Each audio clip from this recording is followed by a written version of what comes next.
My crippled wings beat in the sky, the harbingers of war with their nature revealed, and our chances flowing by. If I can let the memory heal, I will remember you with me on that field. When I thought that I fought this war alone, you were there by my side on the front line. When I thought that I fought without a cause, you gave me a reason to try.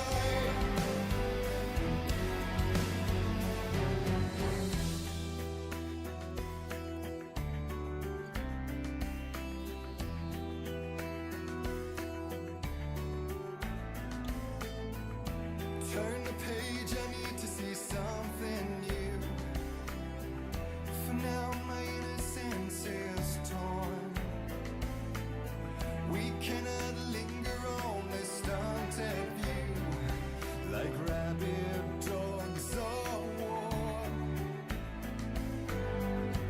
I will let the memory heal. I remember you with me on that field.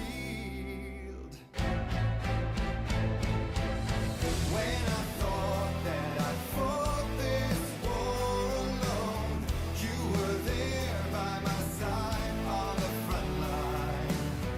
And we fought to believe the impossible.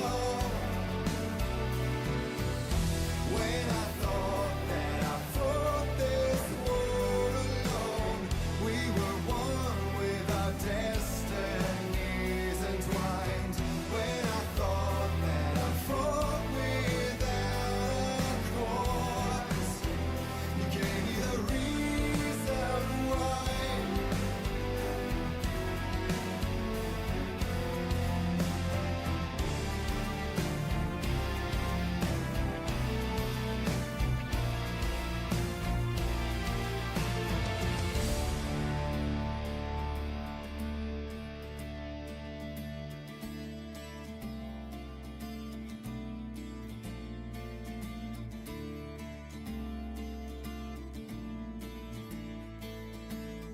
With no one wearing their real face, it's a whiteout of emotion, and I've only got my brittle bones to break the fall.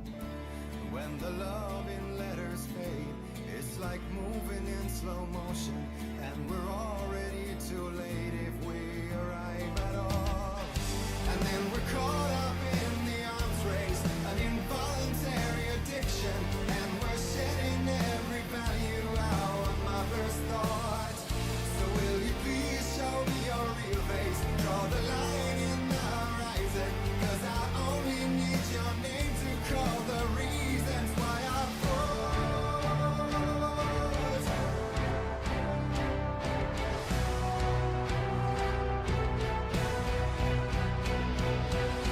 When I thought that I fought this war alone, you were there by my side on the front line. And we fought to believe the impossible. When I thought that I fought this war alone, we were one with our destinies entwined. When I thought that I fought without a cause, you gave me the reason why.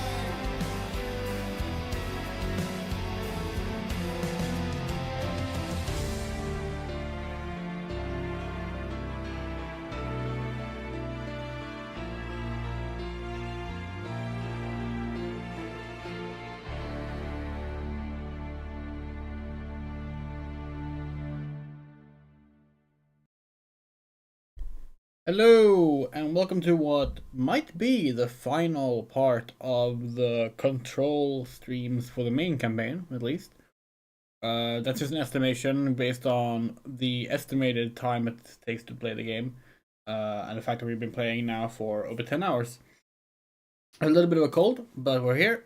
And yeah, let's just jump right into it. Let's just get this going. Hopefully Elgato will not cause any troubles today. Hello, Moto. So we have a few things to do. We can do this A Dark Place mission, which is of immediate interest, of course. Hello, Elizabeth. We also have Finish Tango, which is also very interesting. And of course we have a bunch of side missions. We're gonna go with A Dark Place. So we need to investigate the sector elevator in Center Sector, which is of course right here. Once again, we played a little bit between screens, just gathering some... Darkness engulfed the elevator. There was something there, reaching for her, trying to make her act. It was a distress call. Faden sensed a drowning man, a hunger in the dark. Investigation sector. Investigation sector, huh? We should check this out. Dark Place after the main game. Some tough enemies. No.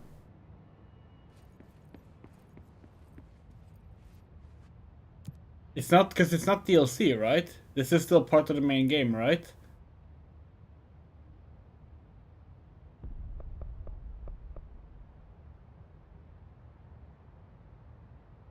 Gonna wait for a confirmation on that. If this is expansion 2 material, we don't know how the DLC works in this game, then we will wait.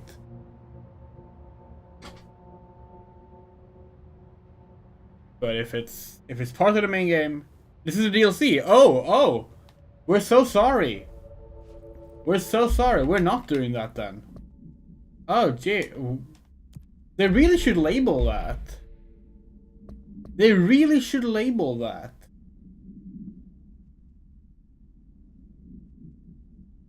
That's odd. Well, here's what we're gonna do. We'll save the last 5 minutes of gameplay, so that when we do play the AWE expansion,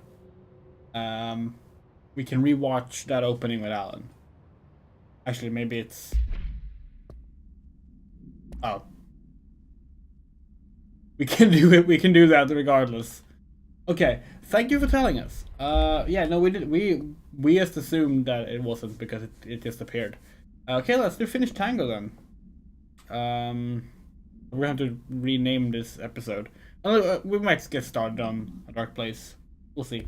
Okay, let's go. Dimensional research. Right. Oh, fuck. Ashtray maze. This is why we couldn't do that earlier then, maybe. For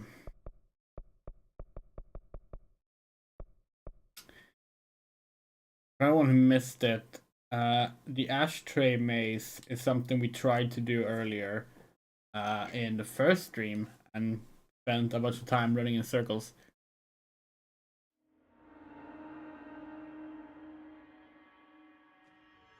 That is odd, because the other thing, we assumed that the DLC was like... Hold on. Yeah, we assumed that the expansions were like separate from the main game. See here. Yeah, investigate. Okay, yeah, we're checking it now. That is odd. They really should label that better in the in the menu. Because there was nothing indicating it was DLC, you know? How do we get there?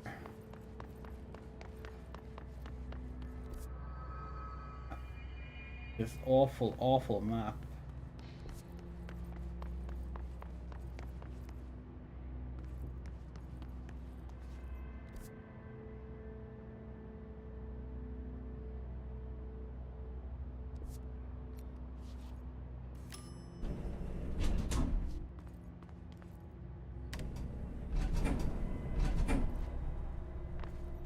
Foundation's on the way left of the main game. That makes it even stranger, the decision to make it like that. Oh, hey, look, our outfits. Fun. It's this way then. No, this is the big open room, isn't it? Is this the way? Not.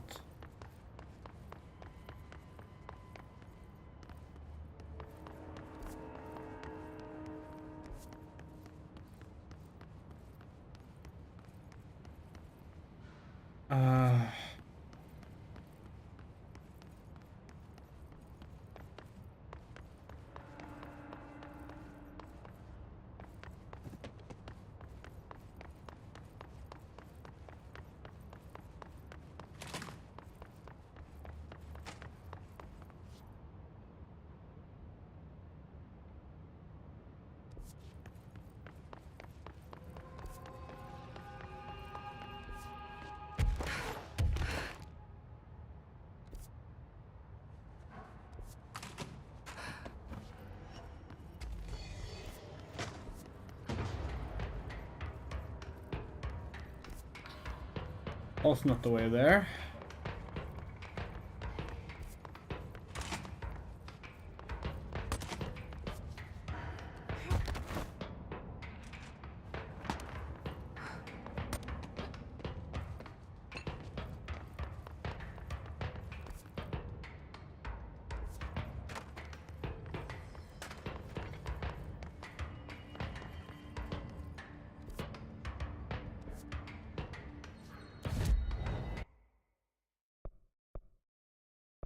We get different ritual division, maybe? The map is like by far the worst part of the game. And granted, that, you know, that still leaves most of the game really good, you know, but like, shit. God damn it, this is also not the way there.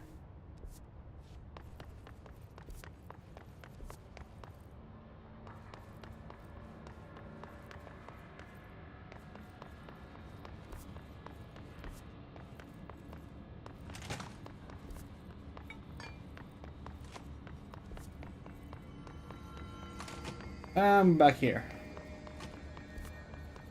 We have literally, like, already been there. Why can't we find our way there? This it?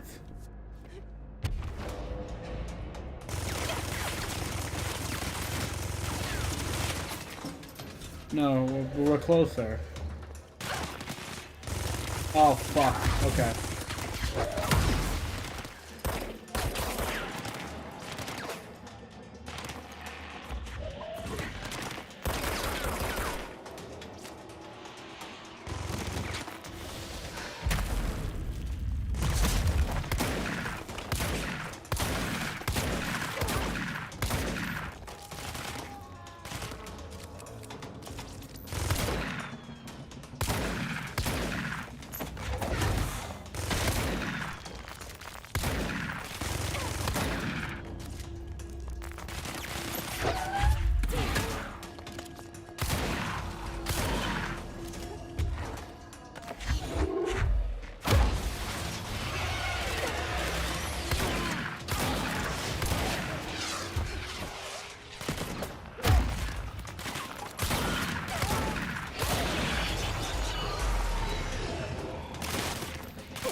Okay. Well, see, that's the thing, right? Like, because, like, part of that's intentional, you know? That, like, the whole point of, like, the whole point, like, a big deal with, like, this place is that it shifts all the time. You can read about that in the documents. How, like, the house doesn't have a proper floor plan. You know, it's always changing, but like technically in game it's not. You know.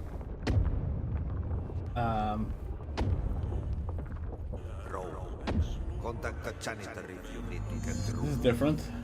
Broken. How many dead ends can this place have? We need to find Ati. Like it would almost be better if they didn't give you a map, because the map is more confusing than helpful, but it's also readily there, so it's impossible to not rely on it. Instinctively, whenever we need to go somewhere, we bring up the map because we know it's there.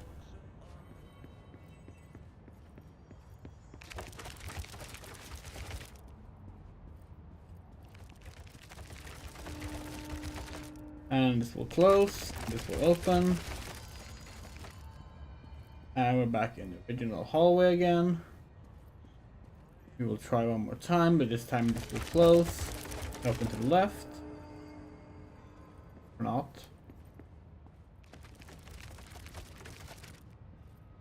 We don't quite remember what order this goes in. Please know that we did it many times running around without any progress.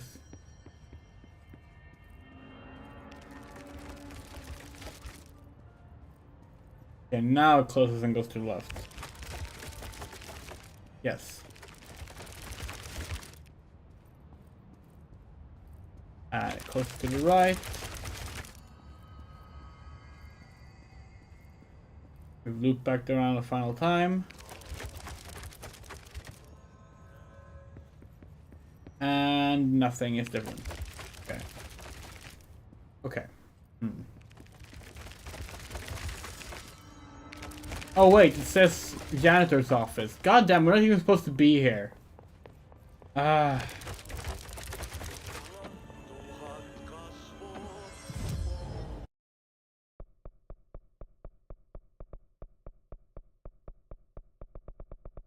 Ventilation is the closest. We thought we had to find Ati in the maze.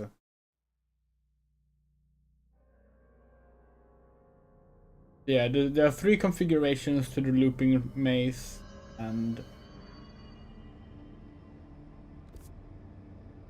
we have not figured out how to bypass it. See if Ati can help us.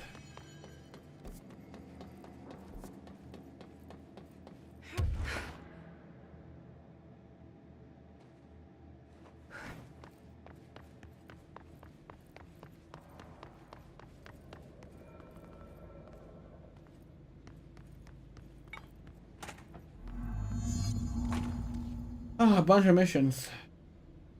There's no Ati. Where is he? Now this boy left, said the son of Annikki Tähti. My assistant will keep work in the glove and the house standing. Lomille lomps, holiday humps. How can anyone even get out of here while the building's sealed? Let alone go on a holiday. Guess I'm about to find out. Let's pick up the side quests.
Okay.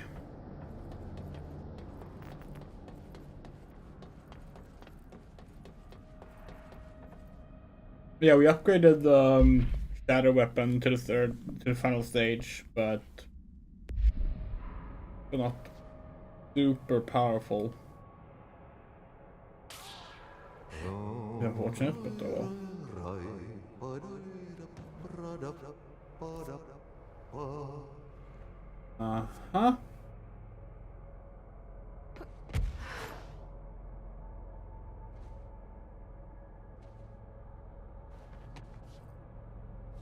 Okay.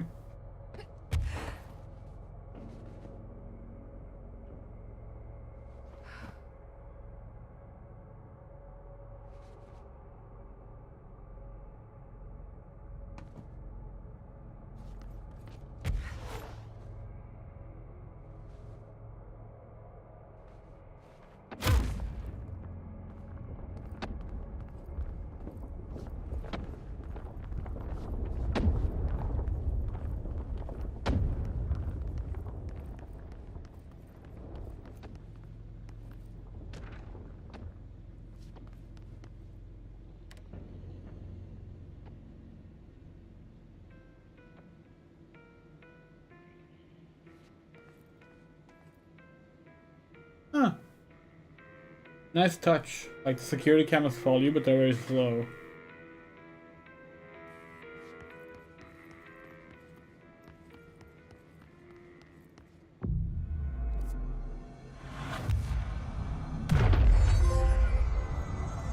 What's that? 25 control points. Okay.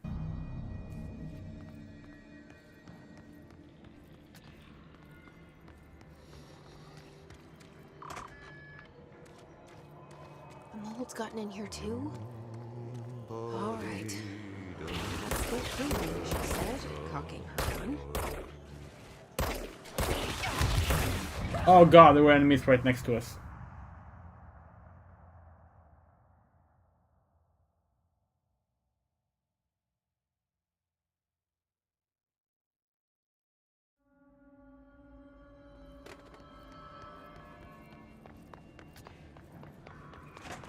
The mold's gotten in here too?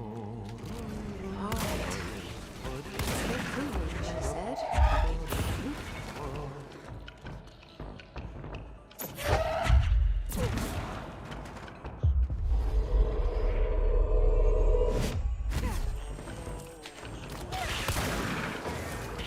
Oh, damn it. Oh, fuck's sake.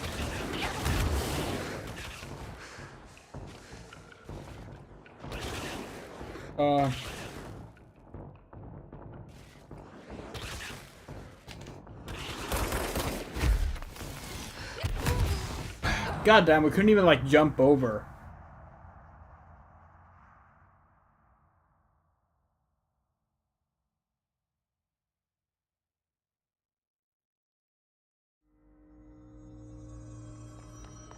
This is really annoying. The mold's gotten in here too?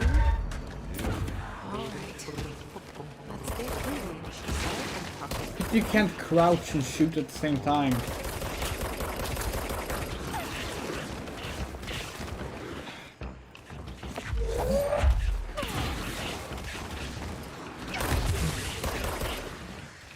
What the fuck are you supposed to do? You can't shoot in two directions. Not Tomb Raider.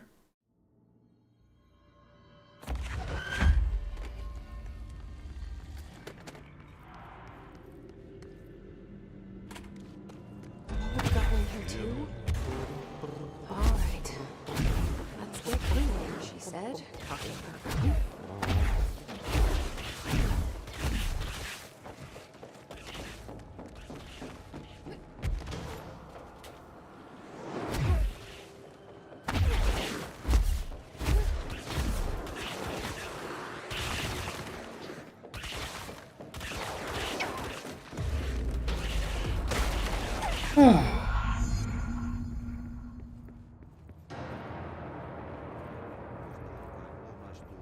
Lounastulta 3-8. ajoittain noin 10 metriä sekunnissa. Great. We don't have a gun, so... Suomenlahden länsiosa, Pohjois-Itämeri, Etelän ja Lounaan. 14 metriä sekunnissa. Myöhemmin iltapäivällä ja illalla suunnaltaan vaihtelevaa tuulta 4-6 metriä sekunnissa.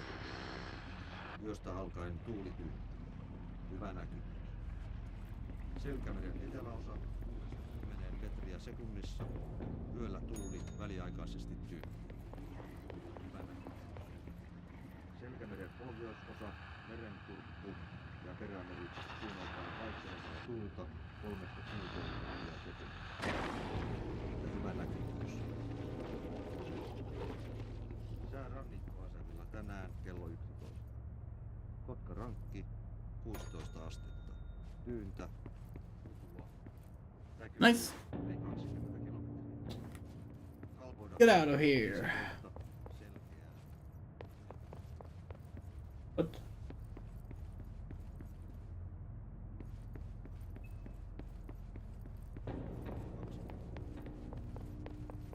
Lukassään 17, Kaakko 3, melkein selkeä. Not done.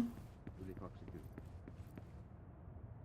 Russaröö 18, tyyntä, pilvistä, yli 20. Ristna 16, etelä 5, puolipilvistä, yli 20.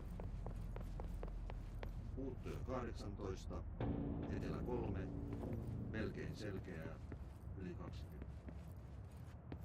Nyham 17, Kaakko 4, selkeää.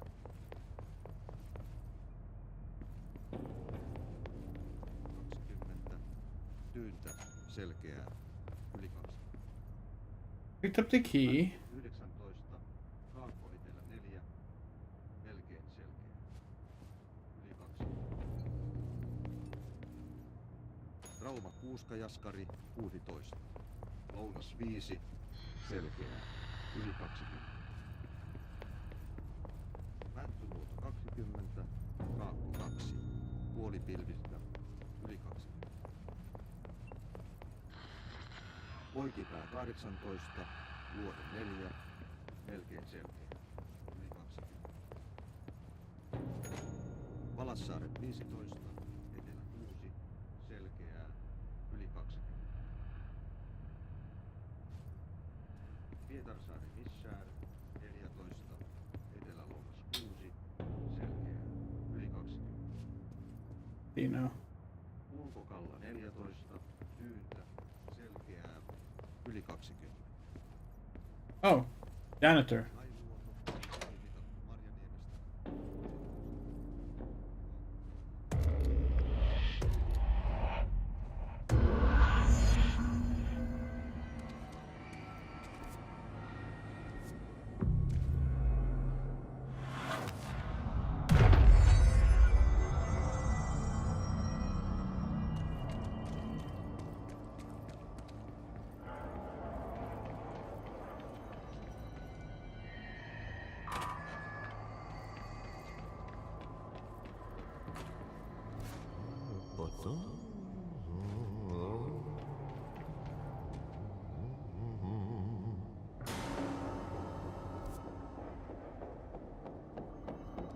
Vielä vedetään.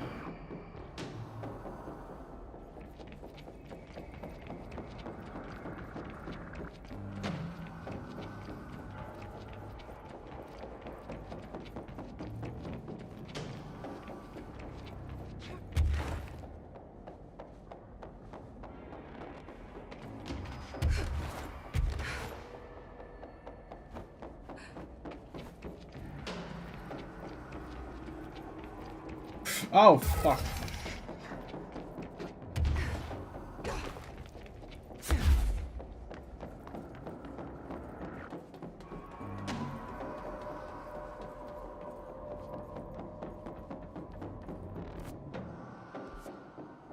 Do we call the elevator or do we just drop down?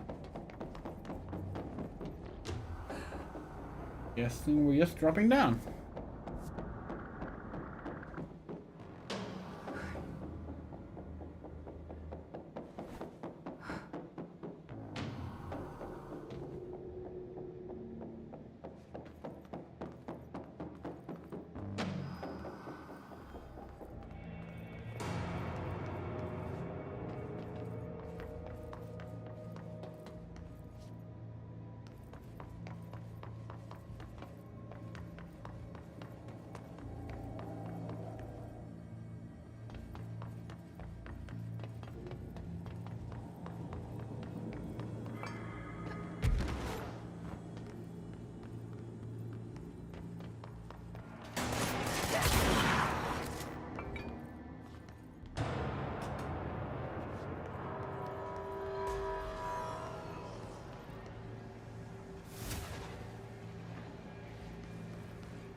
Unravel the score, break into the warehouse and discover boxes of unloaded merchandise abandoned by the previous owner of the warehouse. As they investigate the noise, redacted, learn the stuff that the building closer to the house. In wooden crates, collected from redacted.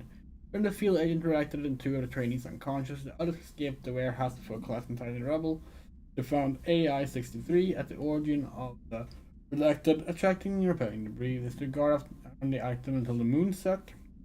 At which point the altered effect ceased. They returned the item to the bureau without further incident. No fatalities occurred. The collapse of the warehouse was not witnessed by civilians, and thus no reinforming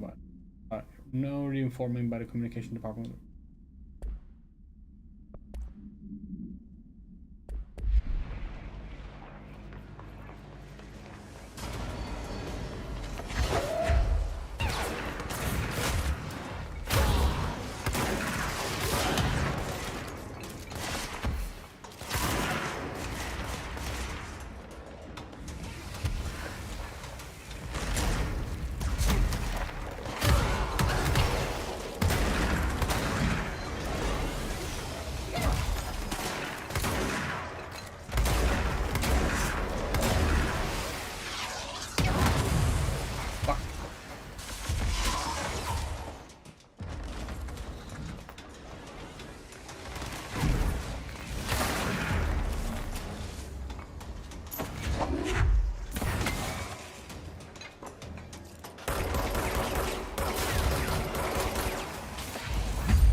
Come on, how many more are there?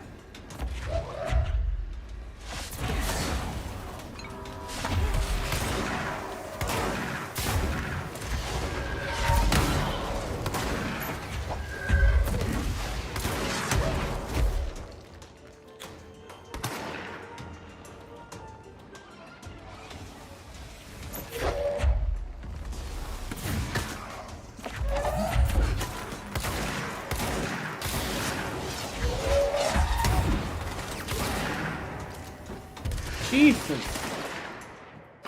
Run to them.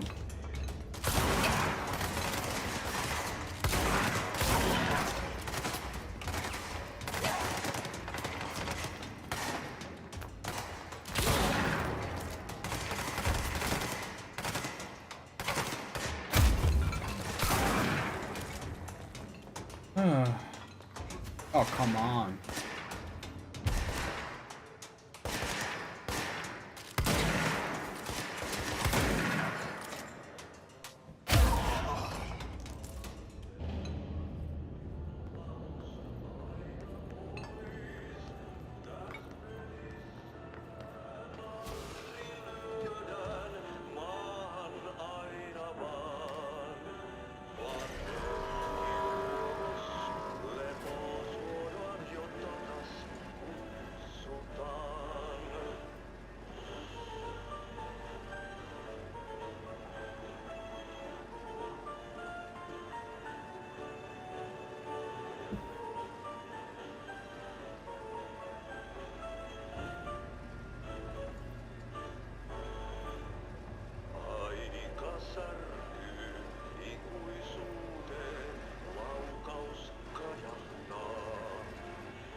Probably fly from here, but not going to.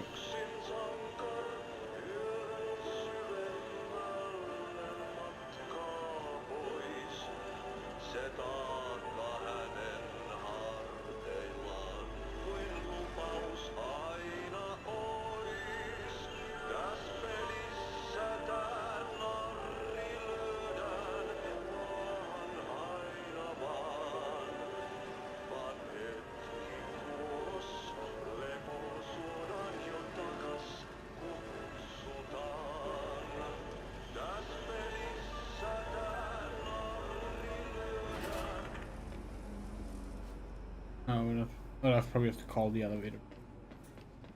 Elevator isn't the right word for that. Lift. There's something up ahead. Do you see it?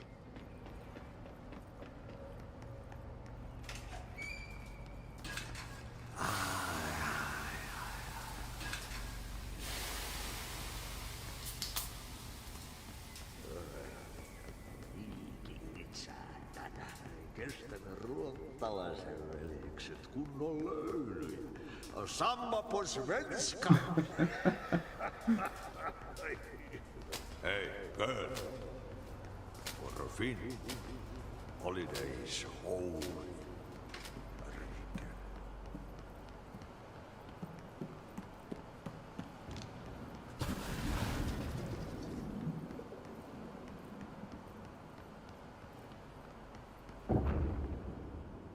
Ati?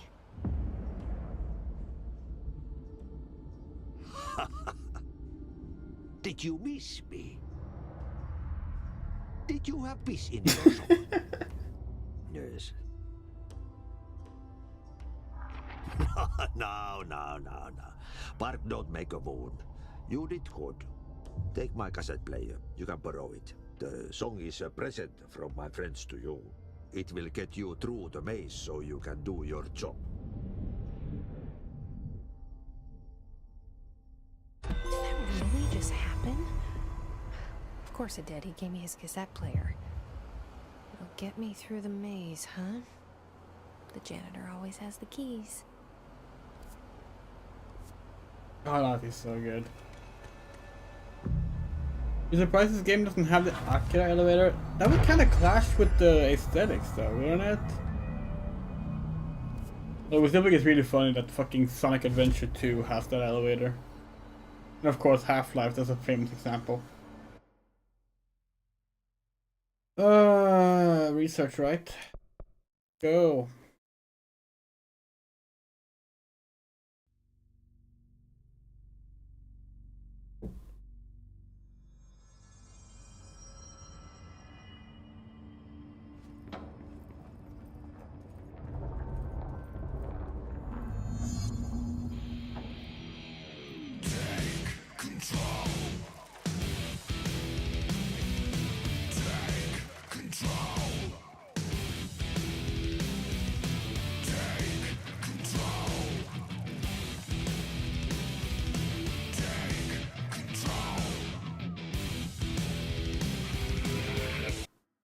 Yes, that is the old gods of Asgard. So we need a shot of her with her headphones on. Guessing this is the only chance to get it.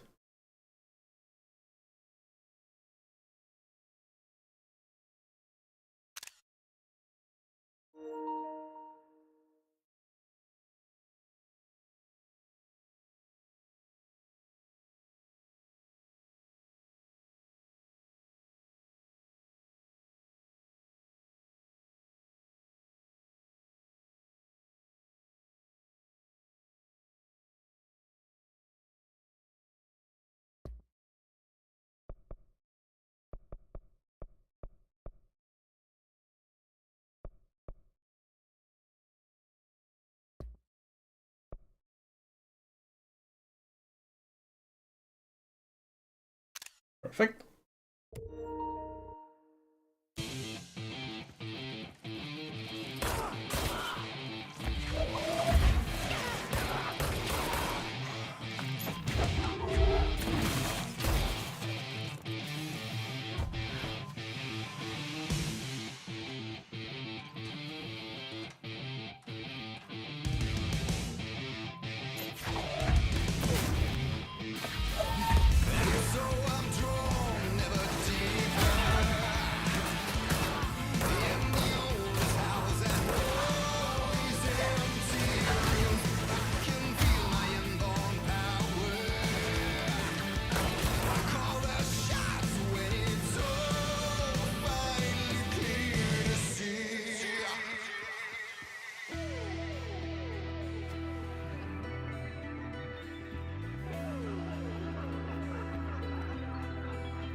really cool, yeah.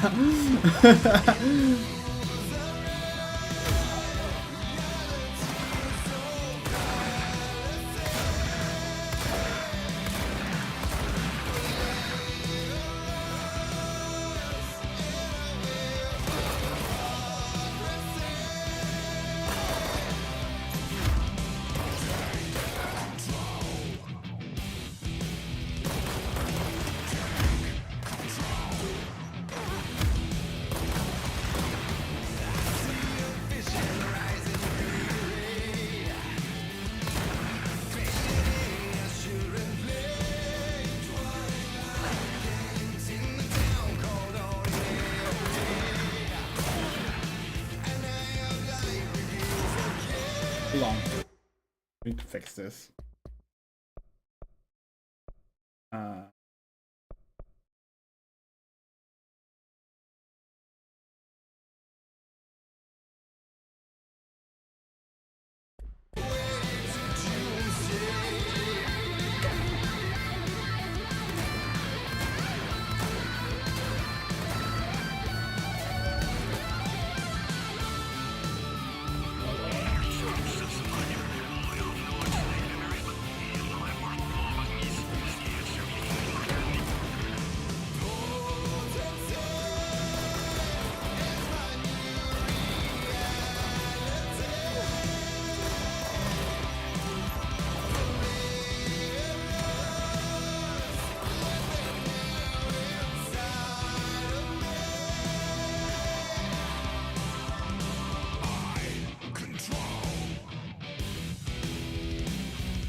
Whoa.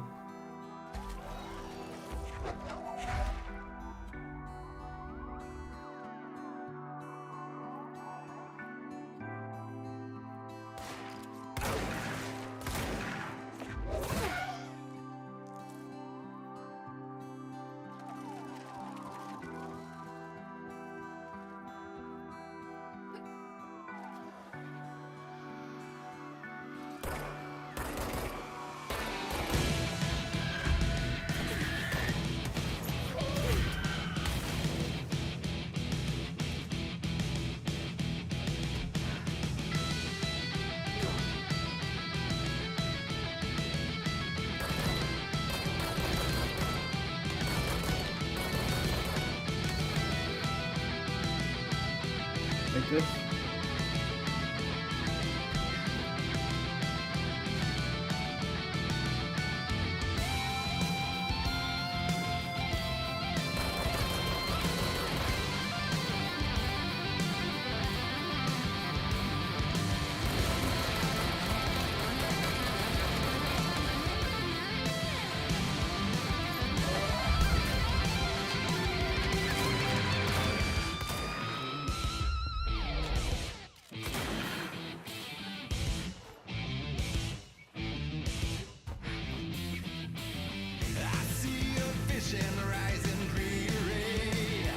No!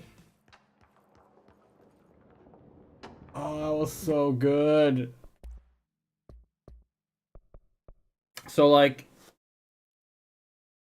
we knew that song existed. We haven't heard it, but obviously, like, when you listen to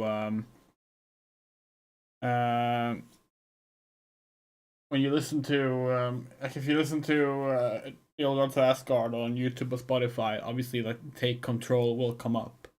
And it's obvious, of course, if you know that Control is the game, that it's for that game. So we've avoided it. We were curious like what kind of sequence they would play in. That was awesome. It was awesome. We were not prepared for it to like yeah, we saw we got song effectables. We were not prepared for like it to just play that way. Projector.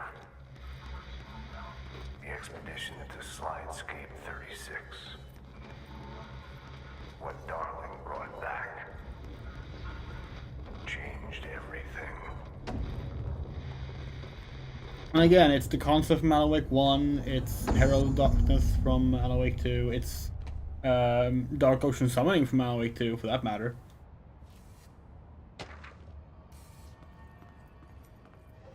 To a lesser degree, it's the war sequence from Alan Wake 1, which that was the music we played in the pre-stream part.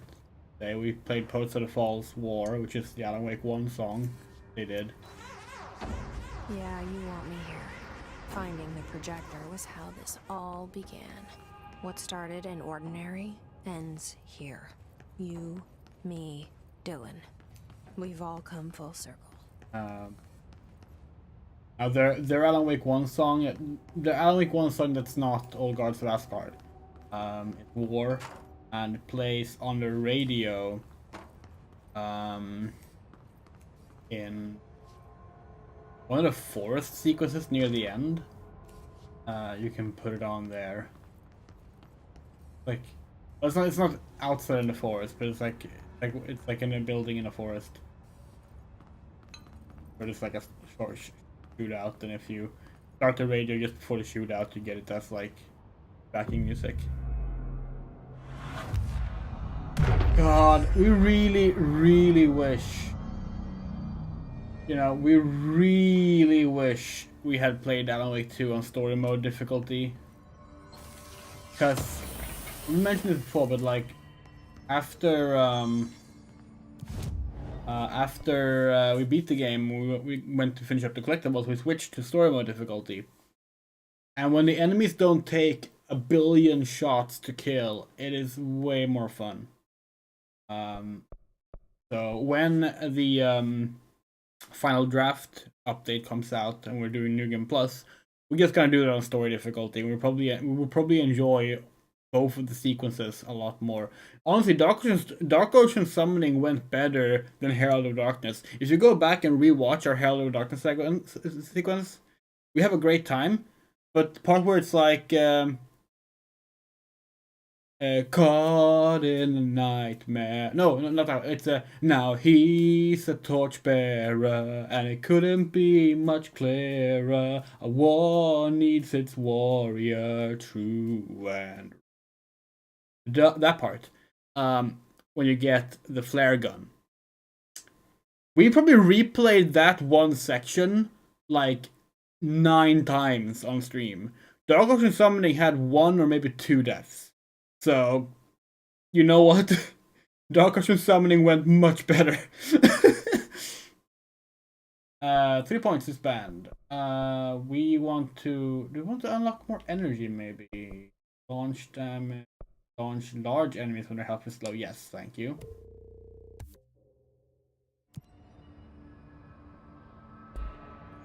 We're still not sure which song we like the most in Alan Wake 2.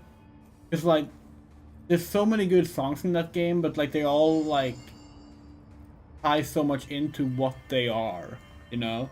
Like Wide Awake as an end credits theme for Return 2 is perfect. Dark Ocean Summoning as one big shootout scene is perfect. And of course Halo Darkness as a big moving sequence is perfect.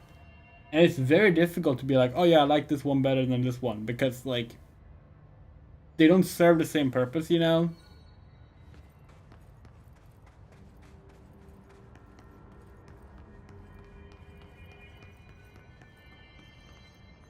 There was a doorway here. To where Dylan and I went, where the projector took us, where we met you. The Bureau opened the same door here, but there's just an echo now. Are you close? Just on the other side?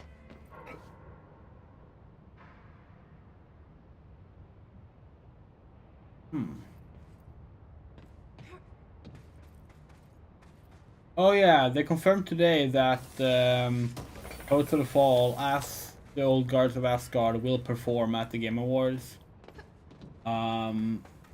of course, Alan Wake 2 has been nominated for Best Music alongside Game of the Year and a bunch of other awards. So people were really hoping that was gonna happen. We still don't know if we're gonna watch the Game Awards. We're generally not a fan of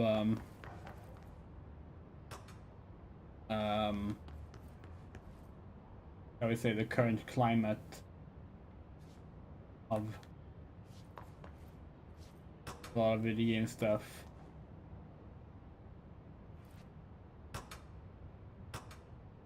Okay, it wasn't Rule 3, it's just turned off. Okay. But if we watch the Game Awards, we're looking forward to that. Maybe we'll do a live reaction stream or something, because those always get views and saves us. It saves us live tweeting if we do watch it. But chances are we just won't. We used to watch the Academy Awards as well. But like the Academy Awards at least like announces all the awards at the show. And, you know, that's like we have two major issues with the Game Awards, right? The first one is that they have a bunch of awards. They just straight up don't announce at the show. They announce it like elsewhere, and then just like they have like a little text bit pop up like at the bottom of the screen or something, where they're like, best. What do we know? Like best fucking. We don't even know what the awards are, what the awards are anymore. But like a bunch of the awards, like let's just say best multiplayer game. We just pop up in the corner and be like, oh, best multiplayer game went to this thing, and it's not even like part of the award ceremony, and it's like just awkward and strange, and we don't get it. And seemingly yesterday will be more time for advertisers, which is our other issue, and game announcements. And like, look, we love the game announcements. We think that's actually a very fun thing. It's a little odd that it's at an award show, but like it is a cool thing. But they should not, you know, be prioritized above the awards. The projector's not here. At that point, you know, just do. What did Darling do? Oh, it's Winter Game Fest. I've got to find out. To be fair though, the Game Awards as it is right now is still a lot better than it used to be though. Like, not sure if any of you watched during like the Spike Video Game Awards era, which is the precursor to Game Awards. And that was dire. Okay.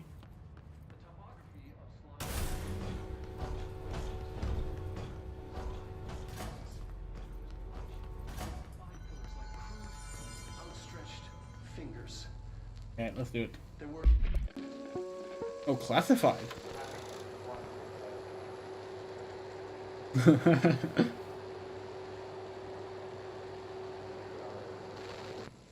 The projected image from each slide is a physical portal into another dimension.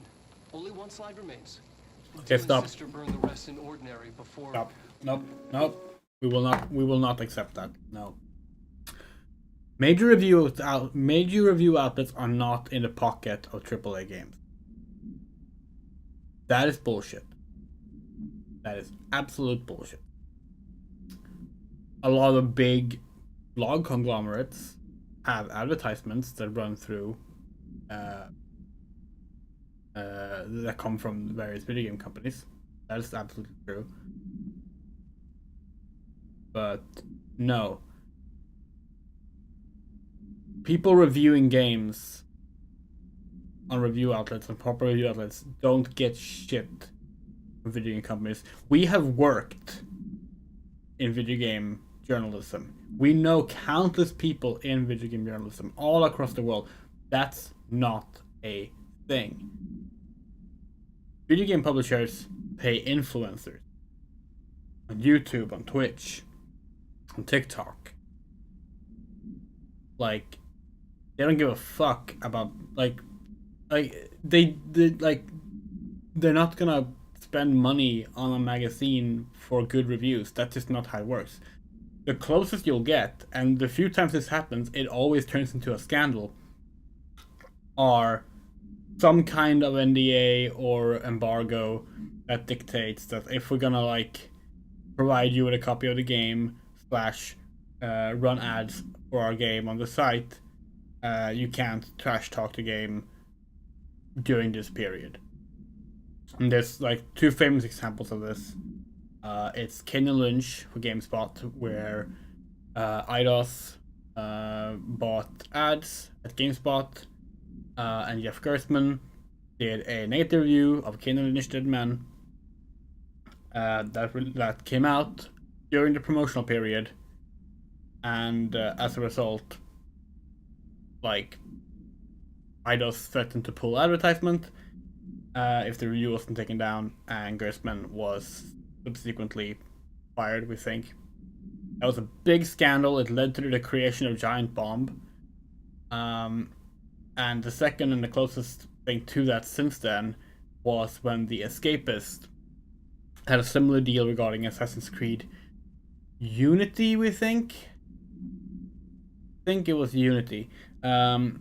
Where James Stephanie Sterling was basically told, no, you can't give that low a score to this game right now. We have like advertisement deals with them, and they left the site in protest. That's a simplified version, but like that's the closest you'll get, and it's not common, and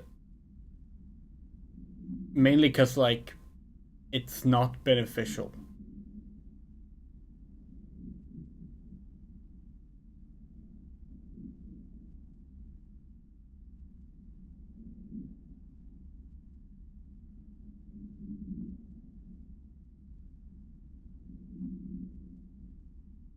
Okay, give an example.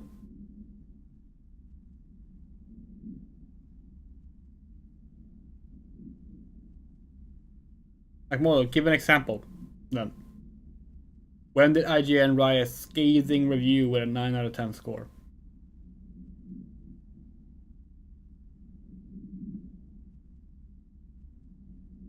Okay, that's gotta be something that's a consistent pattern across the board for an entire website.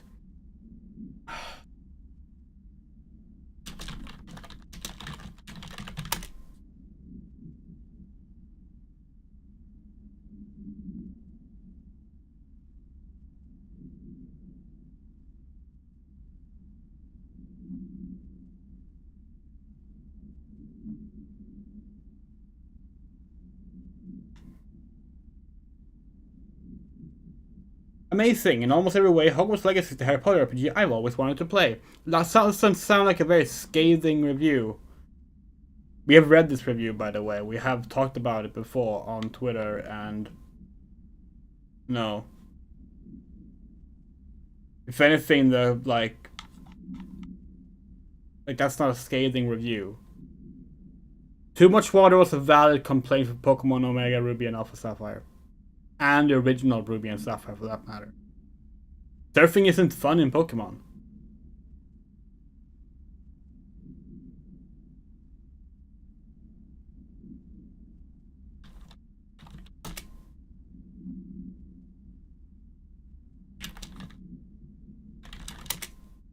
Also, your examples right now are all of games that have massive followings of popularity.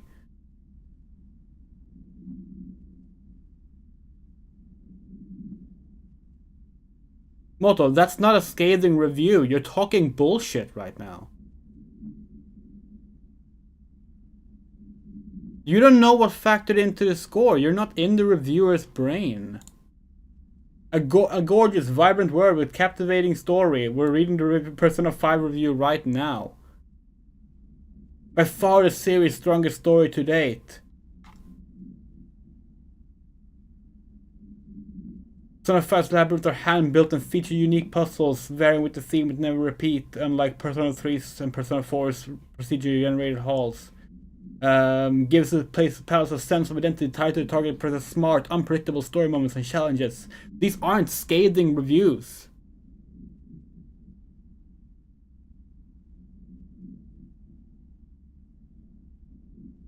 Cohesive main story, each character to shine in individual moments. A treat for longtime fans. Like, this is not a scathing review.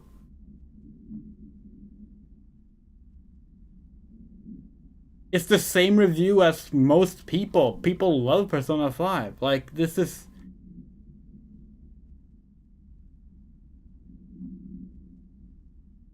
It's a perfectly fine review.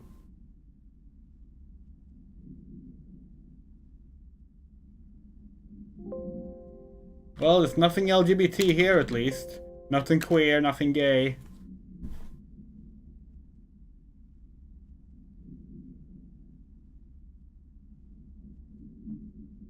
Did we take issue with this? Because, like, fucking, no. Video game reviews are not something that video game companies tend to do anything with. Video game reviewers are often underpaid, like barely making ends meet writers just trying to talk about a game. Not cool.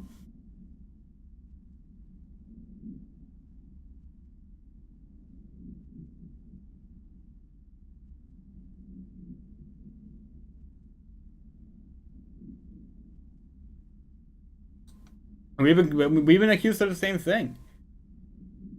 We've been accused of the same thing when we were writing reviews.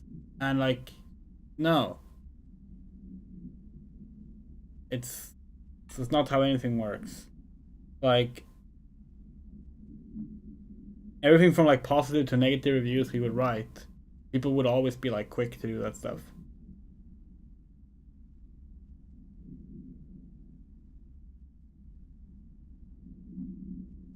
Yeah, Atlas games have terrible queer rep. They've been having, especially when it comes to trans people, but like, they've been having trouble with that since like literally at least Megami Tensei 2 on the Famicom.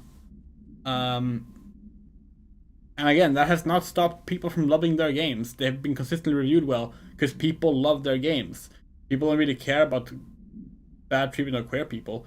And like, sometimes people can overlook that even if they do care about queer people. Like fucking Deadly Premonition 1. We loved Deadly Premonition 1. That game is transphobic as fuck. Unfortunately, at the time of release, a lot of us assumed that it was just a misstep of ignorance. Then Deadly Premonition 2 came out and was even more transphobic, and the creator doubled down on it, and we were like, oh fuck, that explains the shit in the first game. But we still loved that first game. We stood by the 9s and 10s that a few people gave that game. Because the game was still amazing in various ways. In fact, it's funny, like, Alan Wake 2, right? Alan Wake 2, in a lot of ways, reminds us of Deadly Premonition. Except it's not full of transphobia, which is cool. Hell, Alan Wake 1 has a massive problems in regards to how it frames some female characters and mental health. Some of the shit in the mental health segment, we talked about this during the stream, is not great. Still a 10 out of 10 game. Like, doesn't work like that. Back to the game. Alright, we were supposed to watch this.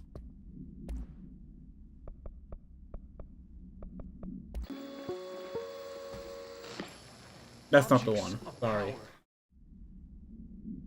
Which one was it? Sidescape.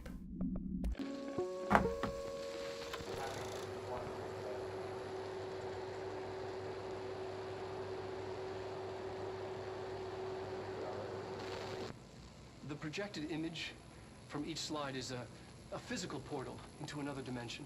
Only one slide remains. Dylan's sister burned the rest in ordinary before we could intercept. The text on it, color slide film, this side towards screen, and the number 36. The topography of slidescape 36 bears deep wave marks. On the slide and in the distance, there's a formation of 5 pillars like crude, outstretched fingers. There were casualties on our first expedition. Communication is an issue. There is no sound there, as if you've gone deaf, and radios don't work. Correction, a resonance from an unknown source in part within the range of audible frequency. It acts in unpredictable ways, causing feedback loops that can tear you apart. Trench insists he heard something else. It made his ears bleed. Our equipment found no evidence of anything beyond the primary resonance. Trench's medical tests show nothing amiss.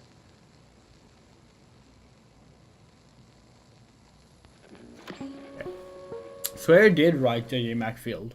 That's The Missing reference, which was First expedition. liked by a lot of trans people for having good trans There elements. is no sound there, as if you've gone deaf. But, and we should make this clear, The Missing Resonance from an unknown source was within the range of written to be It acts in unpredictable ways, causing feedback.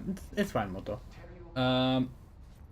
Trench insists. The Missing was written with, like, it actually had like trans people involved as like what's the word for it? Sensitivity consultation, whatever. But and this is something that, like, this came out around the same time as The Missing came out. It was like an interview. We think it was on Rely on Horror. It was an interview with Swery about The Missing and its queer themes, as well as how there was as well as how it related to the transphobic themes of Deadly Premonition. Very much framed as like in that interview, it was framed as like Deadly Premonition had transphobic stuff by accident. It tried to tackle trans issues and did so poorly. And you know, maybe that's true. Maybe that's true. Who knows? But like, but Swery in that talked about how, like, the themes for The Missing was that no one is wrong for being who they are, right? Like, no one is wrong for living as their true selves. And that sounds great, you know? And he used J.J. Macfield, the main character, as an example. But he also used the main character's transphobic mother as an example, stating that she's not wrong for being who she is. Something to that effect. And that wasn't great. That wasn't great! Okay.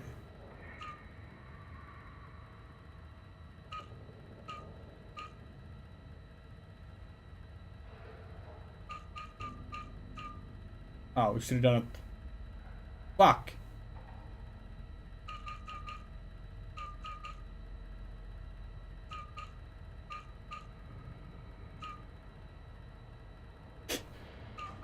Okay. That's not it?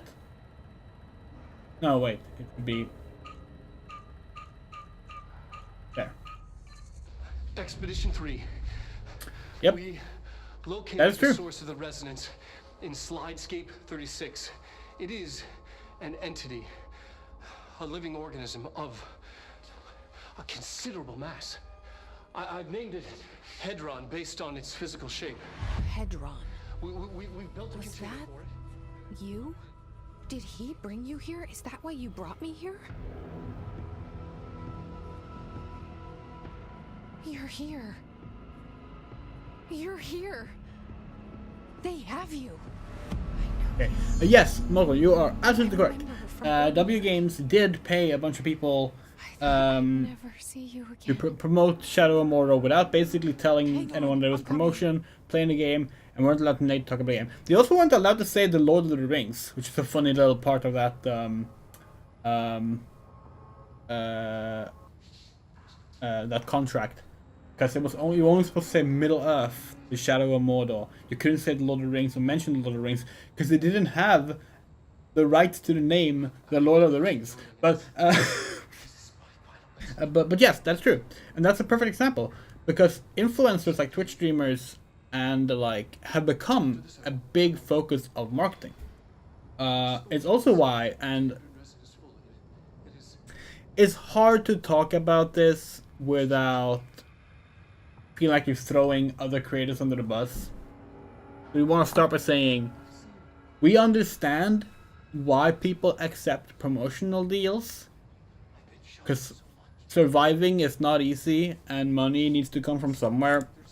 So we're not saying this as a judgment, and we won't name any names, but if you watch a lot of creators that try out new games, big creators that try out new games, a lot of them that are big streamers that like get the latest trendy game to try out either pre-release or shortly or like right at release. They will be very careful about criticizing even if something goes wrong in the game. And it's pretty obvious that they have signed the deal to show the game off and not like get hit by copyright strikes and stuff like that by not like talking bad about the game. A particular example of this that we found really funny. This wasn't even a game that was recently released, but it was a game that had come out, and we think it was a Switch port. It must have been a Switch port considering the issues. It was a game on Switch that overheated the streamer's console to the point where the game kept shutting down and like the Switch was unplayable for a bit. And the streamer was like dedicated to doing the stream and clearly wanted to do just one stream on the game and finishing it. That they just let the console cool down, continue the game, and this did happen multiple times throughout this one stream.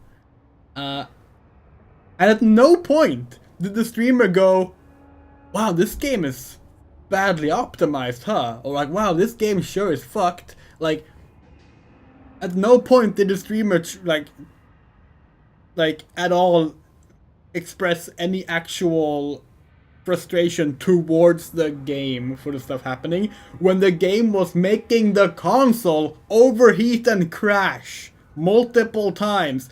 And we watched this live and was like, damn, they're surprisingly cool with like this game that they apparently hadn't heard about that much, like wrecking their console.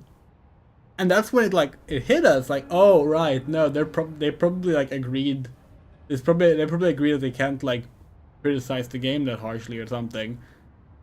Oh well, they're not meant to be reviews, so like we get that.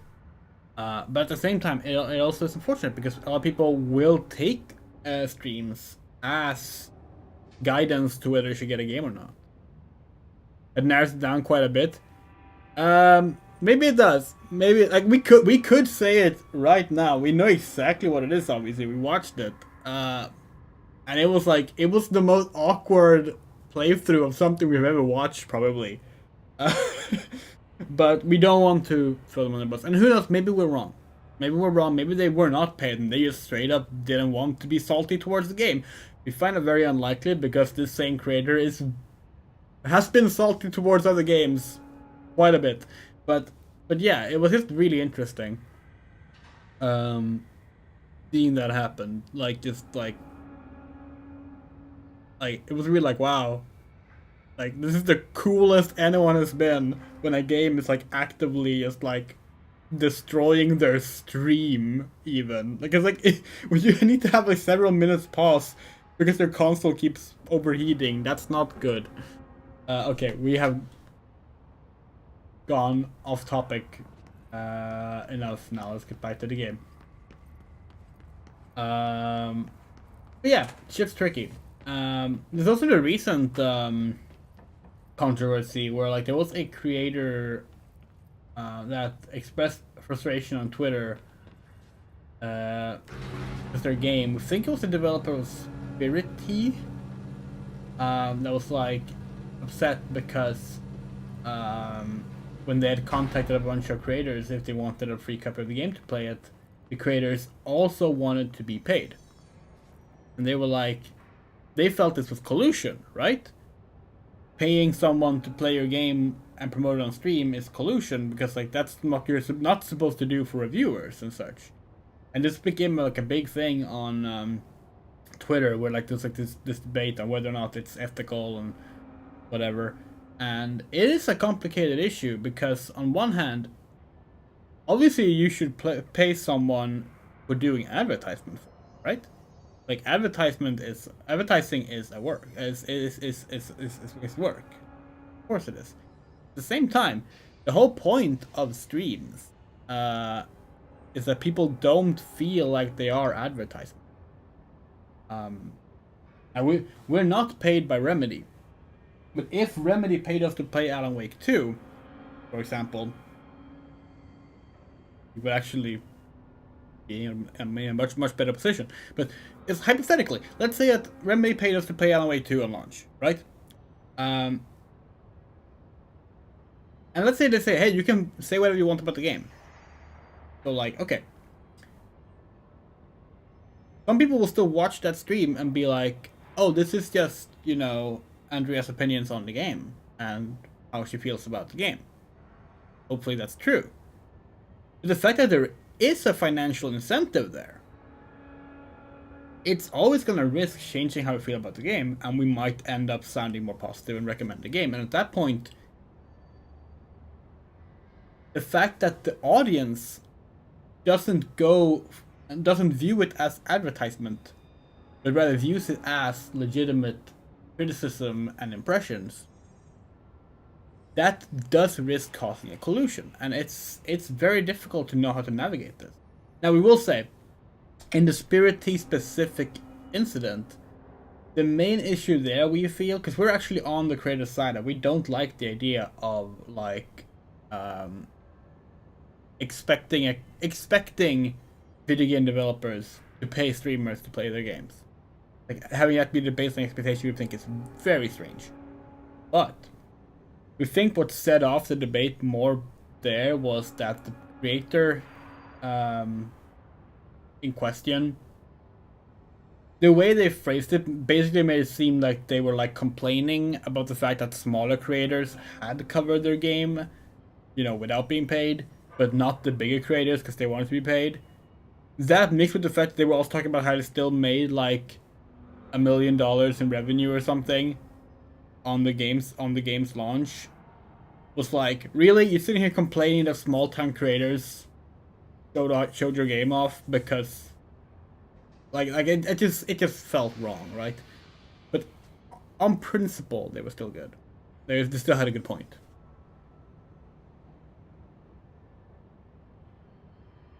That's you know, we think that a lot of these promotional deals probably have, hey, you can say whatever you want, because they don't want it to feel like advertisement, you know.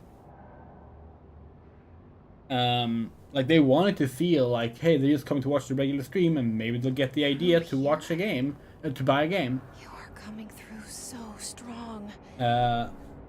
So like, you know, it's clever advertisement to say, hey, you're allowed to shit on the game if you're still like confident that overall they will give the impression that, hey, this game is cool. Hang on.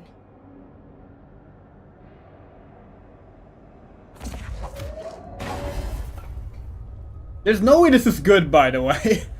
Like what we're doing right now, there's no way this is good.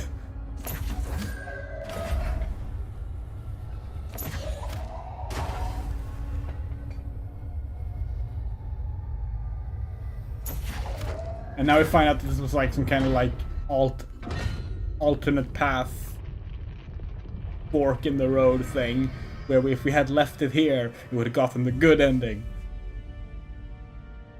I made it. We're gonna be really sad if Polaris turns out to be evil. We like the idea of like Jesse having a nice little headmate girlfriend. You gave it, we love you and to the whole and you! You have always been the only child, a copy of a copy of a copy! No. Why did you... This was a mistake.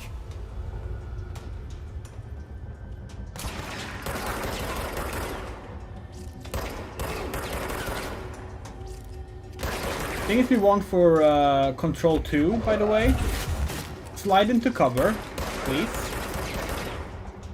And allow you to stay in cover after firing without having to re-enter cover.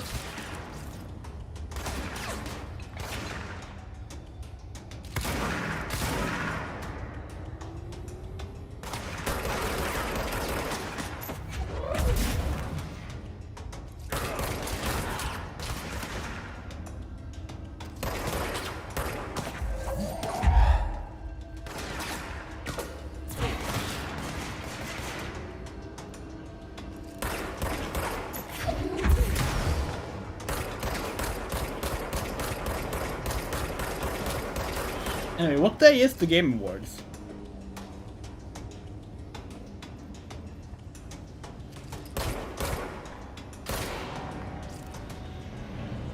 We decided if we should stream it.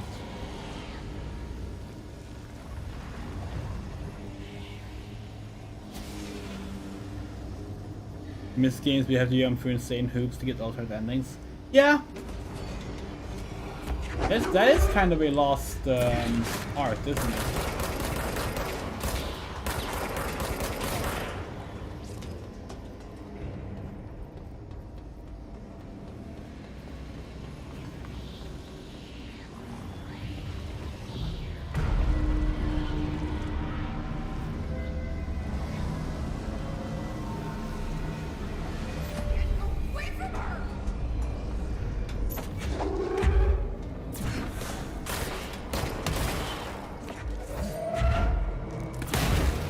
Oh.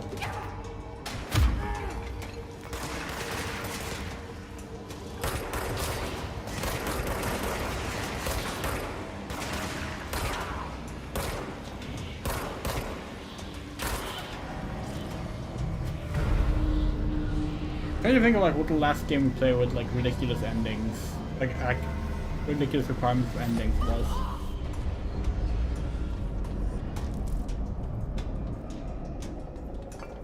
Silent Hill Shadow Memories UFO ending is kind of ridiculous to get. But then again, like that's also a joke ending. Like that kind of feels like it's cheating.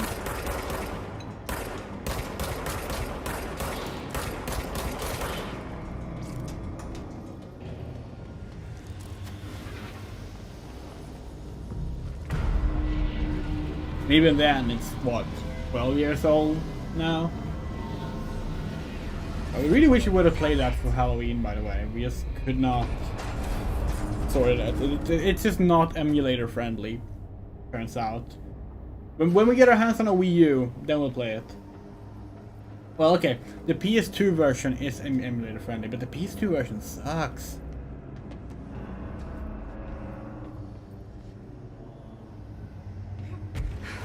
Yeah, that's not what we're supposed to do. Oh! Fuck! Hello. Oh no. Okay.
What is your favorite?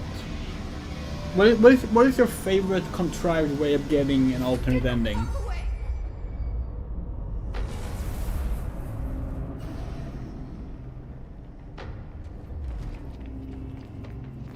Obviously mention what game it is as well. Spoiler warning. We'll say it now just so we have it covered.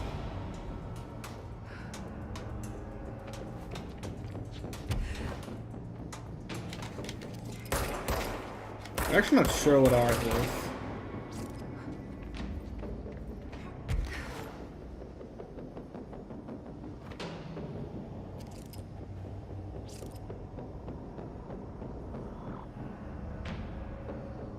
Feels unsafe.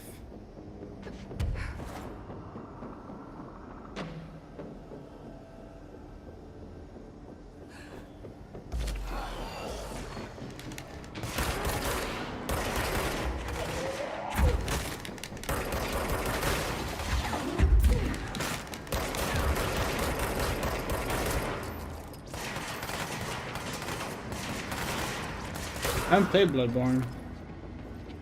Painfully. I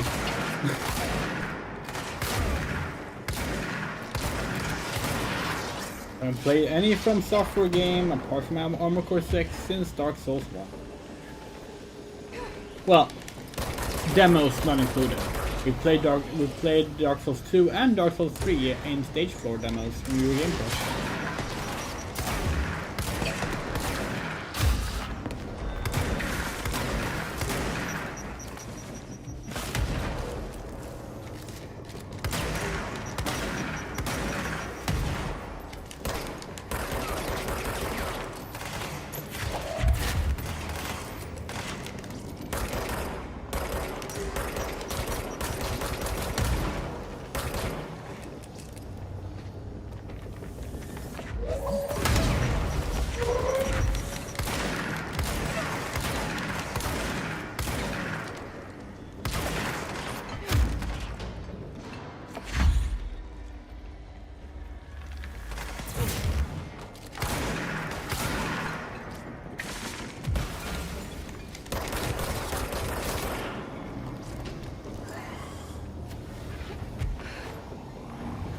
I'm trying to think of what our favorite way of getting an alt ending is.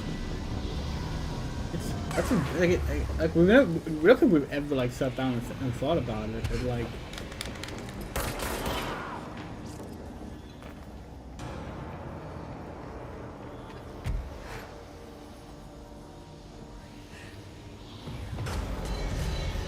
Okay, we do kind of like the fact that like Myst 1, you know, the fact that the bad endings in Myst 1 are all about like actually doing all like most of the work.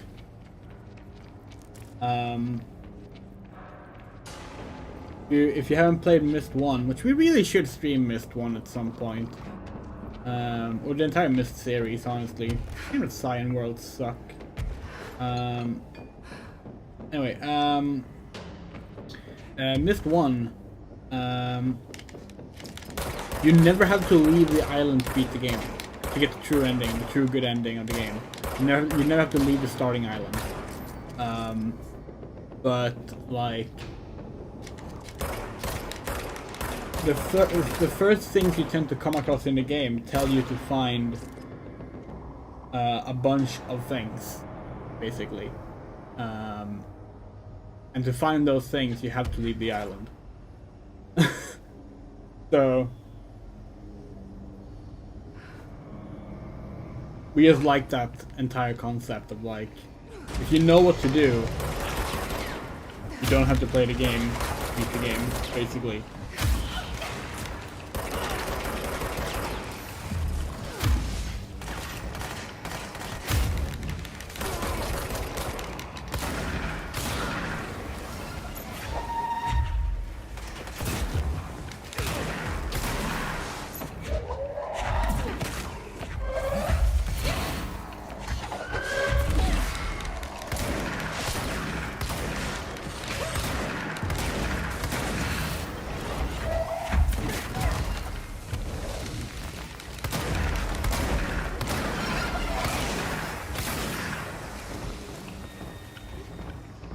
You probably showed it before. We have like a Myst. We have like a physical Myst book that we like we took a book and we modified it so it looked like the Myst book from the original game. And inside of it, we could fit our at the time our smartphone. So if you bought the Mist port, or phone, you could slide the phone into the book and play Mist in the Mist book. Very proud of that. We probably have it somewhere here. We're not sure where. You dig that out at some point. No, wait, what? Seriously? This game and checkpoints! Like, yeah, we know the game says that, oh, if you die, you start from your latest cleanse control point. But, like, this shit is ridiculous. Just put fucking checkpoints into the game. Oh, nice. We didn't know about those.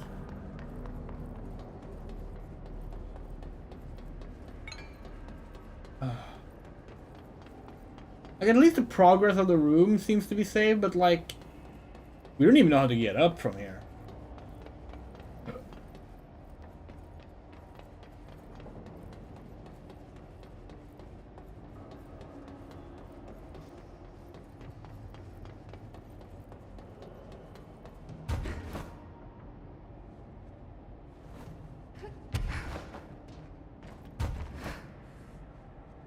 Okay.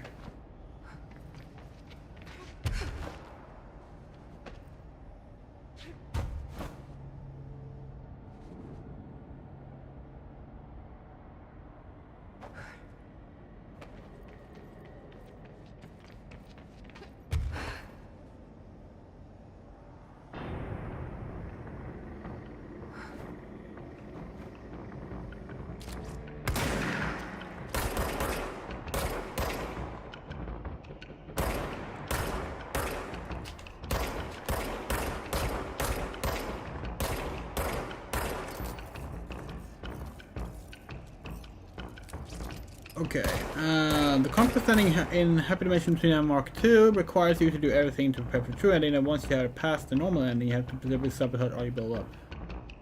That's fun. We didn't like that game. The second, that's the second Neptunia game for anyone who doesn't know. Second Neptunia game, in our opinion at least, is one of the worst ones. The gameplay is much better than the first game, but like it's just not as well written or as funny. That's just us.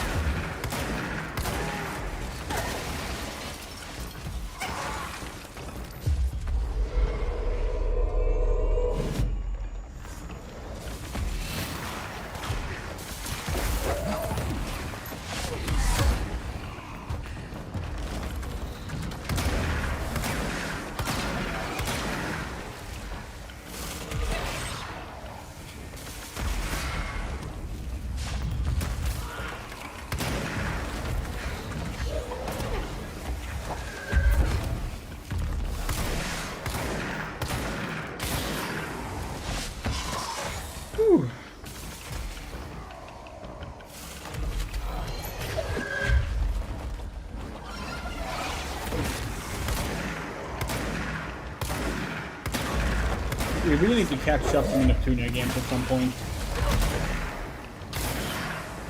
We used to be really into it. The series, that is. We own most of the games on PC. Yeah.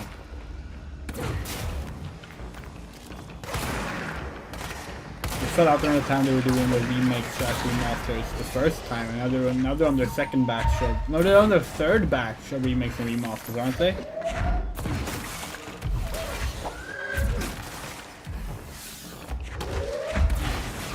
Well, they did announce that the first, like, proper new sequel since whenever the actual latest sequel was, is now in development, so that's cool.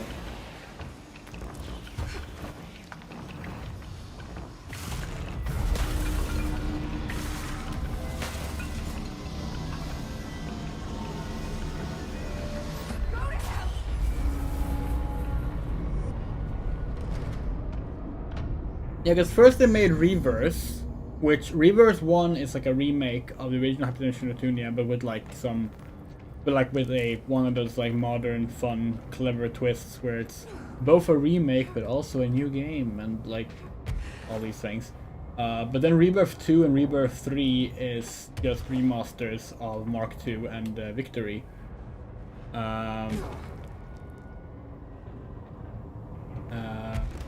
But then they did like Reverse. No, they did Rebirth 1 something something, which is a remaster of the remake. And then they did another one that's called like. Is that the one that's called Reverse? And that's like a remake again of the remaster. There's a remake of the remake, or it's confusing. If we actually paid attention and played through all these games again, we probably would know the specifics, but yeah. Where exactly are we going? The Far Cry 4 Crab Rangoon ending. No idea what that is. Isn't Far Cry 4 the one that lets you like get a bad ending by waiting at the start of the game?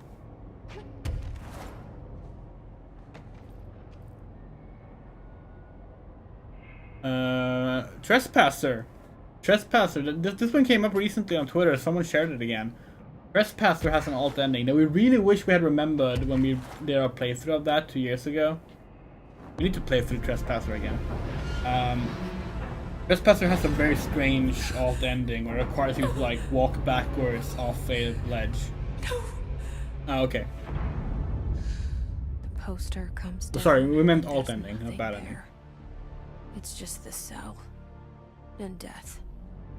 I was wrong. There was never anything there. Hello? Polaris, are you there? Please get us out. Let me sleep. Please. I just want to sleep. Now let me sleep.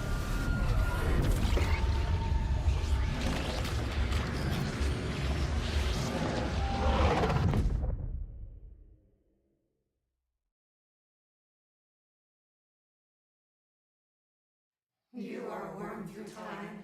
The thunder song distorts you. Happiness comes. White pearls rebel.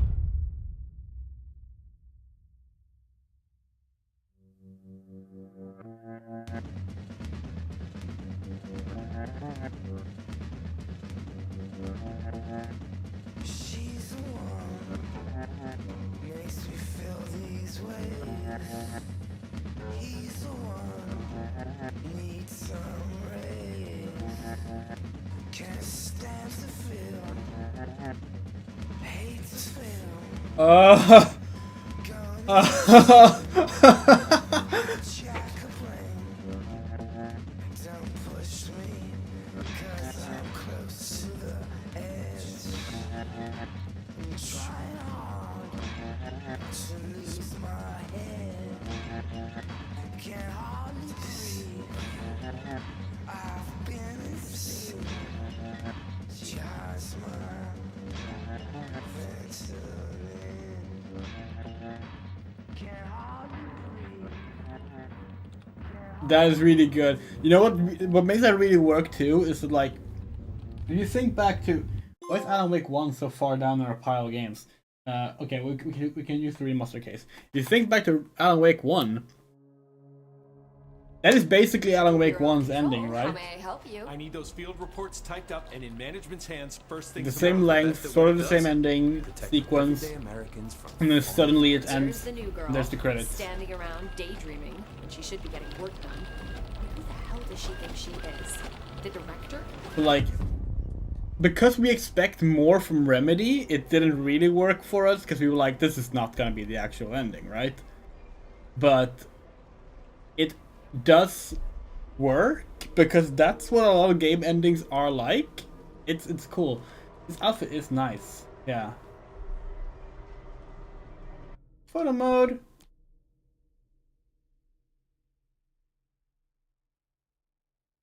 Damn, we never noticed like Jesse has quite a chest, huh? We changed the filter. Yes, we can. No, only slightly. He set it to neutral, but all the other ones are affected.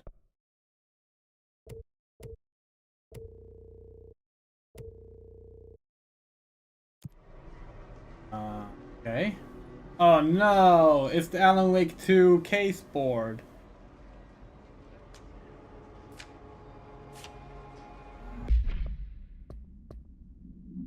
Okay, sorry.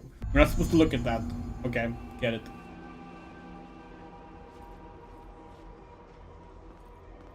You're late. Right away. Right away.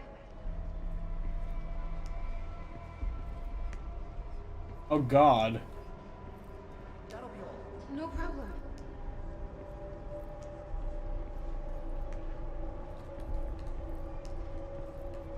Fine. Get out of here. Anything for the Bureau.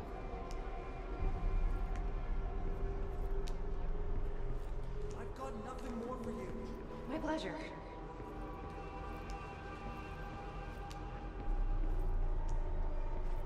Fine. Now get out of here. Glad to be of assistance. Oof. Mail delivered.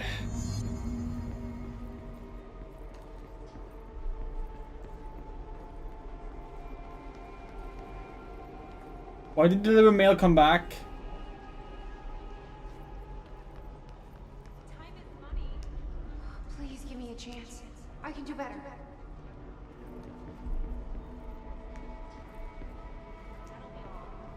Thank you. Thank you. Can't deliver to that.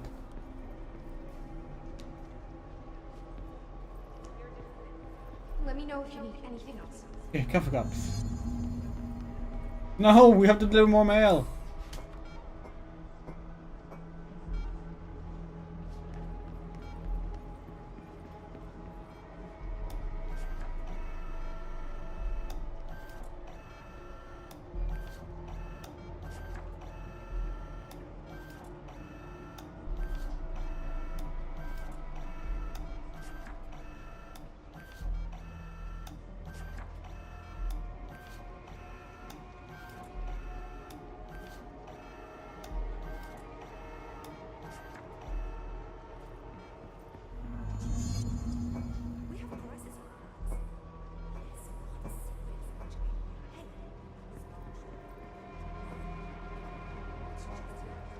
Of course.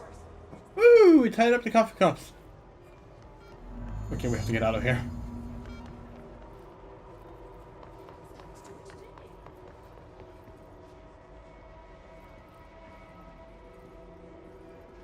Obviously looping, so like, gotta be something that.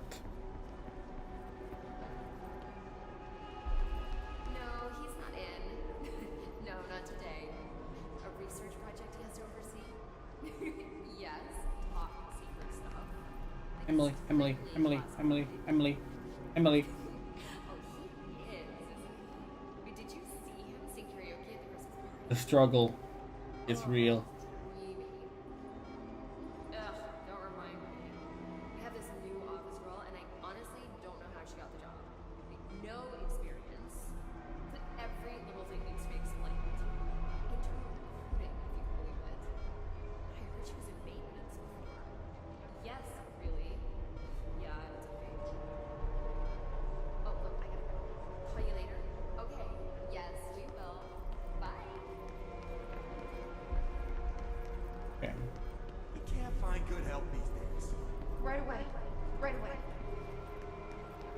Take shelter.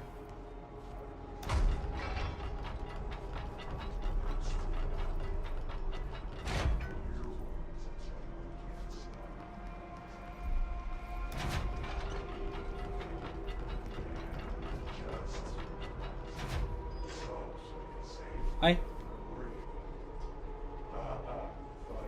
Oh, we can't levitate.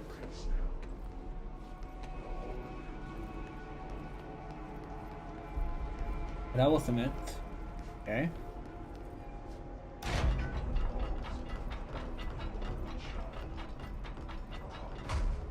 Hi. You seem dead. Oh no. Now you're more animated again. Now you're still again.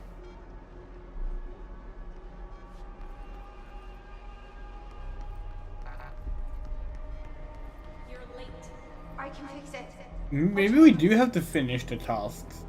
Because it's different places and the mail we delivered is left. So let's keep going. Thank you for giving me a chance.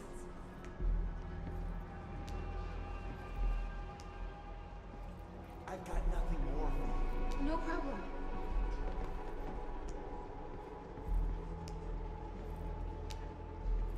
Don't let it go to your head.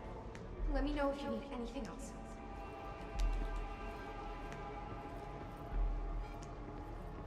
Don't let it go to your head. Glad to be of assistance.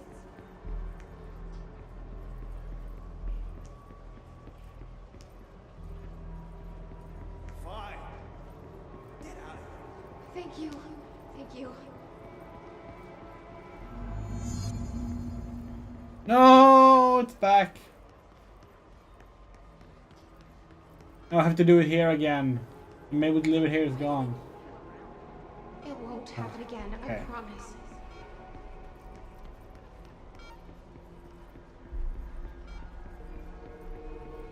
No, he's not in. No, not today. A research project he has to oversee. Yes, top secret stuff. Like strictly classified.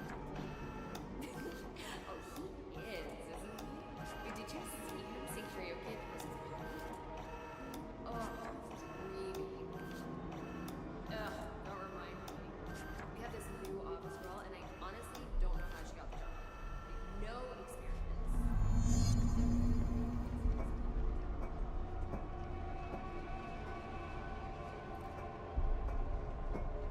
You see that? You see that cup turn to a head and then turn back.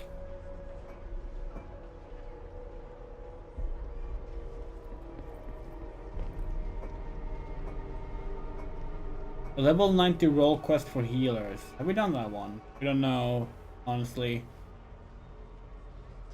We haven't done a lot of role quests in Endwalker yet because of...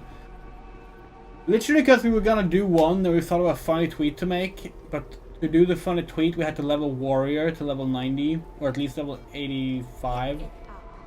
I'll do my best. Oh, finally.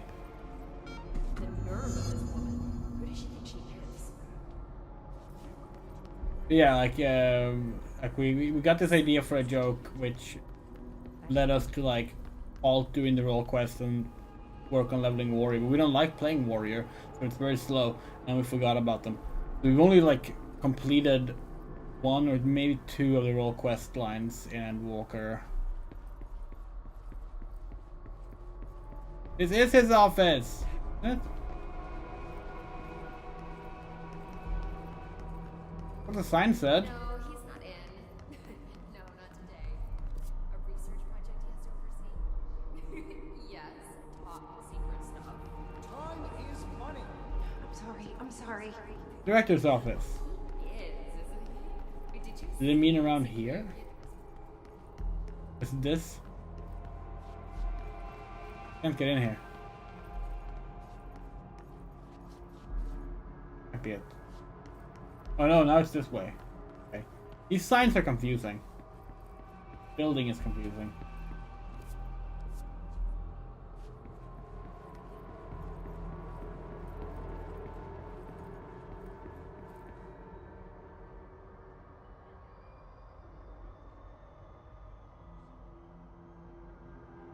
Oh, that's cute.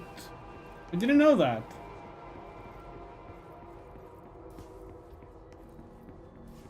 There's a healers actually get most of those fun Are you things. sure you are not lost? Like Maybe you can find yourself in the director's office. it's also like if you're a healer in I think it's in Stormblood, when all the when the base the base at Rogus Reach get raided, and there's a bunch of like wounded people.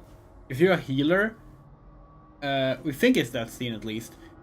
You take part in healing the wounded. Like they're like, and like that's only a thing if you play a healer role, and you have it active, of course.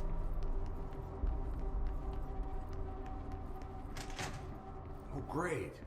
I was just waiting for my mail. Okay, Max Payne. Just leave it on the desk there, please. Please. Take the outgoing mail as well. Thank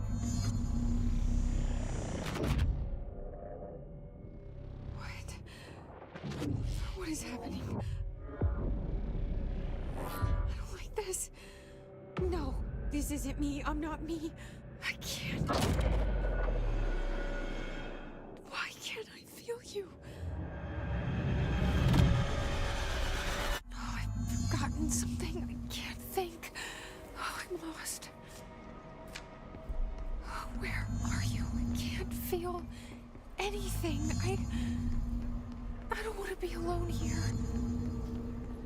Where am I? What is this? Why won't it end? Wake up, please. I want to go home. Hi.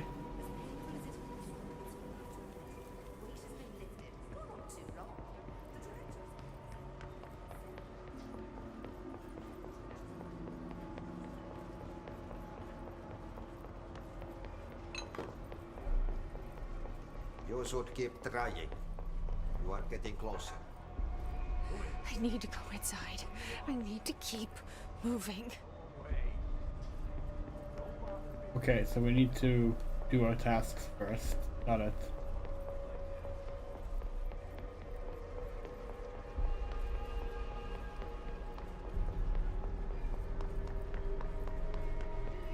Yeah, I remember being really impressed by the stuff that the healer gets to do, because like obviously we didn't play through the game as a healer.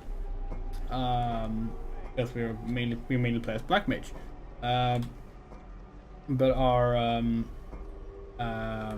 our ex-girlfriend, who we got into Final Fantasy 14, played as White Mage. And we watched like the story when she played as well, of course. So we noticed a bunch of little differences there, and it was cool. Healer is fun in Final Fantasy 14. It's a very fun role. It's still probably the role we play the least, but not because it's not fun. But yeah.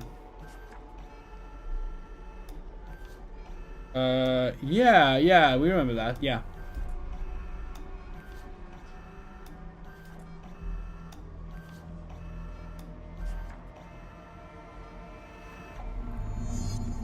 It's on the desk.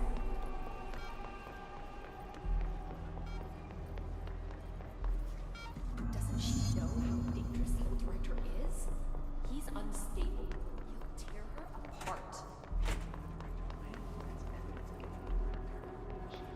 She's going to the old. Yeah, Black Mage is DPS.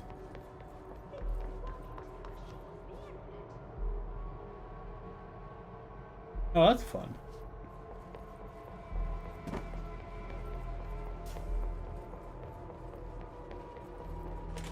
We've been invaded. I must act.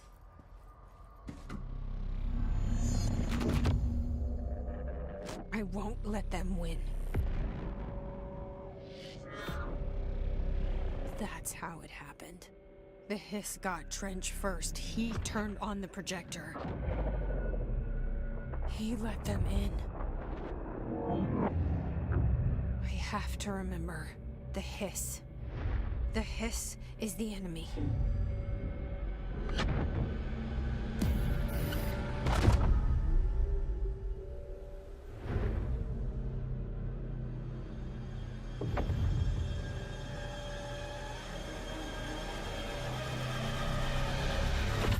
This is all inside my head.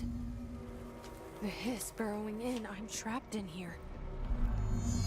They're taking over.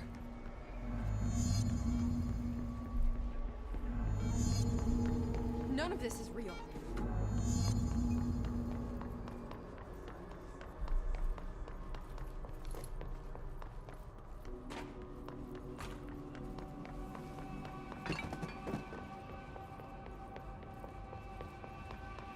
I will fight this. I will find a way to push them out. Welcome back. I knew I chose a good assistant. Yeah, and by the way, we are well aware that it's December now, and we said the Final Fantasy 14 is start in November. They're coming. I need my gun. You're a worm through time. The Thunder Soul distorts you. I know what I must do. Start at the beginning. I should have seen it earlier. This is my mess to clean up. My fight. No one else's. I am the director.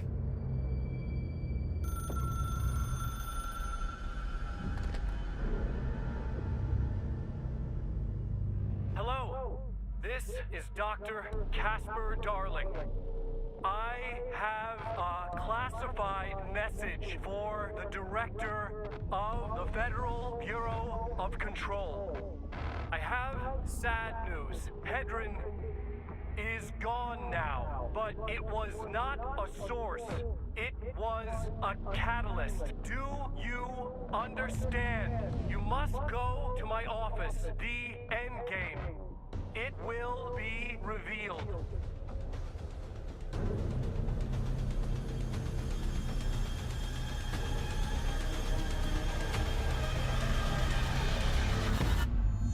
Matthew Paretta's having so much fun.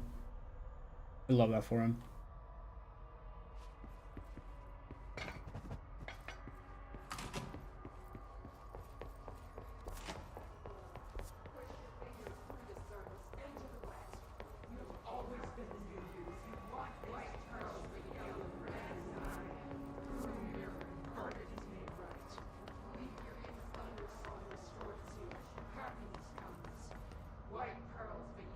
Anything we can find here first? Weep.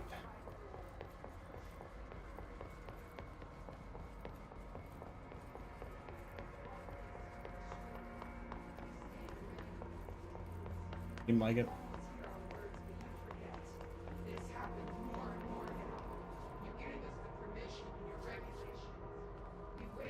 Rule 3.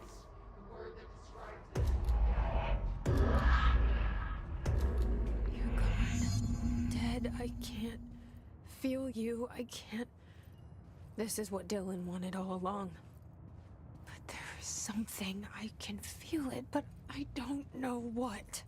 The motel is a place of power, of change, a place to pass through, connecting everything. This is a dream inside my head. Why shouldn't it take me anywhere I want to go?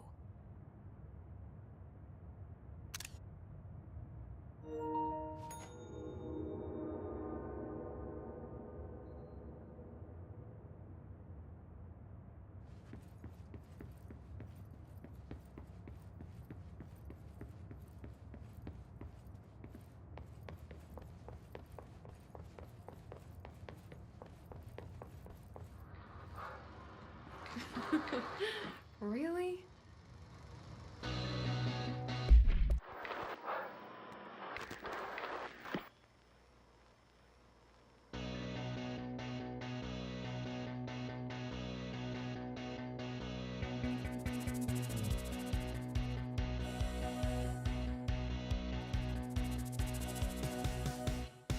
Nobody knew her name, but she turned up just the same.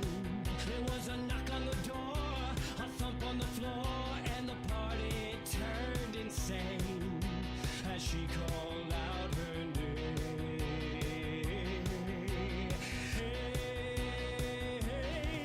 And she walked in looking like dynamite. She said, now come along and boogaloo through the night. And by the way she's moving, well, dynamite, might she not? With all she's got the whole town lighting up dynamite. Nobody quite knowing what to do, wrong or right, but they all know Jesse is dynamite. They're right.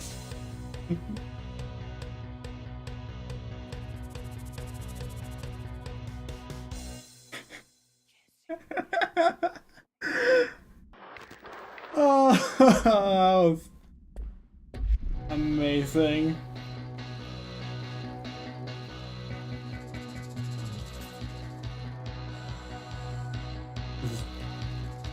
God damn, we love this game. But she turned up just the same. There was a knock on the door,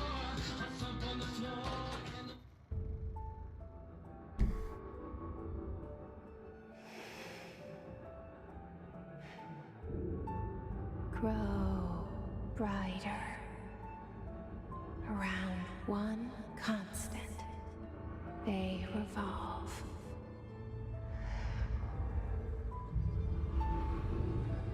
Hedron is dead, but you're alive here in me.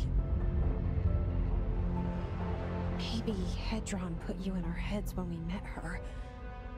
Maybe you were always there, and she was just trying to teach me how to trigger you.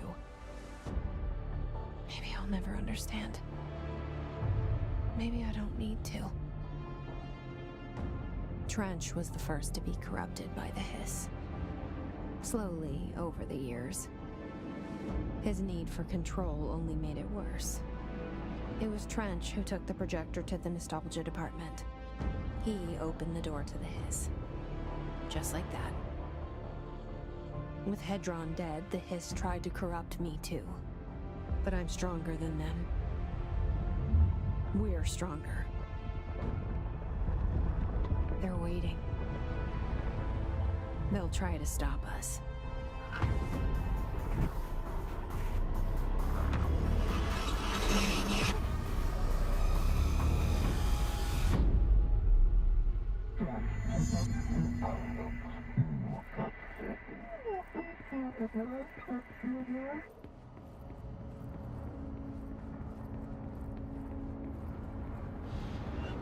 My sister had this dream. A bad dream. Cool. And the whole world was dreaming with her. Dylan?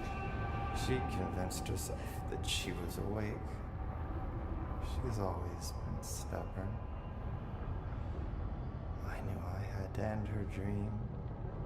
I had to wake her up. I had to rip down the poster she'd been staring at. Cut off her eyelids to make her see. To save her.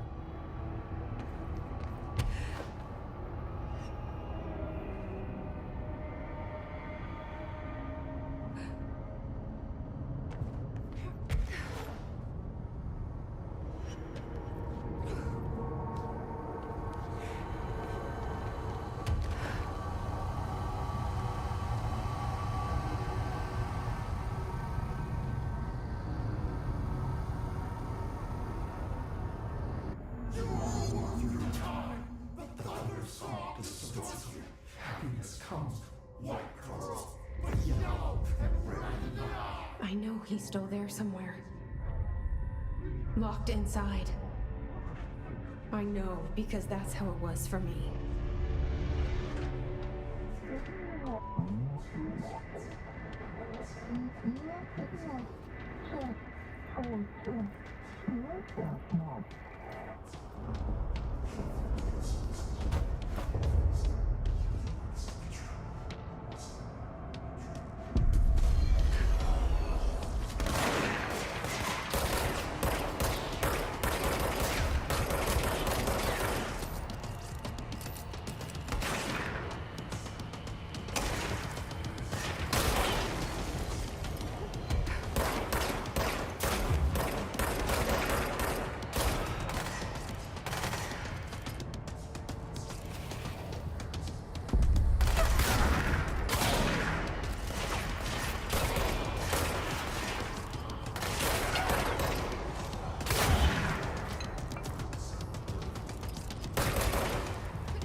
Enemies seem endless. We're not sure if they actually are though.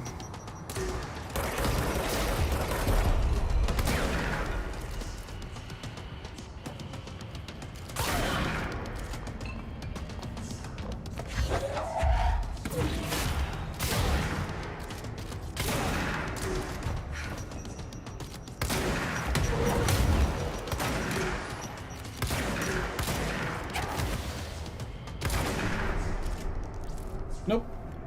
Seems to actually have been what we have to do.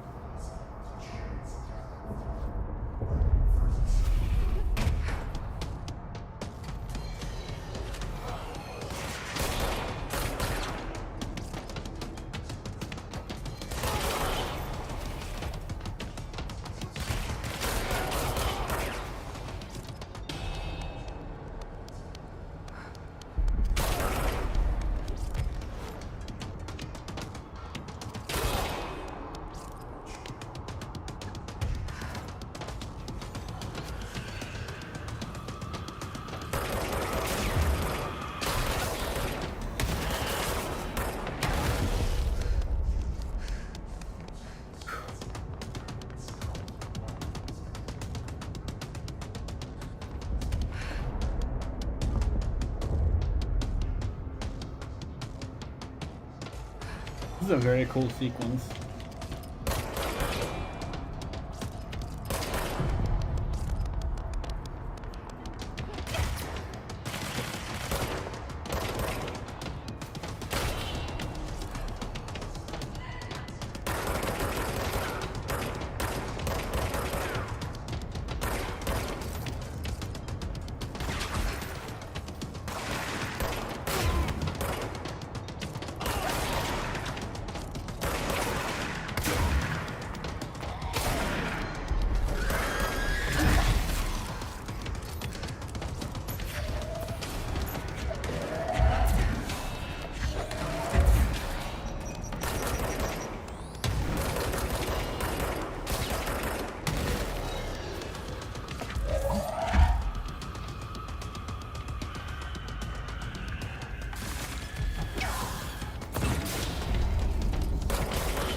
Fuck.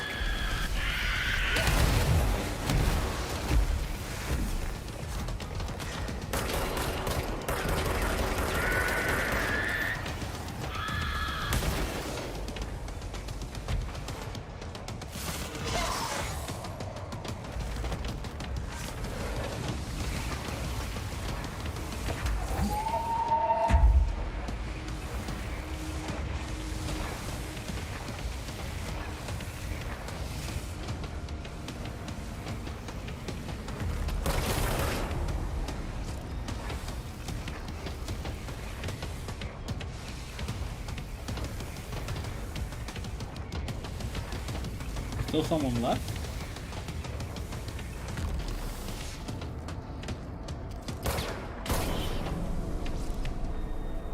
There we go.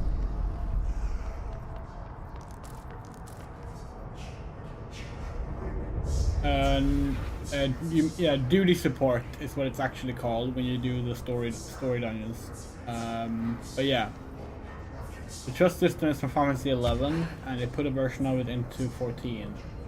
You level up NPCs as your partners. Duty support has pre-leveled characters. You can use for story playthrough. Play the dungeons as single player. It's a really cool feature, honestly.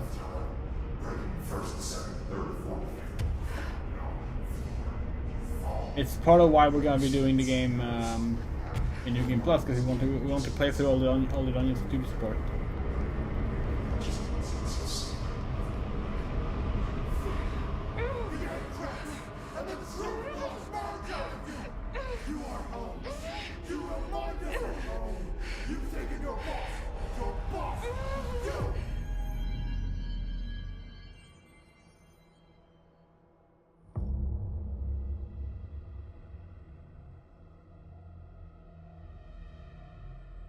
Dylan's in a coma. I don't know if there's anything of him left in there. If he'll ever find his way back.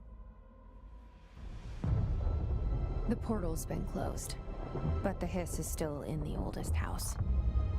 And the lockdown can't be lifted as long as any trace of it remains. I'm working on a solution with my management team, but there is still a long road ahead.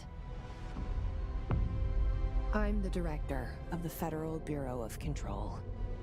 We're in this together. You and I.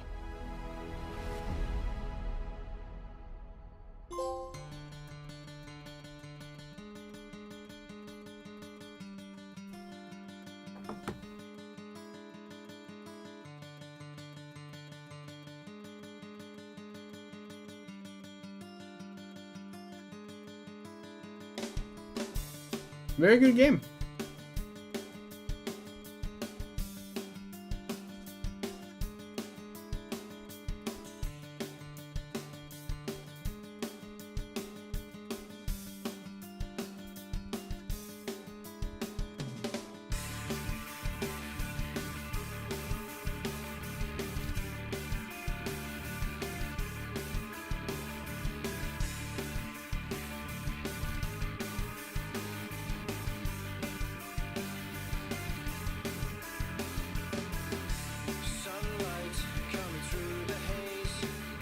Okay, shall we see?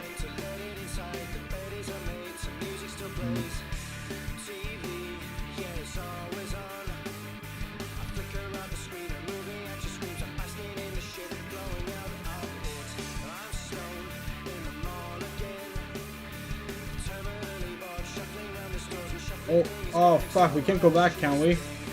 Dr. Emil Hartman was mentioned.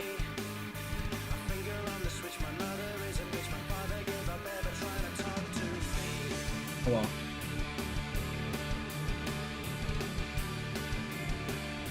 We spotted the words Dr. Emil Hartman when we were holding the skip button. We reacted too slowly for it.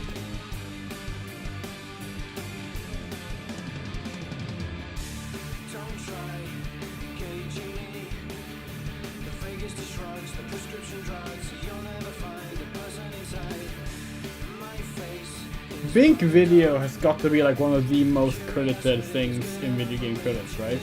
Right?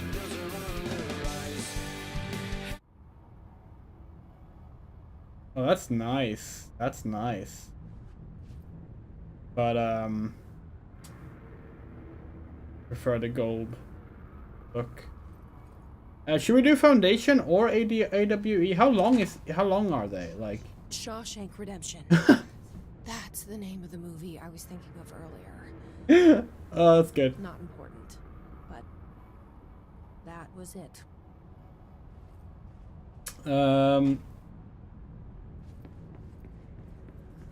Like, do you think we have time to do both in one stream? Foundation and AWE?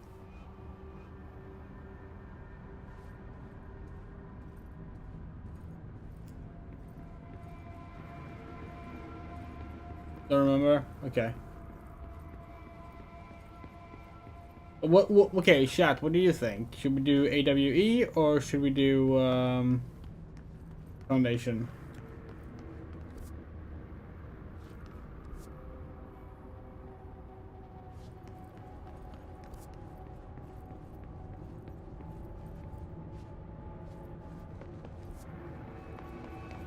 AW first. Okay.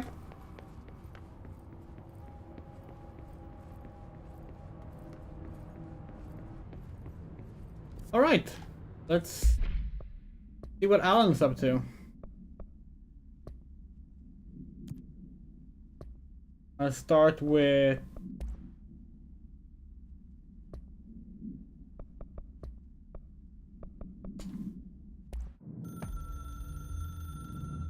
Darkness engulfed the elevator. There was something there. A presence. Jesse Faden could hear it. A call. It was faint, reaching for her from a dark place. Faden was sensitive to visitations. She had them all the time. From her guiding star and the previous director. She was the perfect receiver. As if she'd been made for this. Faden paused to feel it. The force at play here. It was changing things around her, subtle, trying to make her act. Faden didn't like that. Her guide felt it too. Polaris didn't flare up in defense as with the hiss. So it wasn't all bad. Not a hostile transmission. It was powerful, but it was coming from far away. And made weak because of the distance. It was a distress call. Faden sensed a drowning man. A man desperate to escape. She sensed something else too. A hunger in the dark. Not unlike the hostile resonance. Waiting. She knew that desperate acts can have grim consequences. It was this, more than the man's despair, that made her follow the call. The elevator lights winked back on. The darkness receded like a memory. There was a new button on the elevator control panel.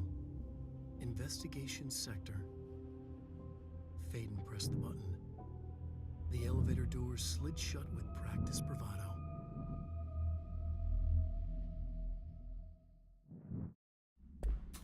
good shit.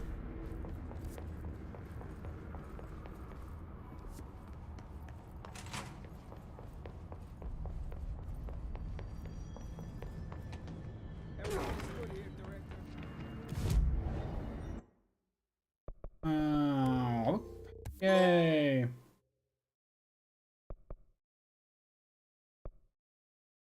That points.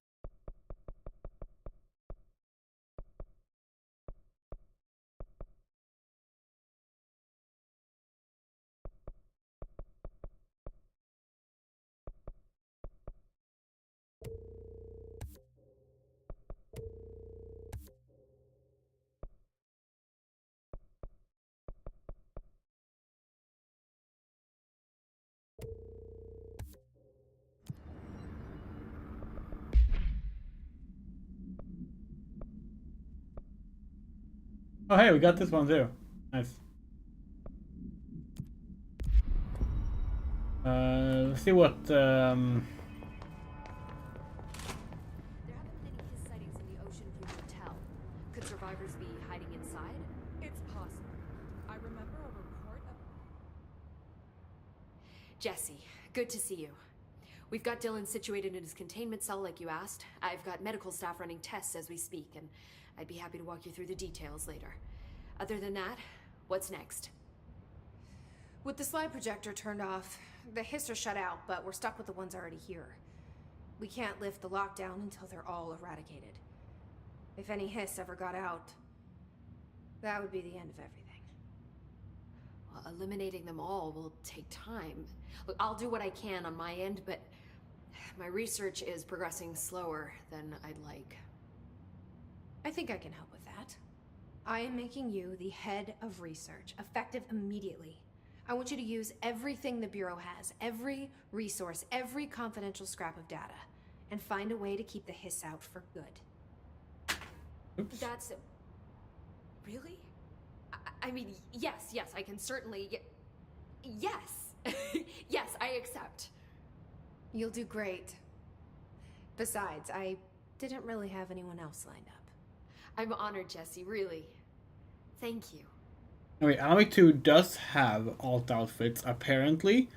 There's an outfit option in the game, but we don't know if we don't know we didn't find any. We platinumed the game, but Do you remember Mr. Tomasi, the head of communications?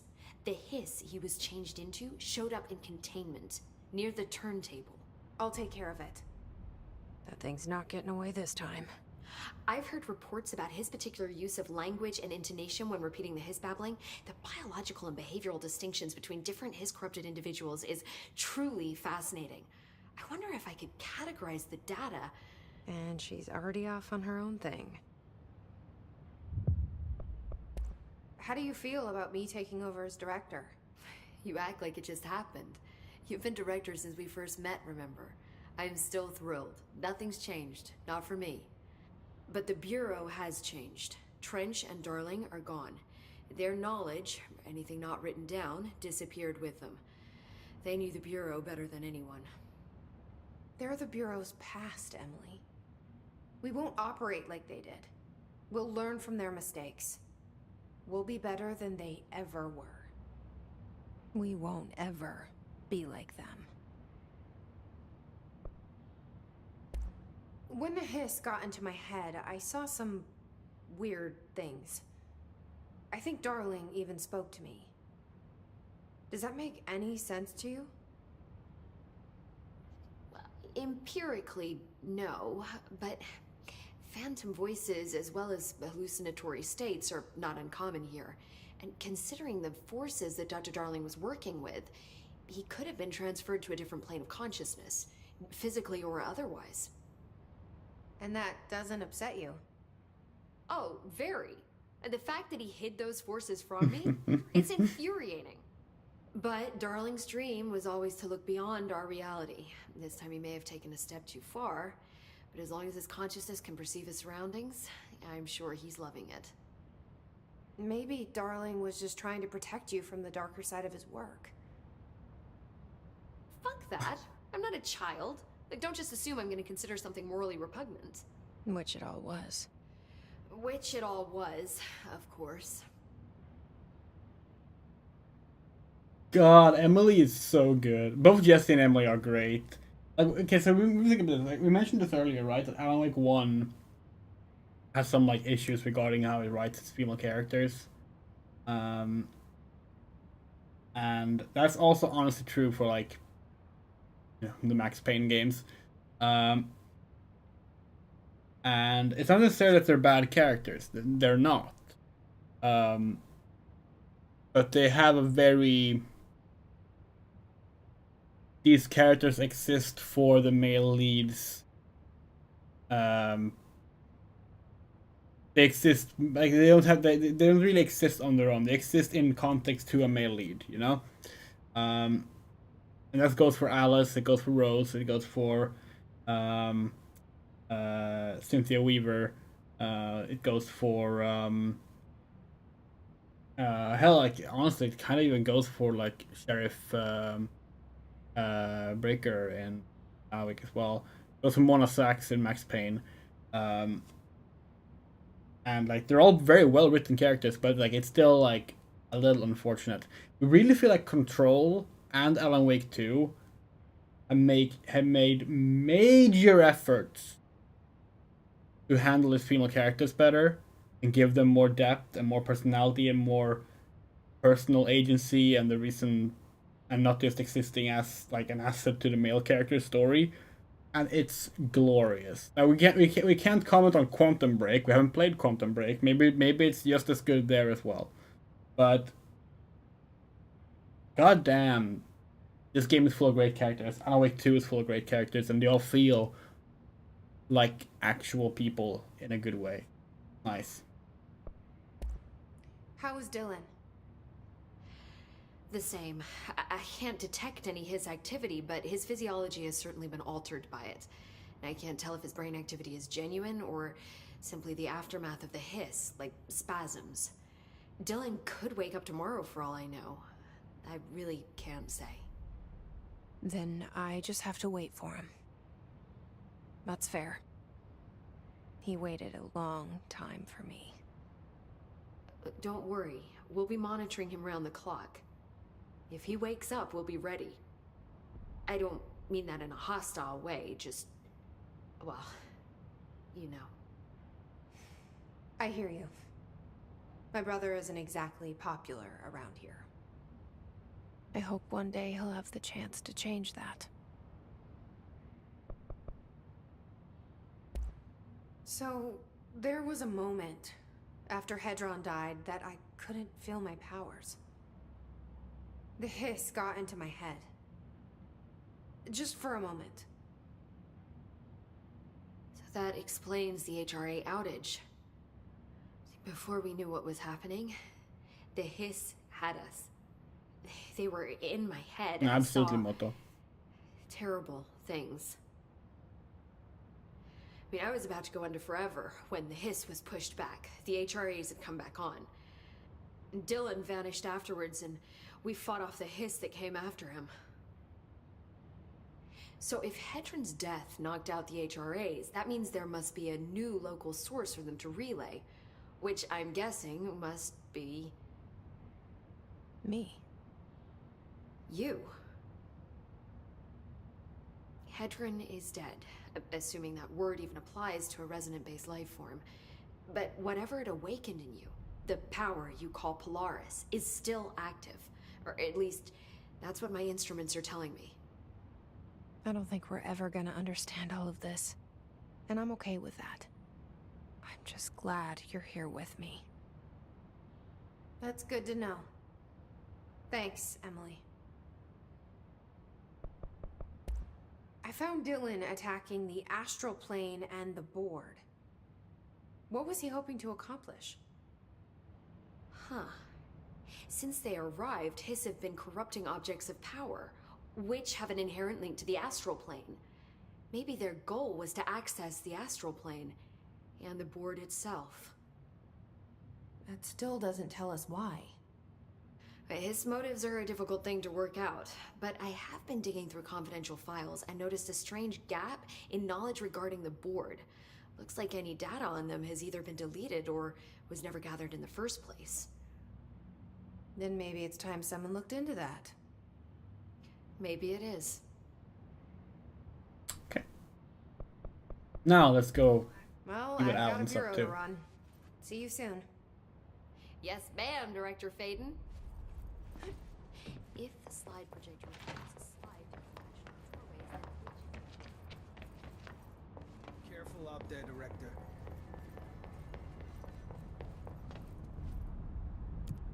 Investigation sector.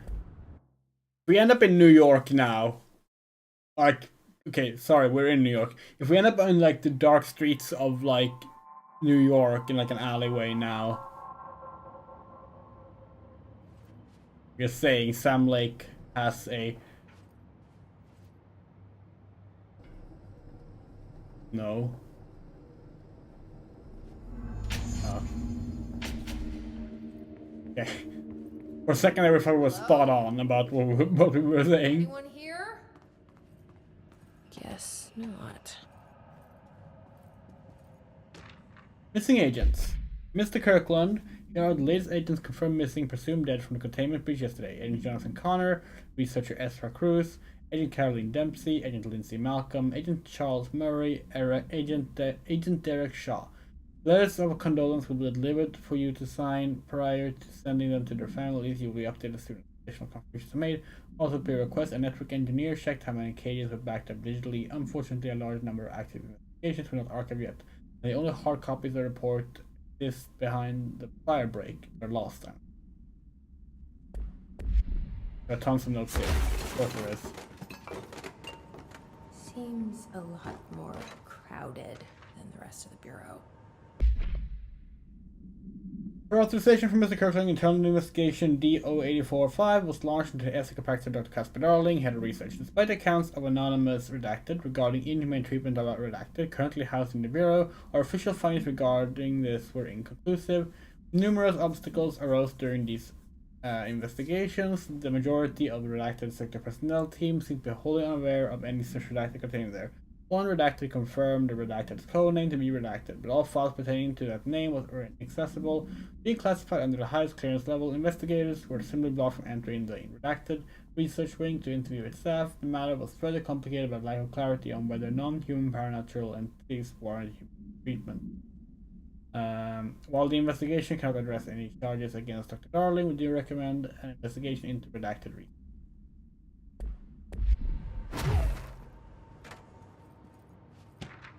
AC inquiry. Mr. Dennis, a request came through recently from an FBI agent asking for all our files on Bright Falls, specifically on the disappearance of the author Alan Wake. Per the Interagency Information Exchange Agreement, I had some paper pushed together up a folder of the pre-approved files. Don't worry, all the inappropriate material is either missing or redacted. But I'm writing to let you know that we received this request from a special agent named Alex Casey. Sound familiar, right? That's because Alex Casey is the name of the fictional detective in those hardboiled crime books Alan Wake wrote. Pretty interesting that an FBI agent sharing a name with the most famous character Wake wrote is looking into a case dealing with a writer's fiction coming true. I think this is worth looking into, but what's your opinion? Just give the word and I'll start surveillance on the guy.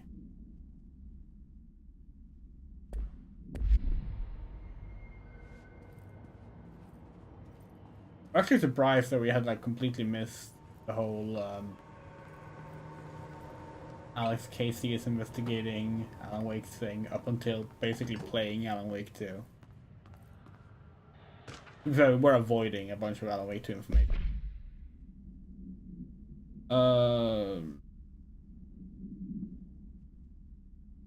Just skimming this.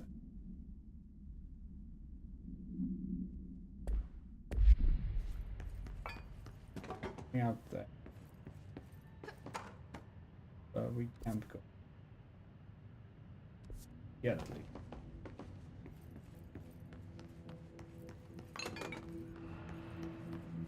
Resignation letter.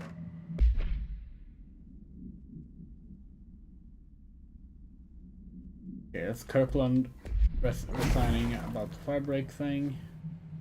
It's not working. I have to pull on Probably a power core somewhere. generator. Nothing issue.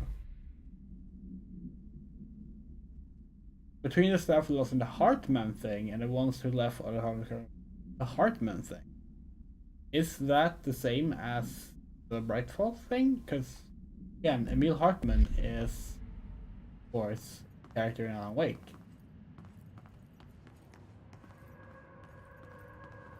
Character we're not sure ever came back to life after the ending of Alan Wake 1.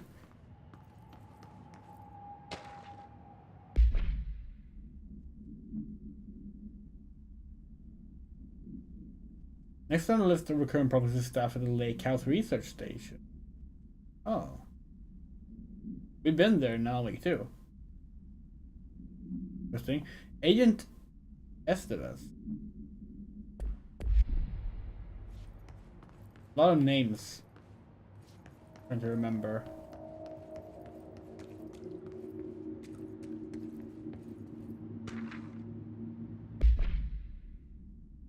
Okay. Authorization Mr. Kirkland, Redacted was launched into Redacted of Director Zachariah Trench. Recent change in Redacted visiting Dr. Trench, including aggressive Redacted when Redacted with other staff has been observed. However, this investigation is aimed at interpreting this issue rather than proving it. Notable Redacted in Dr. Trench Dr. Darling has been witnessed by numerous Bureau staff, although both declined to meet for an interview on the matter. Witness accounts suggest their arguments center on the Dimensional Research Wing and their Redacted kept inside. However, no evidence exists to confirm Dr. Trench is redacted as anything more than interpersonal. This investigation has concluded that Dr. Trench's behavior is something redacted and his fitness to lead is not in question. Refer to file redactor fully.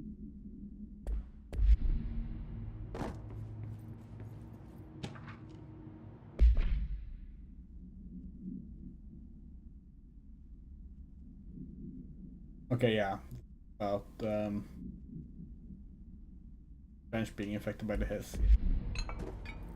We are mainly going to be reading notes that seem to be related to the Alan Wake stuff because that's what we're mainly interested in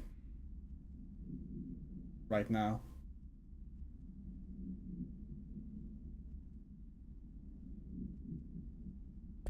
Yeah, we never did find Underhill's lab, huh?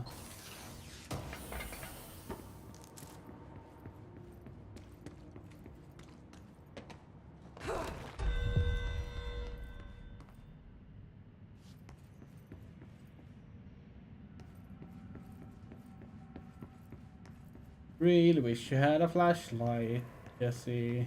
Okay, so it goes in here. Wait, hold on. Can we just...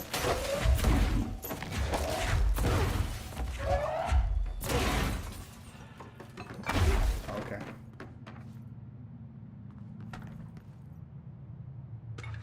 Keystone is back.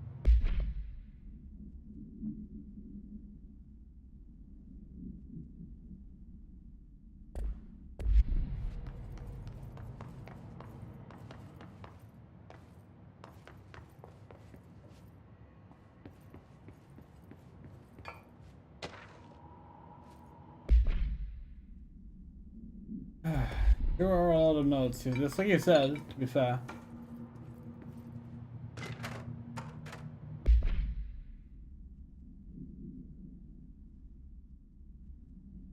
Oh, this is the tractors you fight in like 1, right?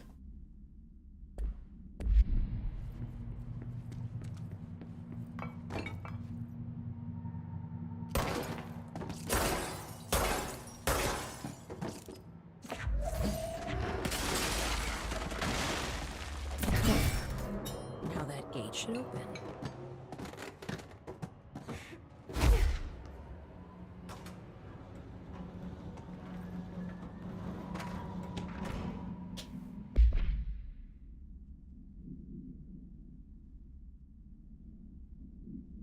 Civilian named Alice Baghdad entered the sector regarding early investigation. Yeah, so that's the thing that was mentioned in Alan Wake 2's spoiler. In Alan Wake 2's mid-credit scene, we found out that Alice got her help from the FBC.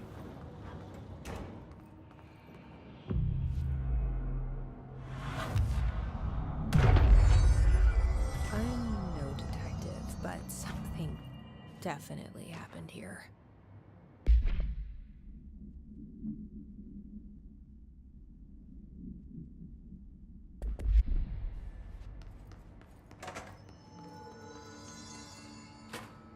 Okay, we know it. The root of 3.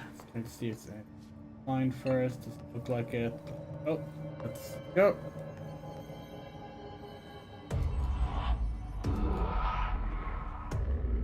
Do we know each other? This feels familiar. I can't seem to... I've forgotten it. I'm sorry. My name is Alan Wake. I'm a writer. Oh, he didn't say the thing! He didn't say the thing!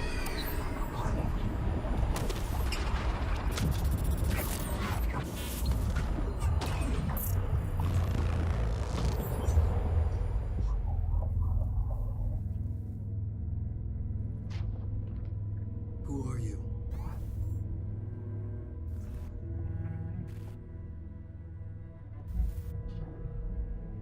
Who are you? Do I know you? I'm your friend Tom. Tom Zane. There's nothing to worry about. Tom. The poet. The diver. You look different. That was just a role. A character. The protagonist I played in my old film. I'm a filmmaker. An auteur like yourself. We're working on this together, remember? An artistic collaboration.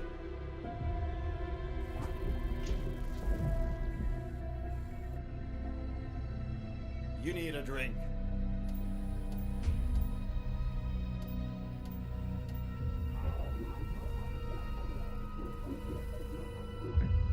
Ippis.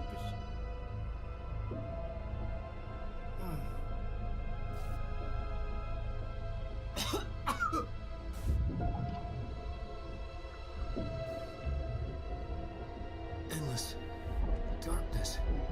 Nothing holds still. But we're very close now. You've been writing. You found a way to escape. It'll work this time. Writing?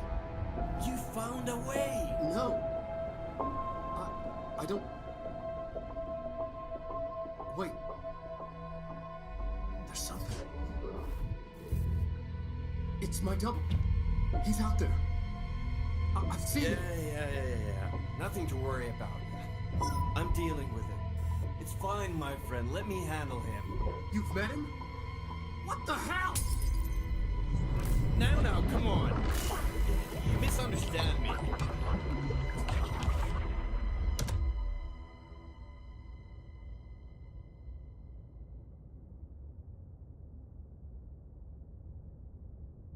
That was the Alan Wake?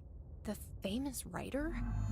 He disappeared years ago. It was all over the news back then. And Thomas Zane was with him. The poet. No, wait. He was a filmmaker. I always remember that wrong. Oh, that's so good. Okay, so for anyone who might not have missed when we got it, we're gonna replay that. Yesterday, yeah, we got a second Yes to Therapy thing. Is it this one? We used to play there all the time. Me and Dylan, and other kids as well. We loved it. This time, I remember, was different. We found a way in, deeper into it, like it had shifted. We went inside, and that's where we found the slide projector. A dump is a place for lost things. Things that have been thrown away. Did you ever feel that way when you were growing up, Jesse? What? No. Yes, but that has nothing to do with... Was there a slide projector at your home when you were small? No. Those were before your time, I suppose. But your family did look... No, this is the wrong one. It's this one, though. You mentioned a poem last time we talked. By Thomas Zane? Yes. Beyond the shadow you settle for, there's a miracle illuminated. I looked the poem up. Only I couldn't find any poet by that name. I did find a European filmmaker who moved here in the 60s, named Thomas Zane. What? I don't... No matter. It suits you very well. We love that. Okay.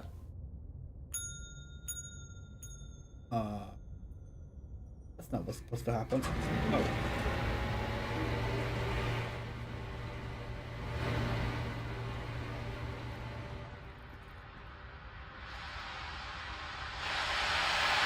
Okay, static.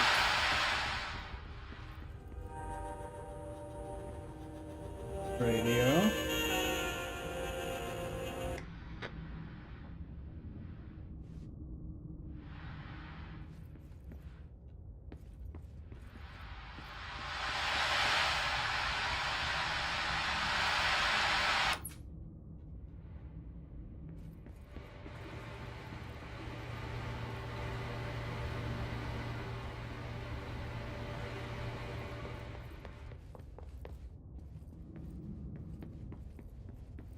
What's the last thing making noise?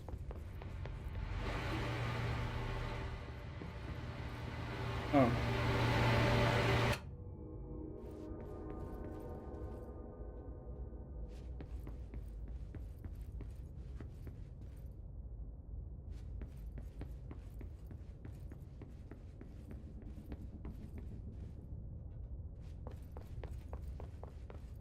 We have both the light switch and the door to... Oh, hello.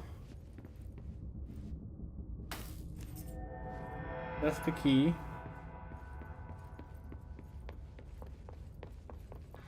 Dr. Emil Hartman, devoured by hungry darkness. Dr. Emil Hartman was desperate. The Federal Bureau of Control had stolen his life's work. This was his last chance, his final experiment. What he'd been too scared to do before. Hartman dove into the lake, was taken, devoured by hungry darkness, became the thing that had been Hartman. Only an echo of him remained, fragmented impulses on autoplay, Violent, bloodthirsty darkness in the driver's seat. Emerging from the lake, the thing was captured by the FBC. Brought in, contained, studied. The thing broke loose, killed everyone it could. The FBC fell back and sealed the sector. The thing was alone in the dark. Oh, Alone in the Dark mentioned. Waiting. Then something else came. Not darkness, but similar enough. A sound.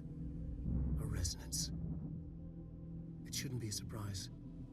If there's one, why not another? The darkness inside the thing could have been immune, could have resisted, fought, could have been passed by, passed through with no effect. But it didn't, and it wasn't. Maybe it had grown weaker over time, not aged. It was timeless, but weaker with no link to its source. A metamorphosis followed. The thing that had been Hartman went through another change.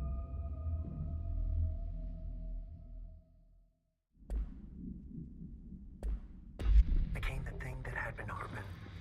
Broke loose. Killed everyone it could. Lurking, roaming, waiting. Then something else came. A resonance. The thing that had been Hartman went through another change.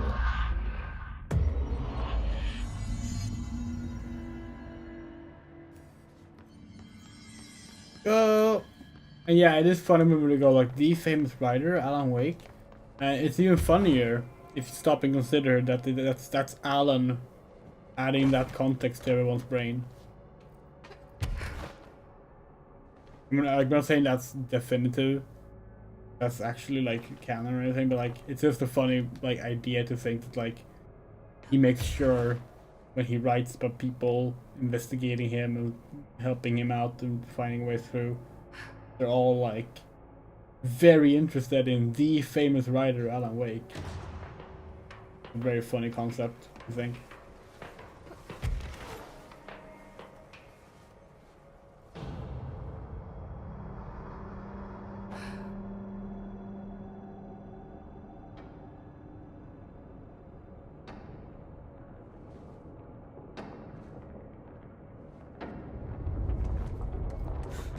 Creepy, damp, and abandoned.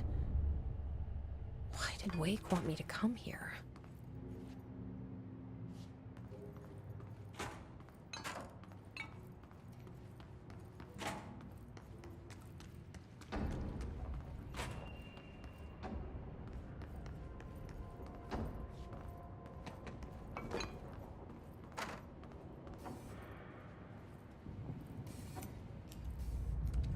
That doesn't look like a house shift.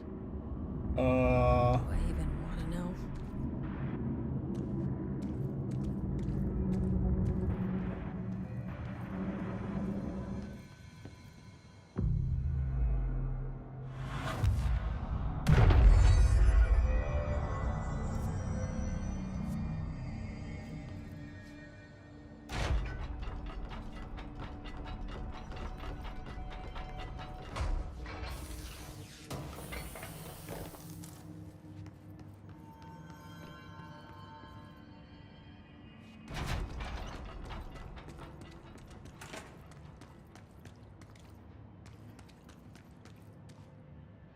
Let's go.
Of course, the hiss are already in here. Hartman arrest. Okay. Hartman Meal. Victims' names. Wake Allen. Anderson Thor. Anderson Odin. Redacted. Lane Rudolph. Tesol Wendy. Emerson Thomas. Is Thomas Emerson the game developer who's apparently no longer a game developer? That changed as well. Anyway, two redacted names here. That would be... Oh, it's probably the agents. That were attacked. What's the name? Dennis, Special Agent Rema. Kidnapping altered individuals, sanctions against altered organizations, obstruction of Bureau investigation, breach of Ash Act. Offenders property seized as evidence to be used in conjecture of the ongoing AWE investigation. Offenders' personal effects have been sent to research. After being cleared by Bureau researchers, all victims have been released. Biannual surveillance orders were assigned to each except the Anderson brothers due to their senility and Wake possibly deceased.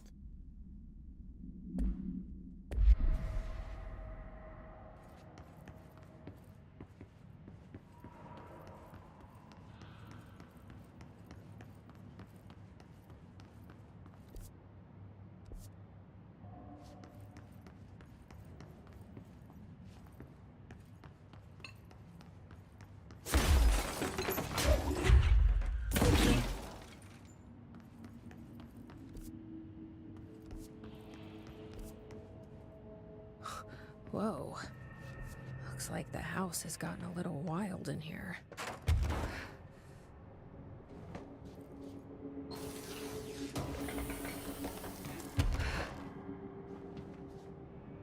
Okay, we cannot go through here then.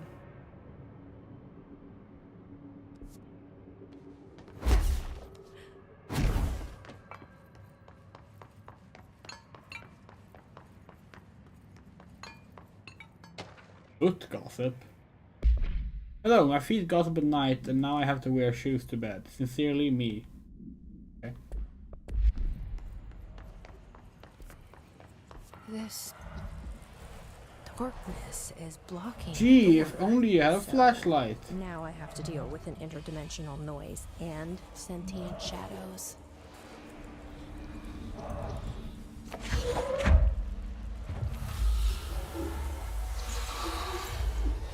Light burns it away, huh? It's so funny if there's nothing in the game to indicate that, unless you played Alan Wake 1. Like if you can't find any hint towards it. I if that's the case, actually. Like, oh, you didn't buy Alan Wake when we first made it? Forced us to, like, cancel the sequel? Well, now you're gonna be stuck in the puzzle. Well, it seems there was nothing here, so... Oh wait, hold on. Ah!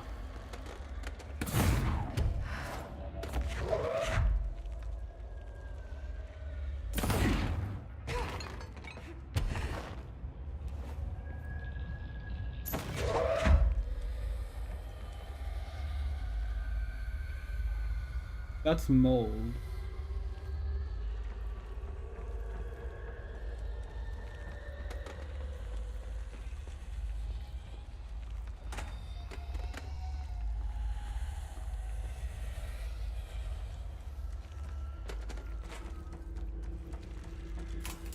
No!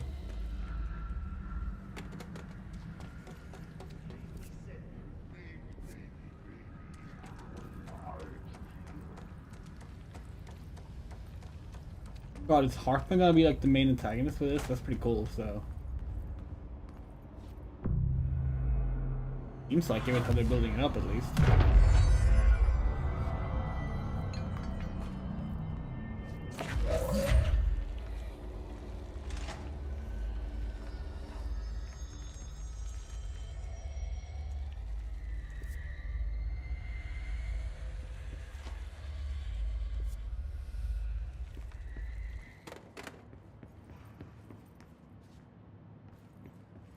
No.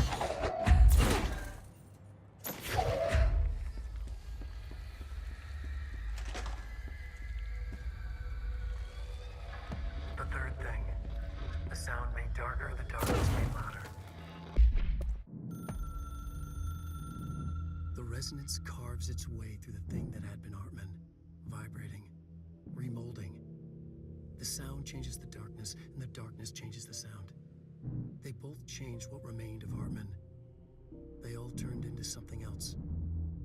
A third thing. The sound made darker. The darkness made louder. Hartman was stretched. Stretched as anyone when seen from out of time, like a worm through time. Almost an Ouroboros, a spiral, a maelstrom. The gravity well of a black hole, twisting inward, tightening, taking you deeper and deeper to the bottom, the heart, and through to the other side. The third thing said, when you hear this, you will know you're in new you. He said, we build you till nothing remains. He said, under the conceptual reality, behind this reality, you must want these ways to drag you away. He said, baby, baby, baby, yeah, orange peel. The third thing was a monster. He'd tear apart any ordinary person crossing his path. Now he crashed out of darkness toward Faden. There was nothing ordinary about Faden.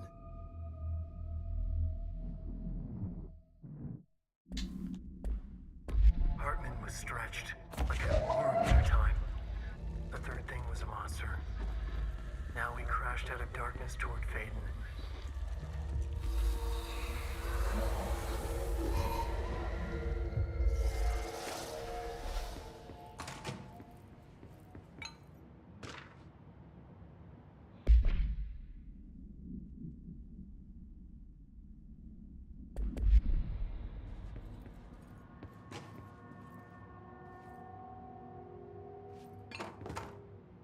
My understanding of the darkness is fragmented, incomplete. This abyss, this void, it very much does not wish to be understood. If light symbolizes knowledge, then it stands to reason that darkness would equate to ignorance. By its very nature, it abhors comprehension. Of course, my own nature drives me to comprehend all. We are opposing forces, destined to collide. And given this conflict of natures, we know that the light of truth will burn away the darkness, both figuratively and literally. Any significant light source can be used as protection, even weaponry against this metaphysical gloom. And then there are the artists. I know for a fact that Tom, Wake, the Anderson brothers, and Lane all had some involvement with the darkness. The question is whether their uncanny ability to affect reality through their art beckons the darkness, or did their work perhaps even create it? With Wake now secure in my lodge, I expect I shall grow closer to learning the answers to these questions. Assuming he cooperates, which is proving quite the challenge. Well, perseverance is the foundation of knowledge. Speaking of, I must be off on my rounds. That is just before the start of chapter 4. We forget the wrong word. We're not sure. Is that the same voice actor as the original Hartman? Sounds a little different. Might just be because it's been many years. Oh, yeah, here it is. The Shadow. Paranormal entity AO10, aka the Shadow, is an aggressive redacted consisting of 3 known types. Type A, localized manifestation of sentient redacted capable of occupying organic and inorganic materials, as well as exerting over its surrounding. Type B, shaded individuals, human bodies redacted by the Shadow. These individuals become notably more aggressive but do seem to retain redacted of their previous selves. Research is ongoing as to whether this condition is reversible. Type C, shaded objects. Similar to Type B, except that inanimate objects are redacted, solely to be used as destructive tools. Each type seems to work towards a shared goal, possibly targeting certain individuals. Individuals see AWE 35, which may imply a shared link to a redacted intelligence. The threat this entity poses warrants immediate exploration of the offensive and defensive measures. The investigation sector is being outfitted with additional lighting sources, some internally powered, to prepare for the eventuality of redacted.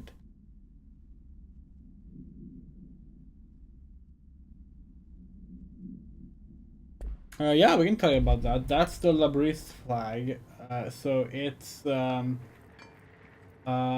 pink triangle. Sorry, the black triangle refers to during the Holocaust. The black triangle was used for asocial behavior.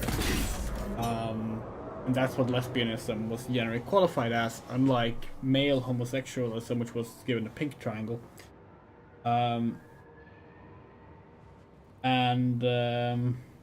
Yeah, so it's like an old lesbian flag. Unfortunately, it's been heavily co-opted by TERFs, so it's not in use much anymore. It's also not very friendly to things like just, easy to make flags and gradients and stuff like that. Yeah.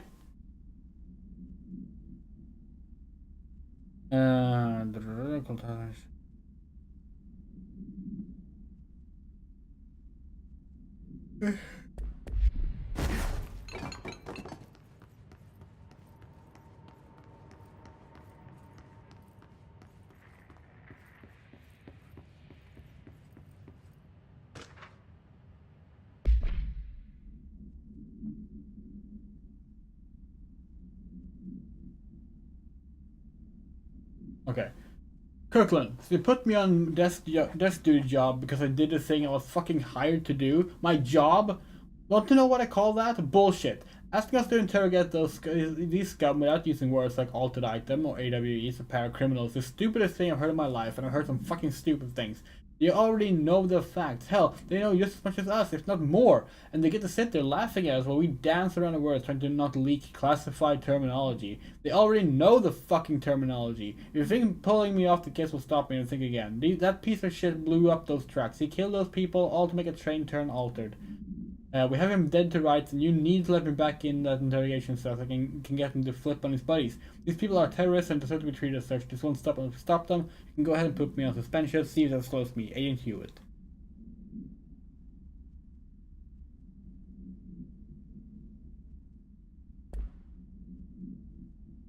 Okay, yeah.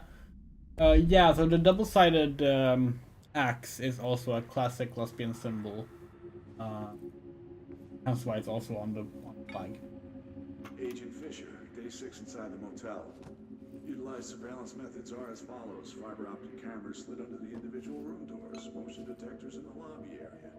Tripwire, triggering a flash camera across the main entrance, even fingerprint powder on the front desk.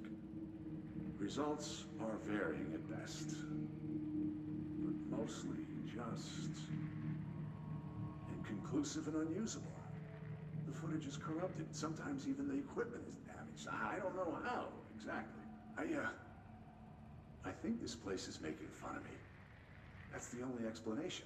I can hear them laughing and screaming behind the closed doors. I can hear the call bell going ding multiple times a day, but when I look, there's no one there. I know I'm supposed to stay out of sight, but I've seen the doors closing just before I can catch even a glimpse of anyone or anything. They're messing with me, whoever they are. I think... Wait, shh. There's something. I gotta get this. Gotta get the cable out. Come on, you fiber optic fuck, cooperate. Okay. You brought the flashlight in here.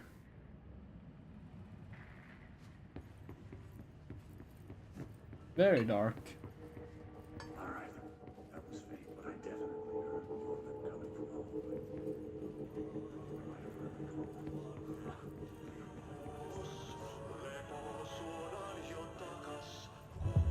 Hey, the plants in here have done darkness everywhere. New day, same old bloody city, said the whole place. Like tar but good for nothing. Get rid of it.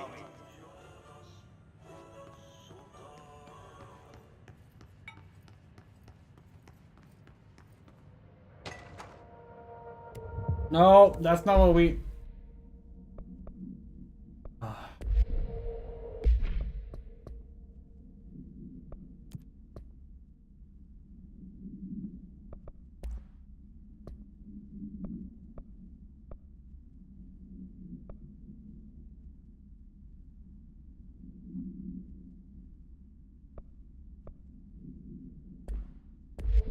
Oh, Japan. We're doing the Alan Wake DLC for Control now.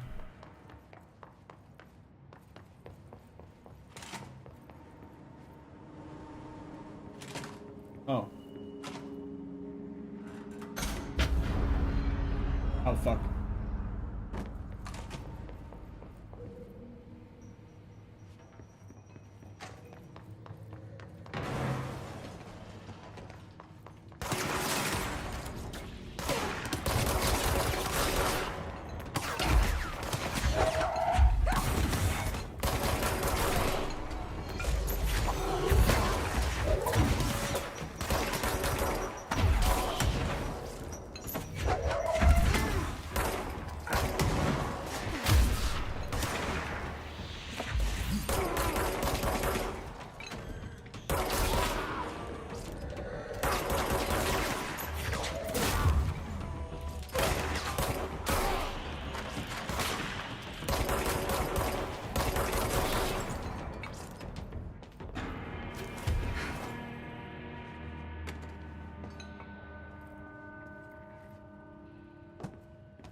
Nice. Okay, let's move on.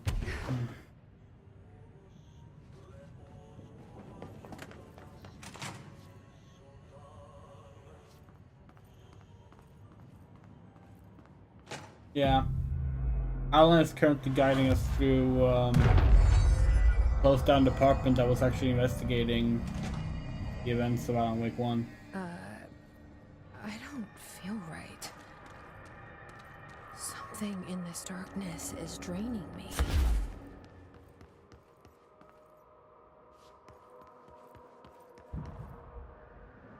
Oh, yeah, cool. You actually lose energy. Look. The energy bar is depleting. Okay, so we need to find the power boxes. It's like there, there.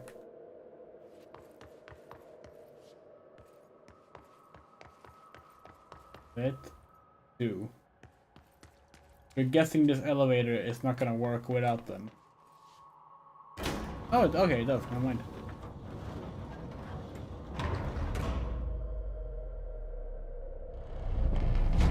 Oh, that's not good. Now what? Oh. Oh. What is that? Here. Come on, elevator, time to go. Dr. Emil Hartman was desperate. Fuck. So you don't like the light? I can use that.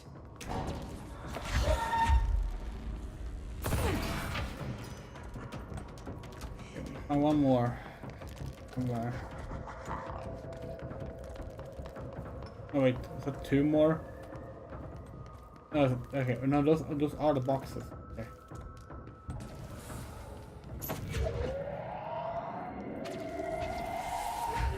That's not good.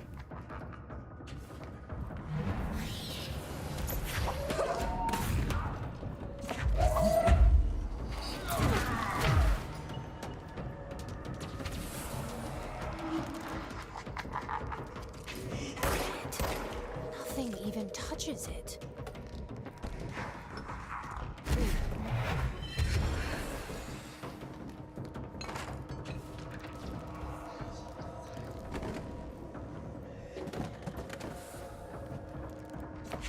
Okay, where else can the power cores go?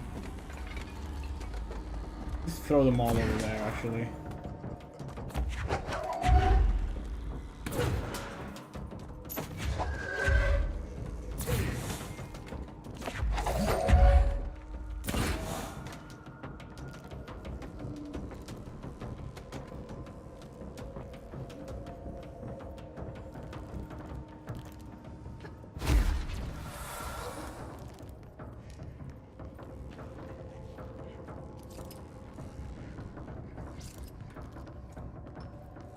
bet we need one up here. Okay. Oh.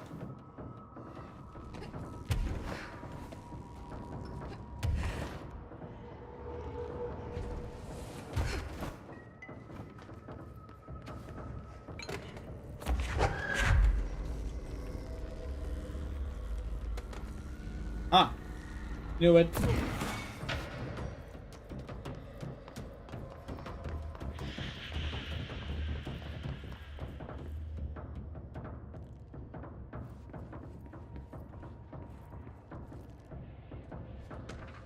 Night Springs screenplay.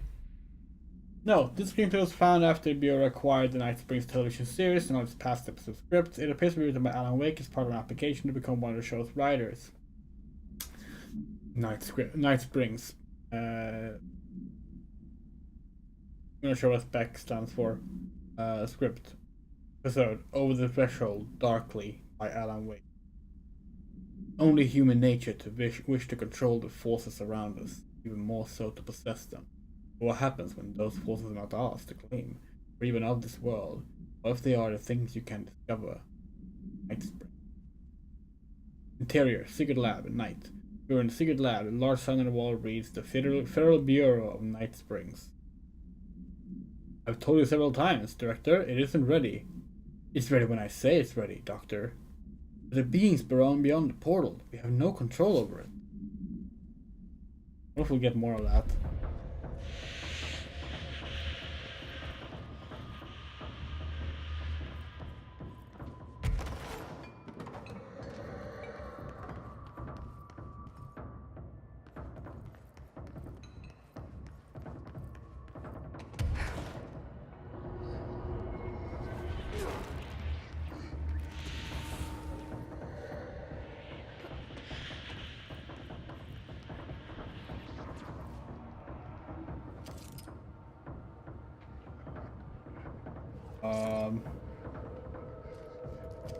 When is this game coming out, Remedy? Jim. Or Shum, depending on how the umlauts. Oh, and a sequel.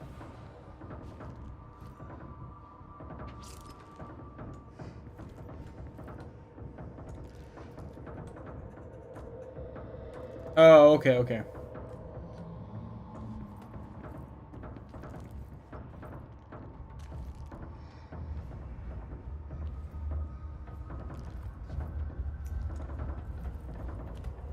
We need another power box.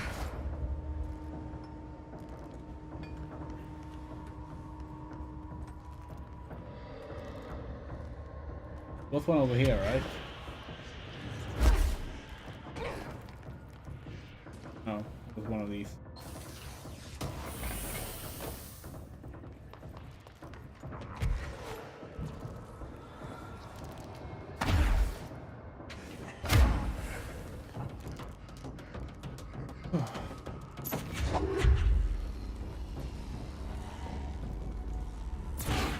Land. Good.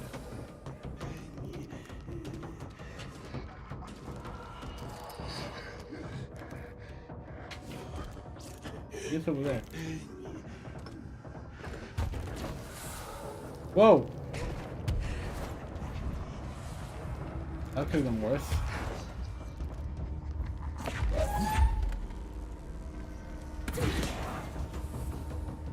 That's not good! Where did it go? Where did it go?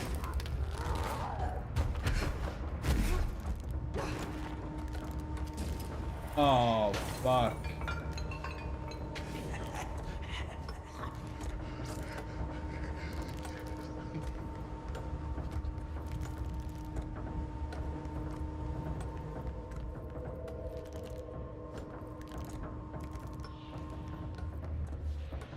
Okay.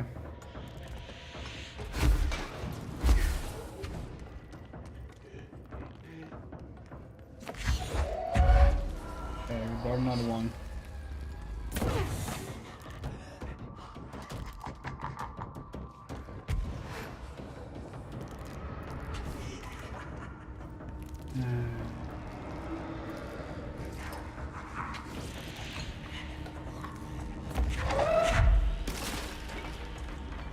show something else at Heartland.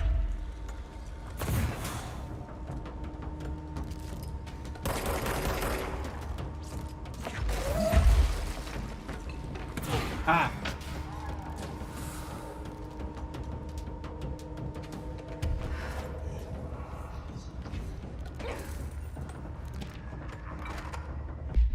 Jamil Hartman is an academy psychotherapist that owned and operated a recovery center in Bright Falls, Washington, focused on the treatment of artists struggling with creative blocks and other mental disorders. Publicly, Dr. Hartman's treatment center seemed unremarkable in its method and purpose. Privately, however, Dr. Hartman was abusing his patients in order to utilize any latent paranatural abilities that they may possess with the aim of shaping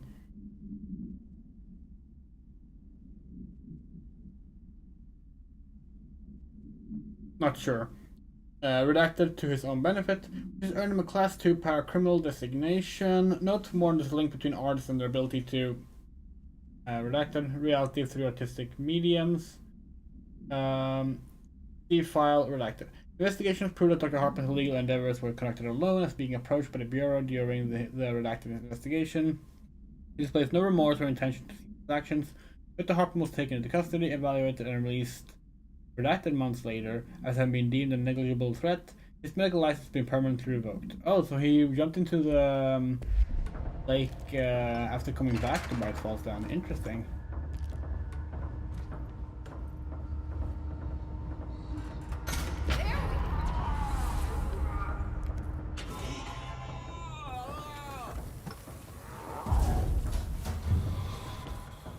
Yeah, how do you like that?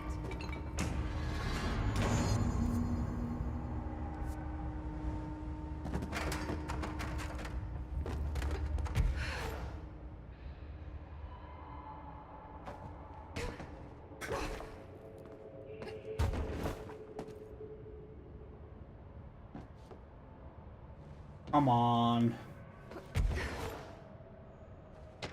Your appearance. An excursion into the Ocean View Motel and casino discovered a previously unseen door in the lobby hallway. This door featured a spiral-shaped marking designated door.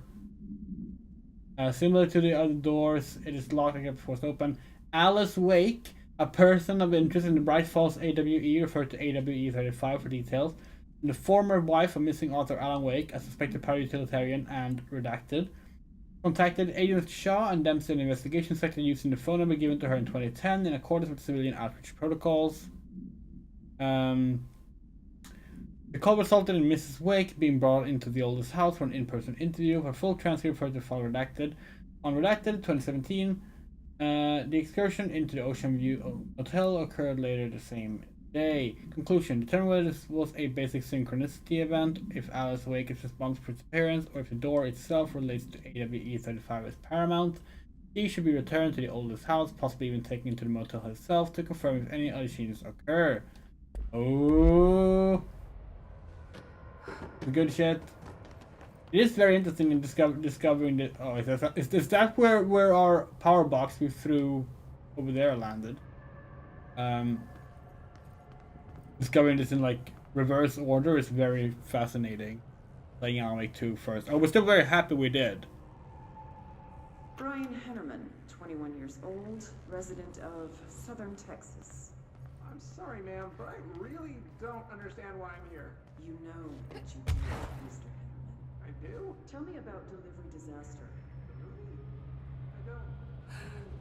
it wasn't very good. That's not what your review said, but we'll come back to that.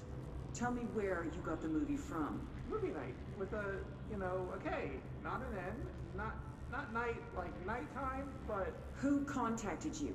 Who told you to review that film? no one. I just did it because it looked obscure. I didn't even like the movie. I shouldn't have given such a high score, but reviewing obscure films makes you look smart. And I thought if I looked smart, I would get listeners. My podcast would take off and I could move out of my parents' basement and maybe even go to college and get a film degree like I've always wanted to. I swear. I swear, I swear, I swear. Okay, the kid doesn't know shit. I'm ending the session. Game 3 is the best. Look forward to the Shum anniversary stream on Sunday. Better be there.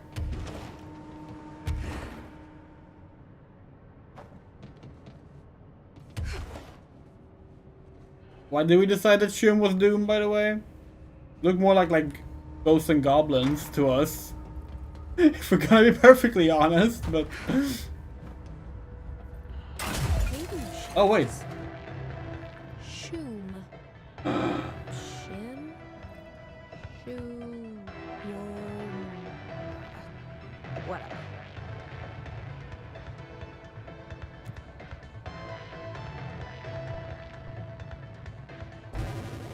Oh, that's a good effect.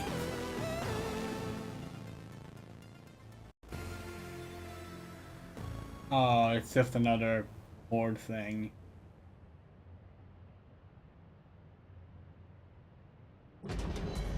That's disappointing. That's really disappointing. Cool effect though.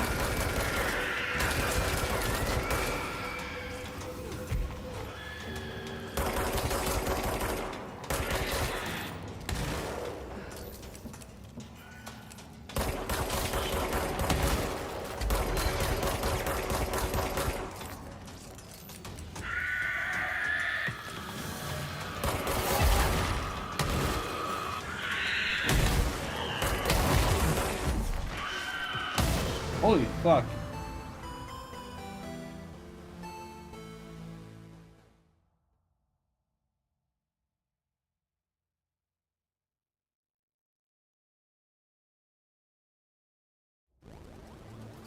God, that effect is gorgeous.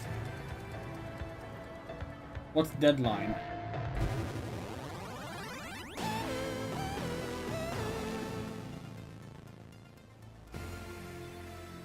Before time runs out. Each enemy. Okay. That's more our style of game mode. So yeah, sure, we're done.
Oh fuck!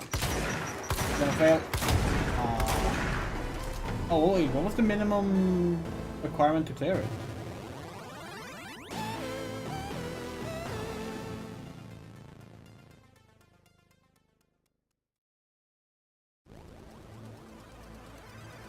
Oh well.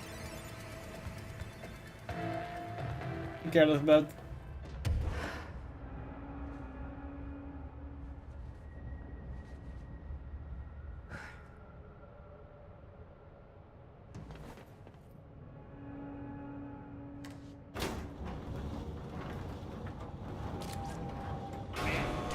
What are you doing in investigations? Jesus, don't scare me like that, Langston. If you're talking right now, I can't hear you. It's a one-way system. Try to find an intercom. Langston, it's me, Jesse. I know. I can see you on the monitors. The cameras in there haven't worked since we sealed that sector off a couple years back. Let me guess. You sealed it because of the monster guy. Wait, did you see Dr. Hartman? Jesus, I really wish you hadn't opened that fire break. Okay, listen, you need to find Hartman and kill him before he gets out into the Bureau. That thing is a person? He was a person. We brought him here to study after he was, altered in an AWE. I forget the medical word for what happened, but now light physically hurts him. Do you have a flashlight? No. A lantern? Headlamp? Oh yeah, flare gun. Oh, Christmas lights. You could wrap them around your... I don't have any of those, Langston. Shit. Okay, well, I'm sure you'll think of something. I'll keep an eye on you from the Panopticon. This is kind of exciting, right? Maybe from where you're standing. Right, okay, well, Oh. break a leg. Oh, why did I say that? Okay, this Hartman thing can't have gotten very far. Let's go flush him out. Langston was right. This is kind of exciting. It's just nice to have someone to talk to, you know? Ever since I got put in charge of the Panopticon, people treat me different, like I'm crazy for wanting to work with altered items. People just don't understand the altered items like I do, you know? I don't want to brag, but it does take a very empathetic mind to connect with the items. Doesn't Still, want to I don't know why brag. people are making it so personal. Right. I mean, the teams in research handle paranatural materials every day, and no one thinks they're weird. Well, maybe that's not true. Darling is famous for being a bit out there, but when he's weird, it's charming. Altered items really aren't that frightening once you get to know them. If you figure out what they like or don't like, you know, what sets them off, then there's nothing to worry about. I guess at the end of the day, we're still just wild animals scared of our own shadows. We're supposed to be on the same team, but sometimes it feels like it's every department for themselves, like it's a race and we're all trying to be number one. If it is a race, though, I'd say Darling is a mile ahead of everyone else. He was Trench's golden boy for years, but that relationship has gotten pretty God, he tense, sure likes to so talk. I've heard through the grapevine. Not that I spread rumors, just, you know. Which is fine. Not me, though. We don't mind when people like to talk. We like to listen, actually. Too much work to do to focus on And we like to those talk kinds of too, things. but, I need to yeah. stay focused so I can get my work done and get home to feed Alfred. Who's Alfred? Of course, Just gonna talk forever, can't always isn't make he? it home for mealtime, so I have my neighbor check in on Alfred at 7 o'clock if I'm not back yet. She's very nice. Her name is Maria. She's older. She came to New York in the 50s to attend school and has been here ever since. She has a couple of kids. I met them at Thanksgiving. Big family. Very nice people. Anyway, she has a key to my apartment and she gives Alfred his dinner if I'm not home. I'm gonna have to buy her a Dog, nice cat, fruit or hamster. What is Alfred?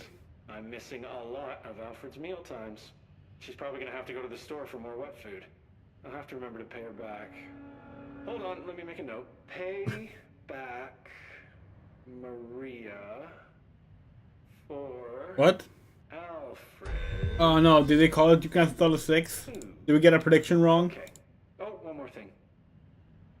And buy Aww. Okay. a We don't care. fruit arrangement. Like, we have been thinking this for like, Are you a cat person? I don't think I ever asked. It's a cat, You seem cool. like one, though. You'd like Alfred. He's very proper. Really carries himself well, you know? I named him after my favorite poet. Felt like a good fit. I got Alfred just before Sylvia died when I was at the... You know, I don't really remember where I got Alfred from. But, boy, those two did not get along. Oh, no. Sylvia thought she owned the place. Didn't like me getting in her way, scratched me more than once when I was just trying to move her food bowl. That cat was a real asshole. Wow. I'm realizing now that That's language was kinda not harsh. entirely, professional. You see, Sylvia didn't tolerate most people, or animals, or anything. And that's what I meant when I said asshole. I would never use that word about a person. It was just, hey, there's a light flashing on the console here. I gotta, check this out. I'll get back to you later. Real smooth, Langston. Okay, so we had made like we tweeted about this earlier, that like the trailer announcement, the thumbnail, the description on the YouTube video, all these things, it never actually said Grand Theft Auto 6, you know? So you were like, oh, are they gonna do a Doom 2016 or God of War 2018 style thing where it's just gonna be like Grand Theft Auto parentheses 2024 instead. Guess not. It's now announced as Grand Theft Auto 6. Okay. We don't care. We haven't supported Rockstar games since a long time ago. They're gonna have to do a lot to convince us to play it, and we don't think they will. So, you know, whatever. No, the fact that there's gonna be a female co-lead, that's it, right? It's not enough. Does GTA 5 still have all the transphobic stuff in it, and its third re-release?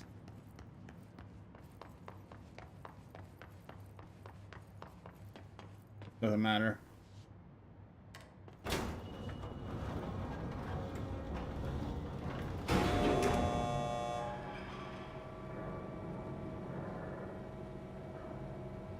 It doesn't matter, but what we mean is that that's also not enough for us to consider. We haven't played it. We haven't played Red Dead Redemption 2 either.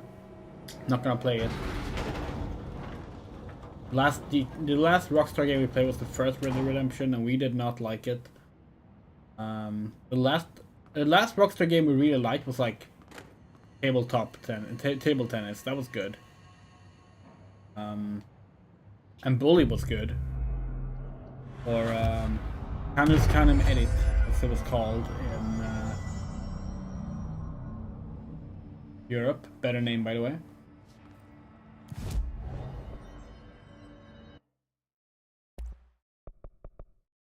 Oh, we can construct... No, that's not the final one. What's the search for adhesive munition to detonate when money triggered or if the time expired? Oh, cool.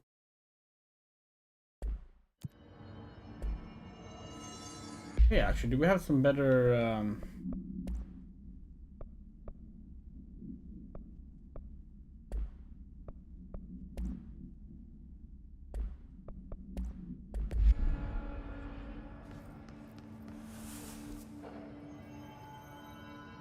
Will say though, something that interests us far more is that apparently, and this is technically years old, but it literally was like shared on Twitter today, and someone like came across it and it got more attention as a result. There are fan-made like updates to the original Grand Theft Auto 1 and Grand Theft Auto London. That like makes it work better on all the computers, like has widescreen support and everything. That is something we're interested to play, to make. Lemmings games? No, that was Psygnosis. Psygnosis, the Swedish company, used to make Lemmings. Rockstar was DMA Design earlier.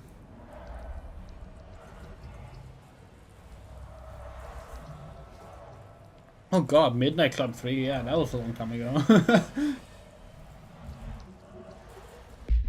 Okay, so we need to like clear our inventory. Not there, but here, right?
We do wonder if we would like Bully today, because like a lot of it was just like the sheer novelty of like a game with like a GTA style mentality. He made the same. Was it not Psygnosis that made Lemmings? What are we thinking of then? Sorry about that. I thought it was Psygnosis. Which, no, that's a British game development studio. Oh, they made, yeah, no, they made Lemmings. Oh, they published Lemmings. Oh, okay. Oh, damn. What Swedish studio were we thinking of when we said Psygnosis was Swedish? Huh. Oh well. We were wrong then. Oh wait, hold on, we were wrong on several things. We said Red Dead Redemption was the last game from Rockstar we played, right? That's not true, we played Max Payne 3.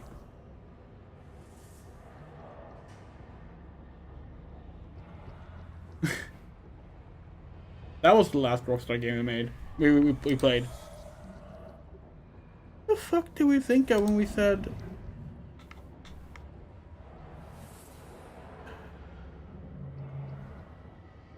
This bugs us now. Hold on.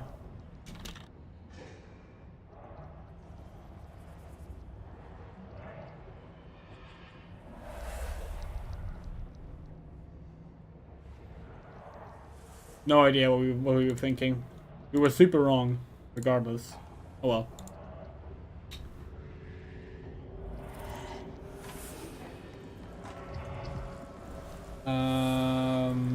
What were we talking about? Oh yeah, yeah. We just take major issue with Rockstar regarding like their treatment of like marginalized groups in their games, as well as just the general horrible reports of like workplace abusement, workplace abuse come out of Rockstar in the past decade, maybe longer.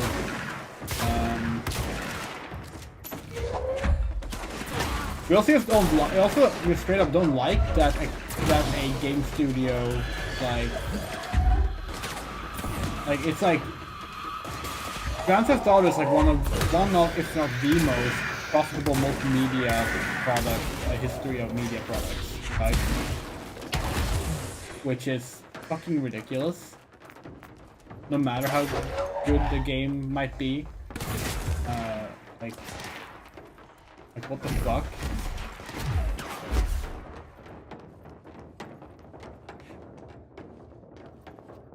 Take-Two is also like a really scummy company, and like they're the publisher still, right?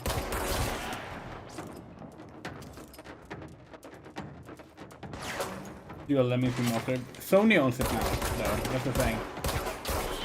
That's why we thought Psygnosis made it, because Psygnosis published it, right? And Psygnosis became Sony Computer Entertainment. That's why the last Lemmings games were on like PSP.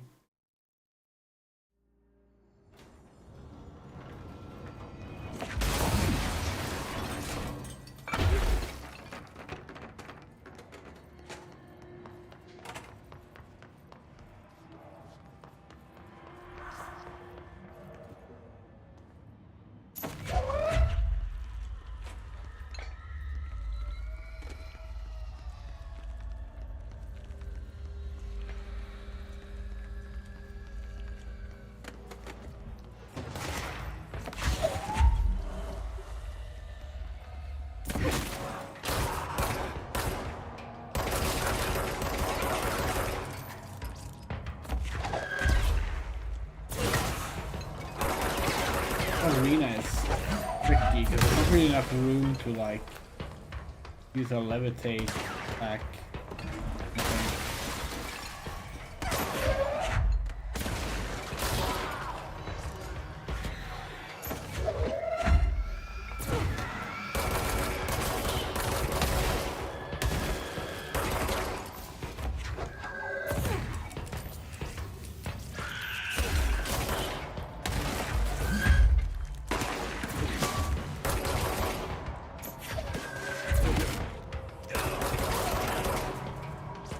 GTA you played through was GTA 3. The last one we played through was probably San Andreas. We did not finish 4. We were certainly there for the hype for 4. And we played it, and we didn't like it.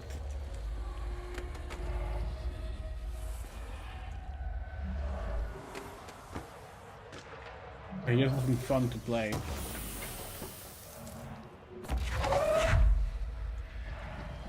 Tried it again a few years later, the PC version. Initially we played the 360 version. To see if it was just that like we didn't like the console version. Because that was the case with like GTA 3, Vice City and San Andreas. Is that we like those games on PC, but we don't like playing them on console. We don't like how like the shooting works. But even like replaying GTA 4 on PC did not make us like that game anymore.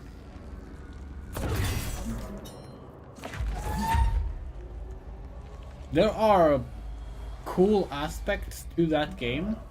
It's obviously very like well polished and like technologically impressive. But it's that's the thing, we talked about this like a few days ago on stream. We talked about like if recognizing games as good even if you don't like them. And we just can't, you know? This makes no sense. Fix that.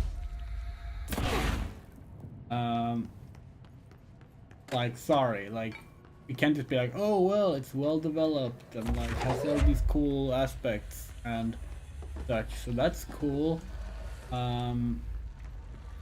We don't like it, but we respect it. Like, no, we think the game sucks. That's simple. It is funny how they recycle the same 3 cities, because, like, those were the 3 cities in GTA 1. And then they made GTA London, and they haven't done another game set outside of the US since then.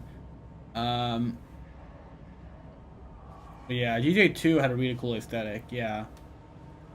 Yeah, that was the game set 10 seconds in the future, or whatever the manual says. There's something to that effect. The old GTA games are really cool. And remember when GTA 3 first came out, the original release? That you could actually, like, shift that game? To, oh. Can we burn that darkness, maybe? Oh, fuck.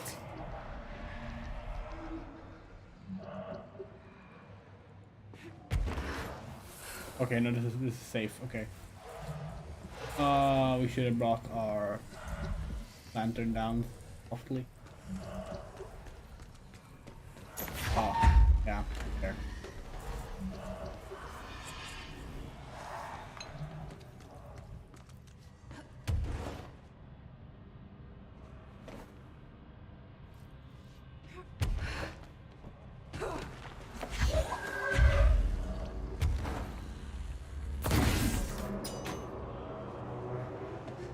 Okay, no, okay, what we're gonna say is GTA 3 had the ability to set the camera top down, like GTA 1 to 2. And then we think in Vice City they got rid of that. It made us really sad as a kid. We really liked like controlling the car in that top down view.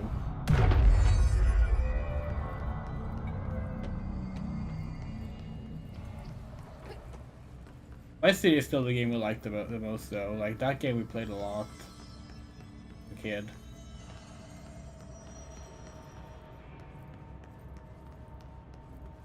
The entire GTA 3 trilogy was like solid.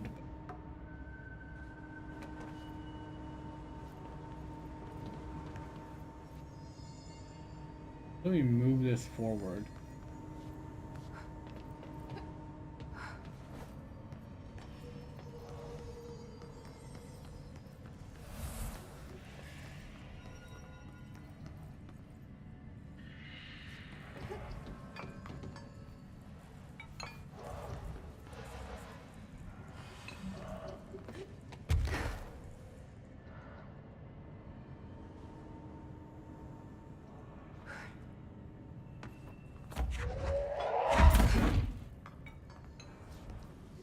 Huh.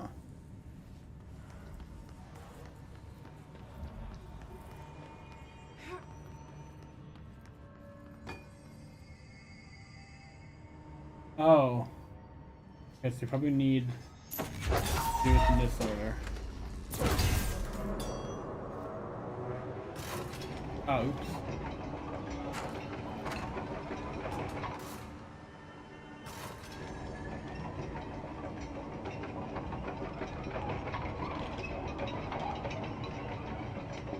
Anyone remember Manhunt? And Manhunt 2? I played both those games. They weren't good. In fact, Rockstar made a lot of like really lousy games that like were controversial but no one actually liked to play. Before they became all like, we're the biggest game devs in the world. And suddenly they were taking 10 years to make a game.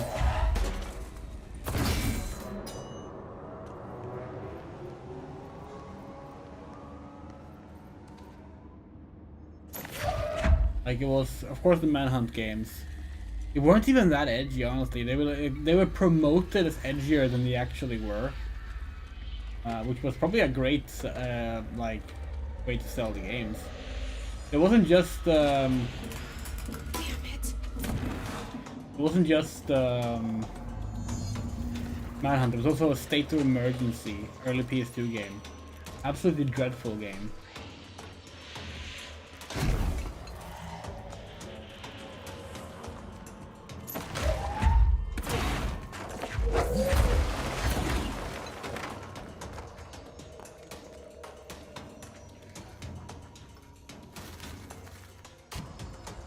It's too dark in here to find this.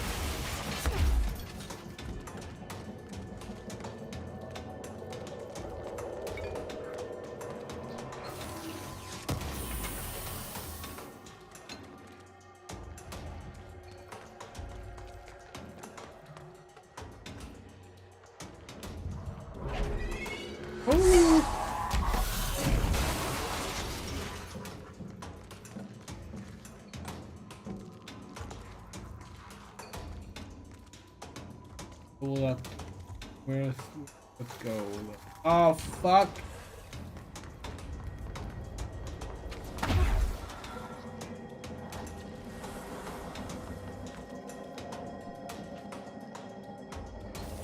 Yeah, State of Emergency was terrible.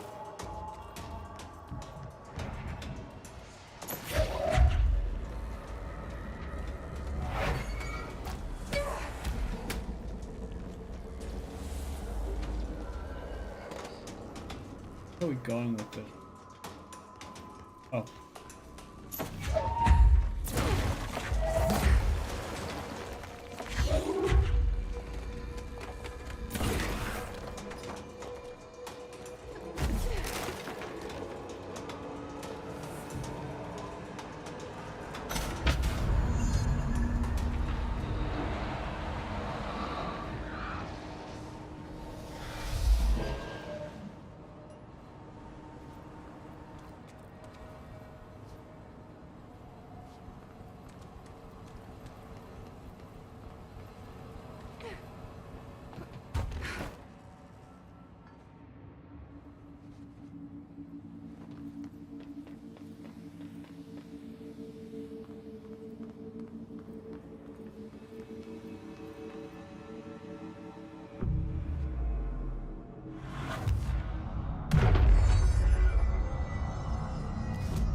Probably.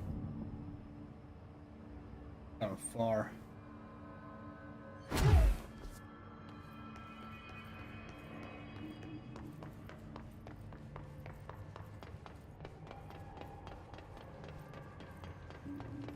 So 2023. Oh, missed opportunity. Should have streamed that with here. We're not streaming that game this year.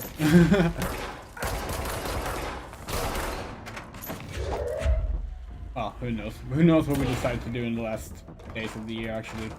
Okay, we're gonna try this one more time and then we're done playing with you. Understand? Jelly. Where are we? Jumbo. Pumping loose and heavy treat sandwich. Jesus Christ, does anyone have any idea what this thing is saying? Hotly. Dirt arrange you. Why are you here? What the hell do you want? Why'd you stow away on that ship? School bearing, boy. Eyes many cauterizing loops through and about. Wind and Wimpy Mitchell. Did he just say Mitchell? Was there a Mitchell at NASA? Tubes. You know what? Never mind. I can't do this anymore.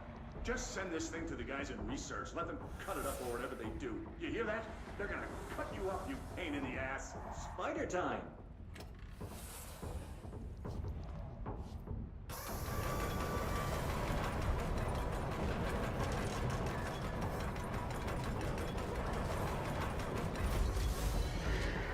Oh fuck. Dark.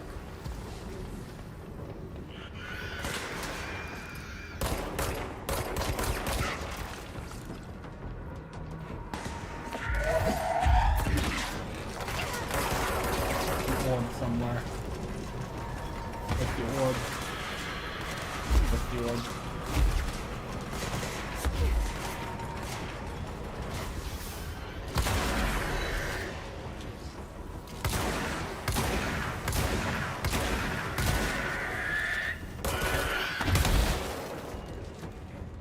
There was another orb left.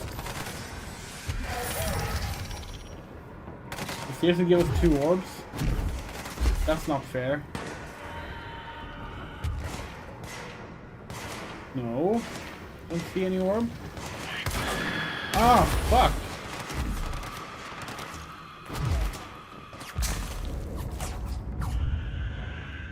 Oh, there it is. No, that's not an orb. What the fuck? Okay, there. Wait, oh, the first orb didn't die? What the hell? We saw it die.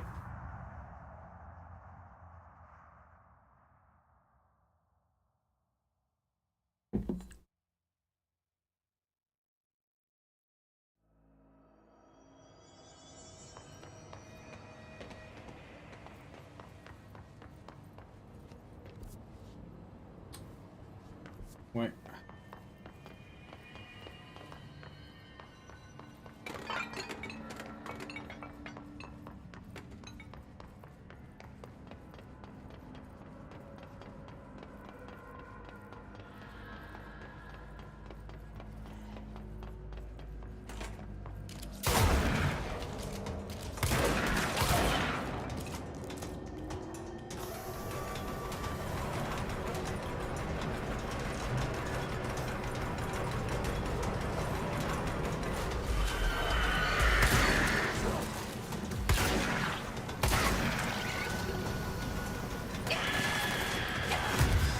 Great!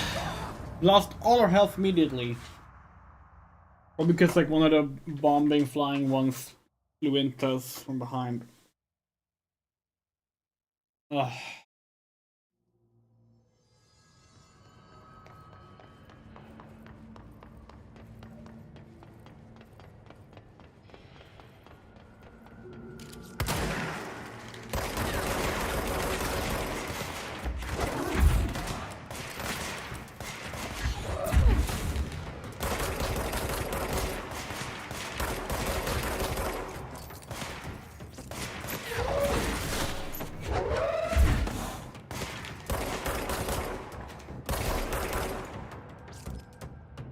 Okay, take out many of these at a time as we can, if there's any more of them.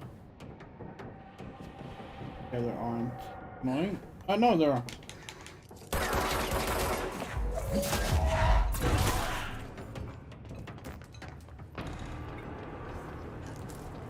Burn that shadow away.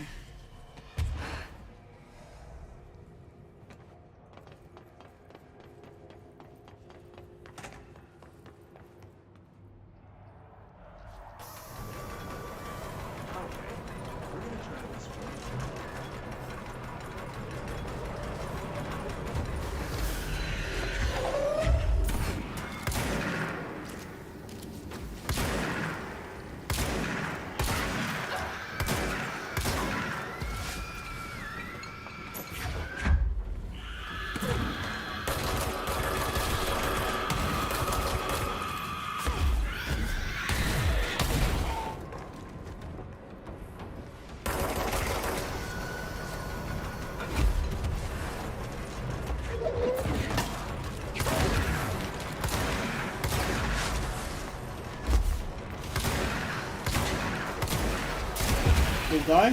Yes. Fuck!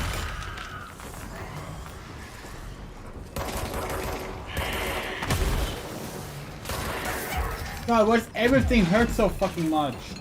Not even that high level.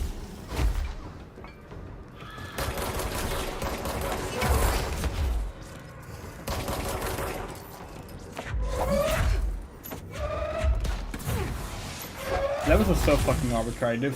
Like at the end of the game, we were fighting level 30 enemies, and they were easier than these level 8 enemies. Numbers mean nothing.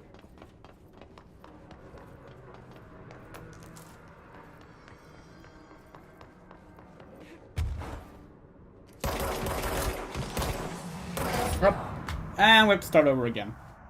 Hate the checkpoint system in this game. Or rather, the lack of one.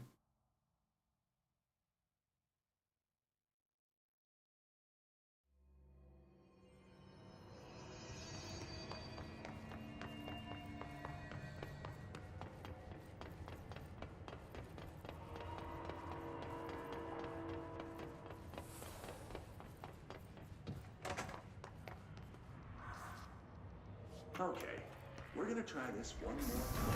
Where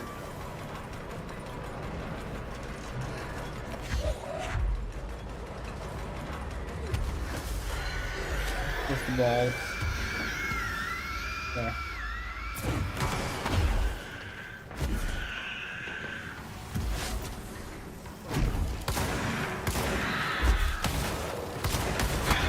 Immediately.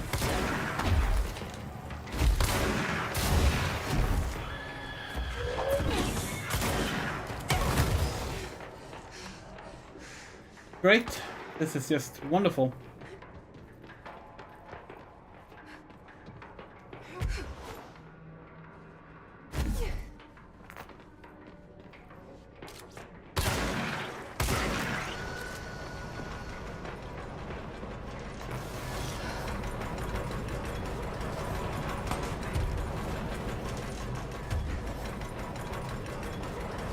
Ah.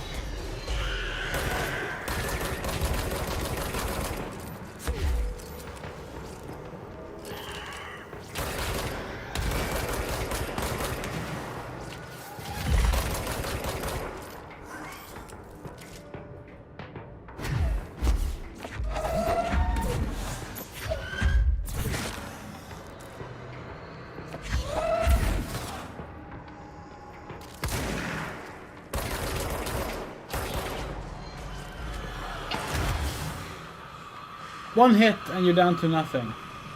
Ridiculous. Fucking horrible.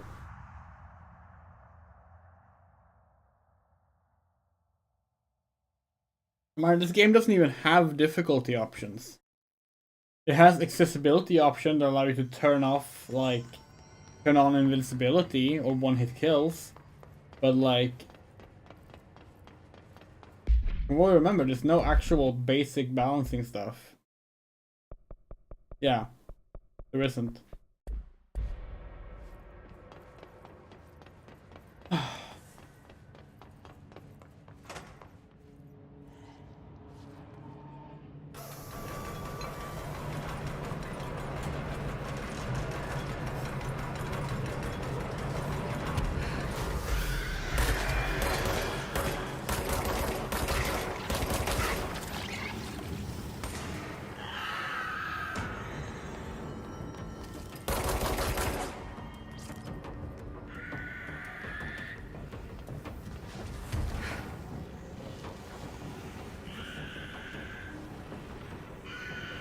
Why is it stuck now? Wait, what? That didn't disappear? What the fuck?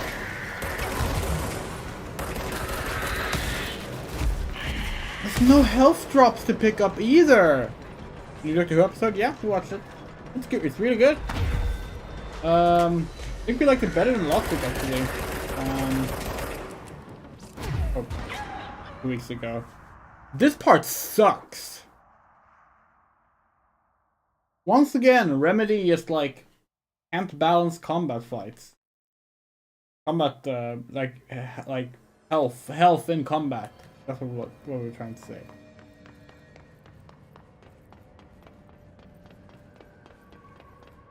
We have almost fully we have fully upgraded our health bar too. Makes it even more ridiculous. Yeah, the new Doctor Who episode is really good. Very creepy episode. Very creepy episode with like a really good comedy as well. Like just a solid ass Doctor Who episode. The horror episodes of Doctor Who are generally our favorites. But like Yeah, no, really, really good stuff.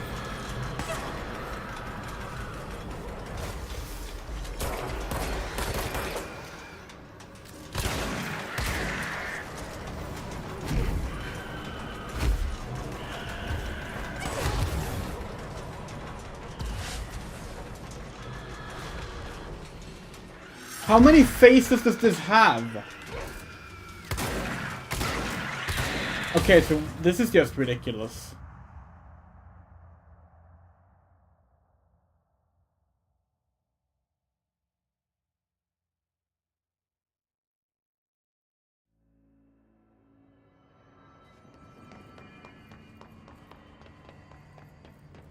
So you absolutely have to take out the enemies, but the enemies can like suicide bomb you to no health. And if they die by that, they don't leave any health for you to pick up. And the only way to get health is to kill enemies, so... I don't like the health system in this game.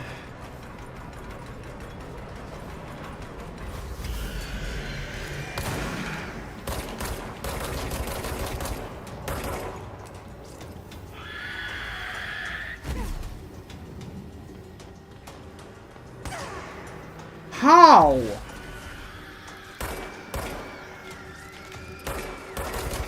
And they're all, the fact that they all start the regen stuff as well, it's like, wow.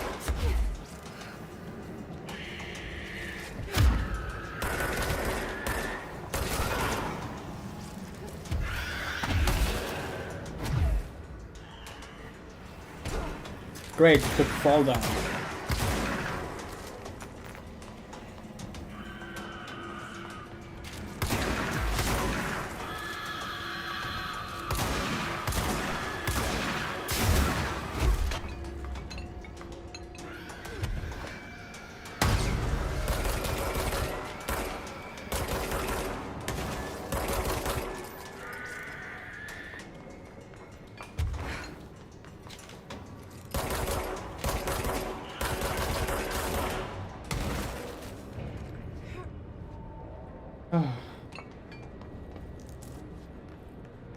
Critical dodge efficiency.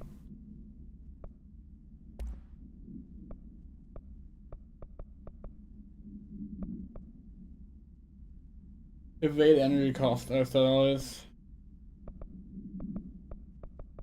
Critical dodge. Evade costs when at critical health. Oh.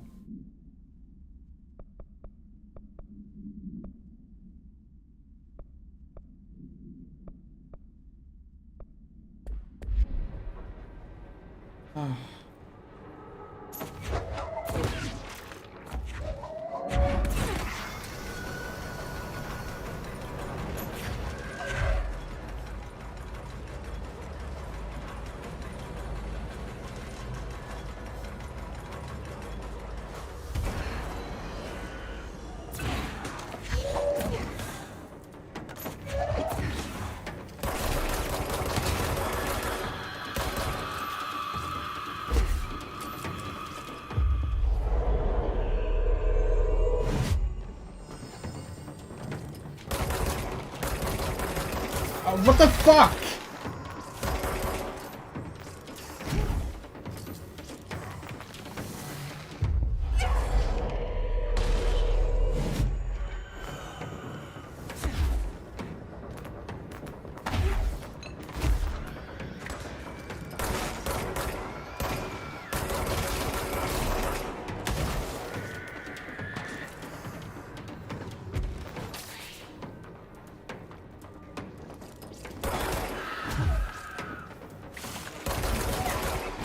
Everything is takes you down to critical health. It's ridiculous. There's almost no health drops happening. Come on!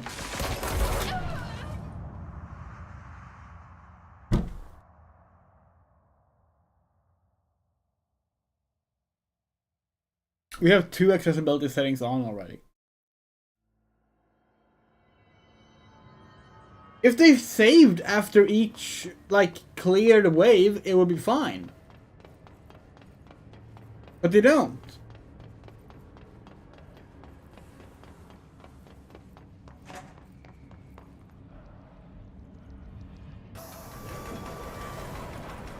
Can you stay in here? Just go out to shoot the little red things?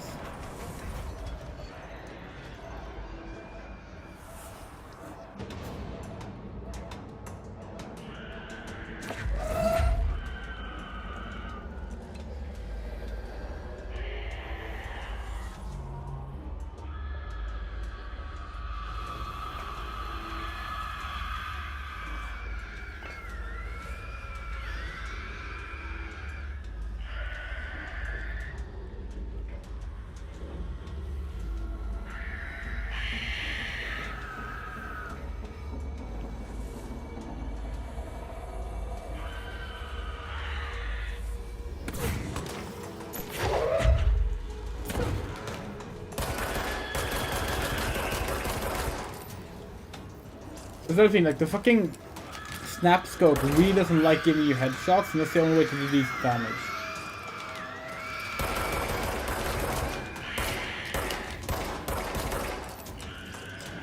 We can't do shit if we don't take out the healing orb.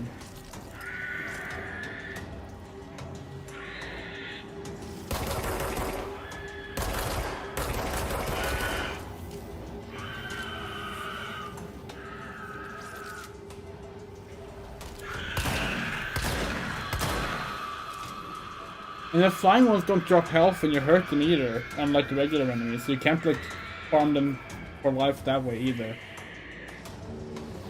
Sucks. It fucking sucks.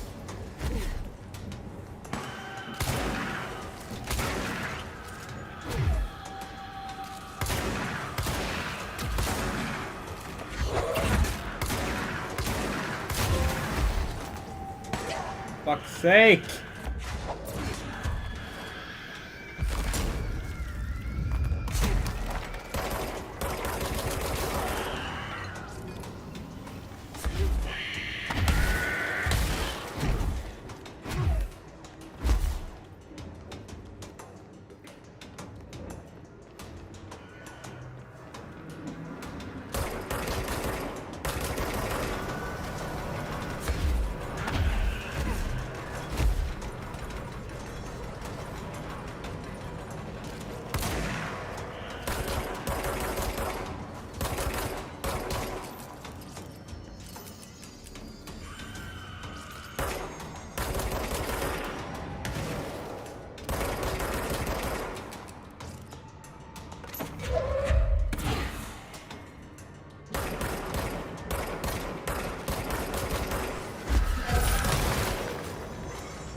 This is more than 3 phases. How is it even possible?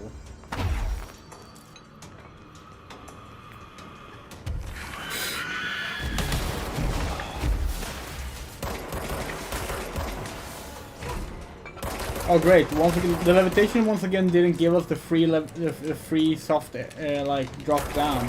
Sometimes it does, sometimes it doesn't, and we have no idea how to like actually like manipulate it to be like the way we want it. We specifically tested that between streams as well. Like we were able to like just hold down the elevate button, the levitate button, to. Are you fucking kissed? Gah!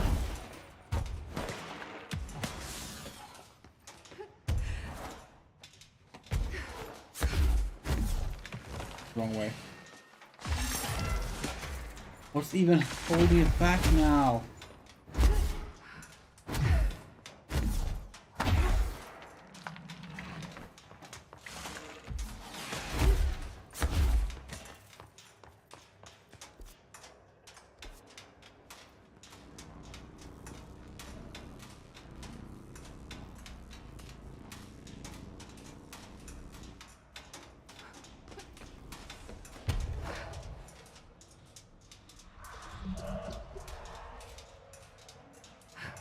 I need a lamp.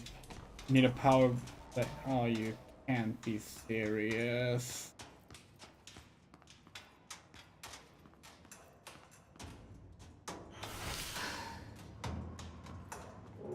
Okay. It's just there.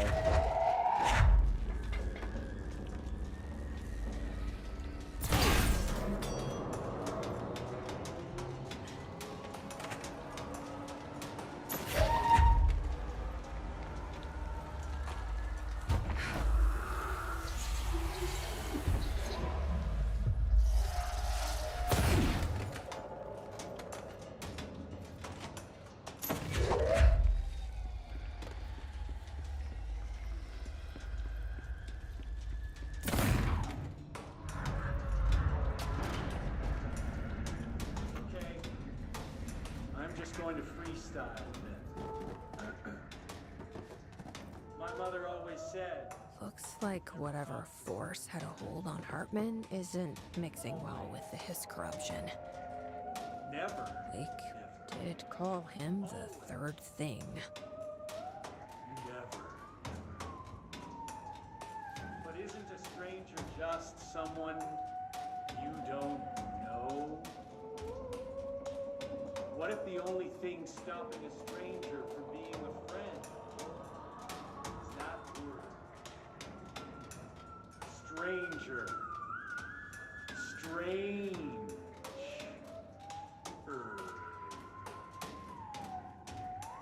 Strange like the noises you hear at night when there is no light and you cannot fight.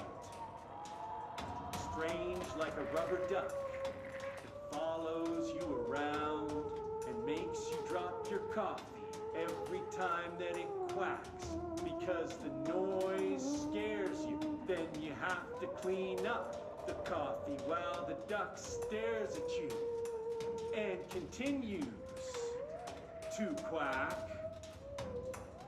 quack, quack, quack.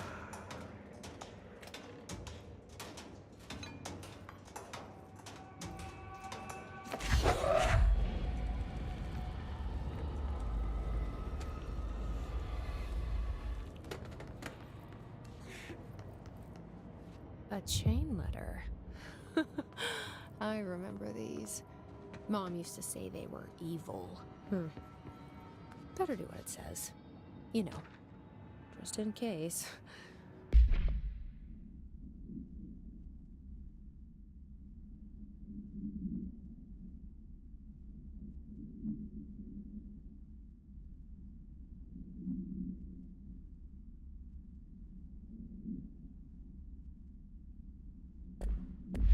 There must be a photocopier around here.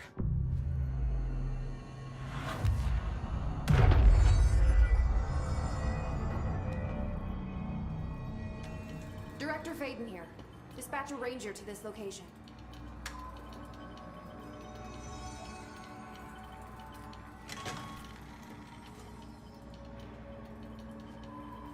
Let's do this! Oh, fuck.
Oh, for fuck's sake! What even hit us? Are there enemies left? Oh, my happens again. And what good did you do, deployed ranger?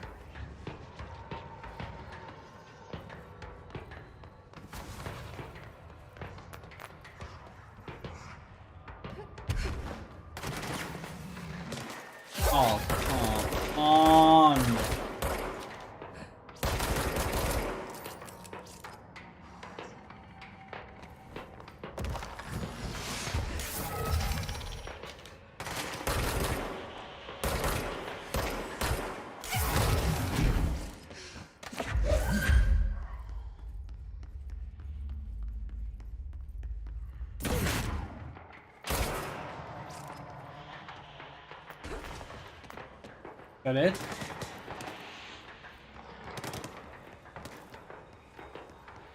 No. Apparently not.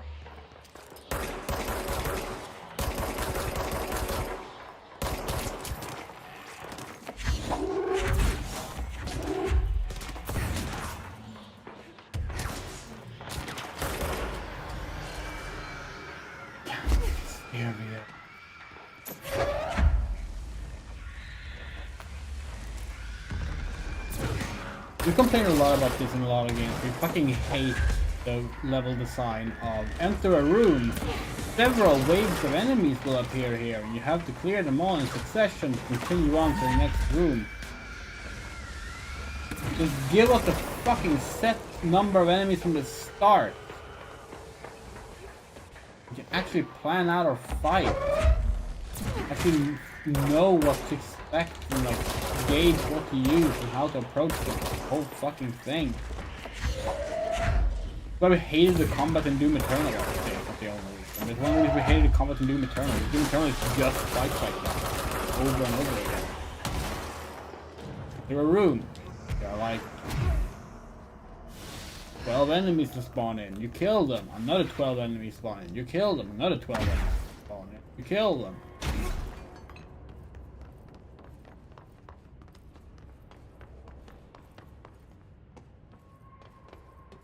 Doesn't mean you get no real actual time to just get familiar with the environment either, because you can't just like get a layout of the environment as you're like taking out the enemies, because there's gonna be more enemies pouring in, so like it sucks. Hopefully I didn't miss. We're going down here. Okay.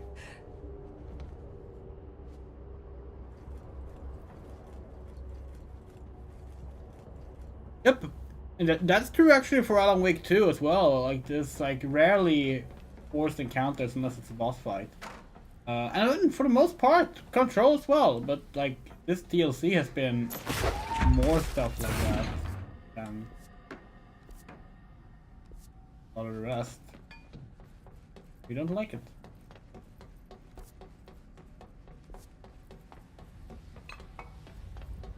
Oh, this is probably the intended way. See what's in it.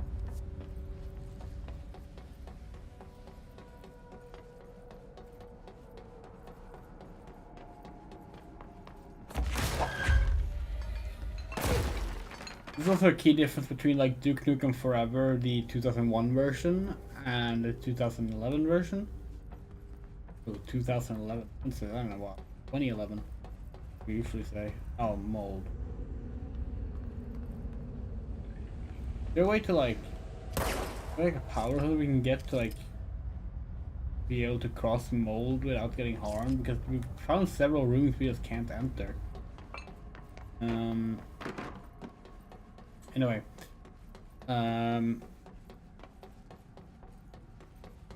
it's like Duke Nukem Forever 2011 released, of course, after that approach to shooters had become standardized.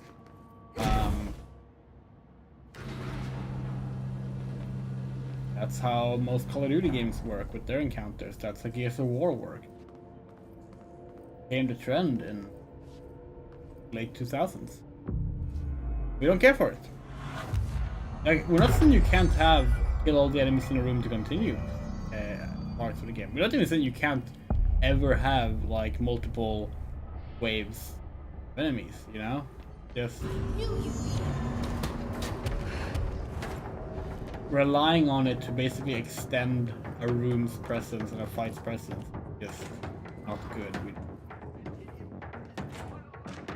And if you do it, you can checkpoint the faces, like.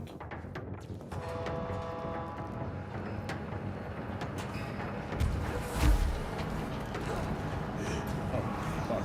Oh, hello.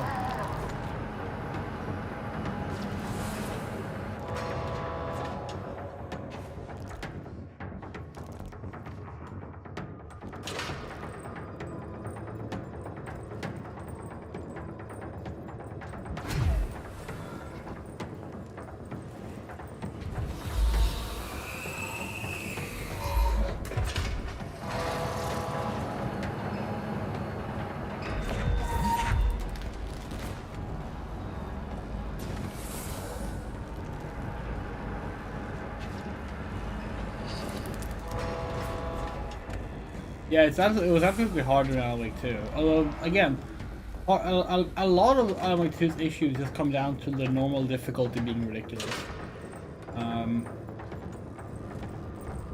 It's genuinely not that bad if you play on story difficulty. We have no idea what we're doing. We can't see where to use the power box. Ah!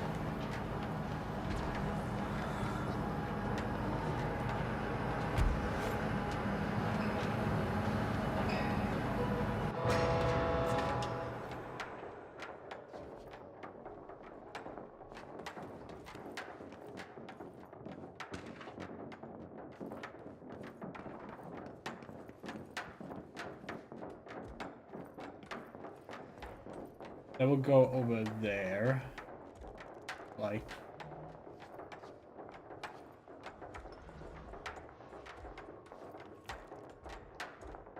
Okay, there's 1, 2, and one that's covered. We have not seen 3 boxes though, we've seen 1 box.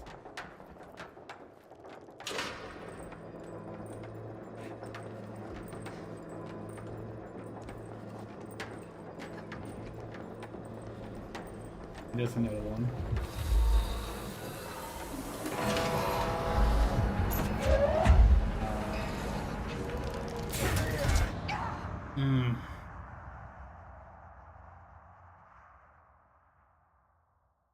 Oh yeah, absolutely. Alan Wake 1's constant checkpoints is a really nice thing. The only Remedy game that has good checkpoints. Well, we shouldn't say that, we haven't played Quantum Break.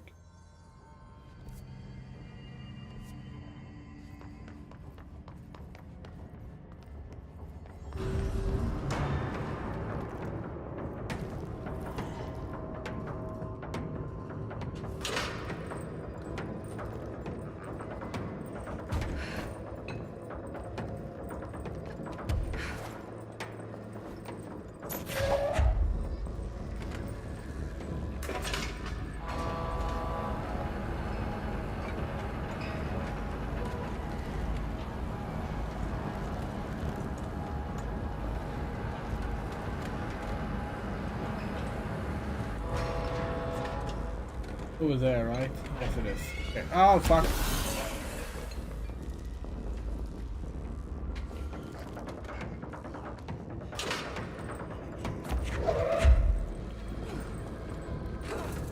Oh, fuck.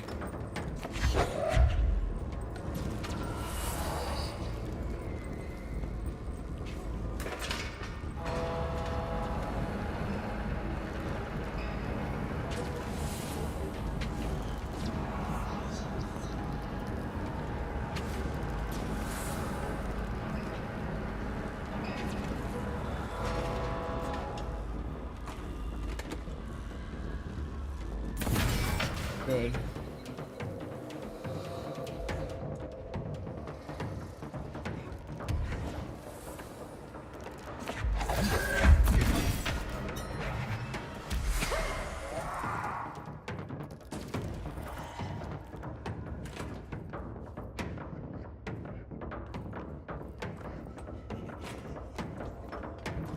We think Max Payne predates checkpoints. Checkpoints wasn't standard in games back then, so it probably does not have checkpoints, apart from like probably basic standard autosaves, loading screens maybe.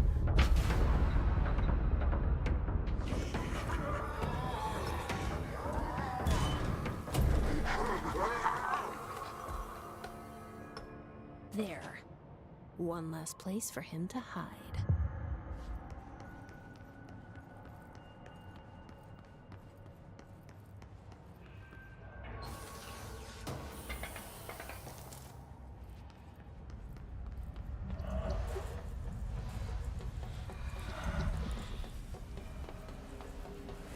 You already said it, but we are definitely gonna replay the Max Payne. We should probably burn that shadow away. I mean, if there's... Use... Uh-huh.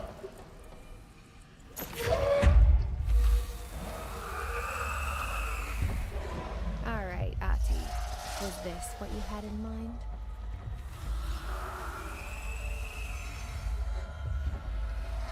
Yeah, we're actually very excited to be playing Max Payne. We really liked those games growing up. It's been a long time since we played them. We got like a big, just like blast from the past reminder yesterday, and when we accidentally came across the Max Payne Kung Fu edition, which was a very popular mod for Max Payne 1 that changed out the combat for martial arts.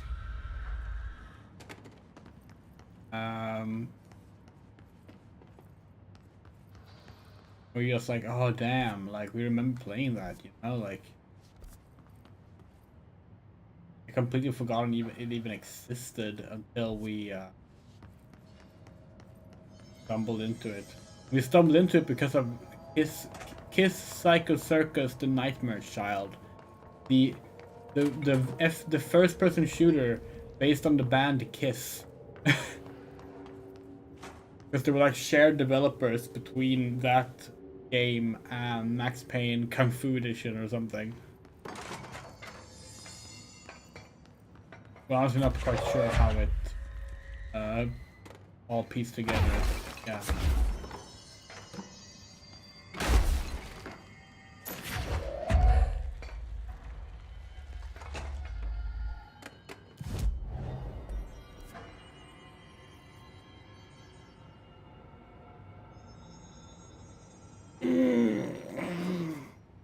It's almost 2 a.m.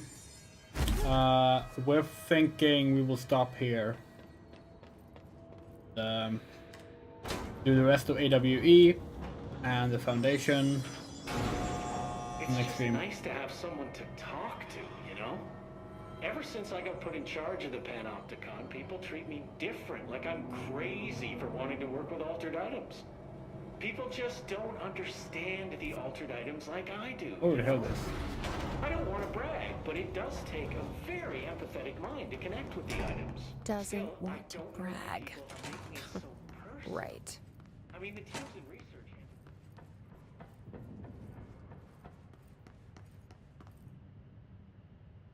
Yeah, Max Payne 2, both the games have very iconic covers, honestly. Max Payne 2 has, it does one of the sins of a title, if you ask us, like something you should never do with a title,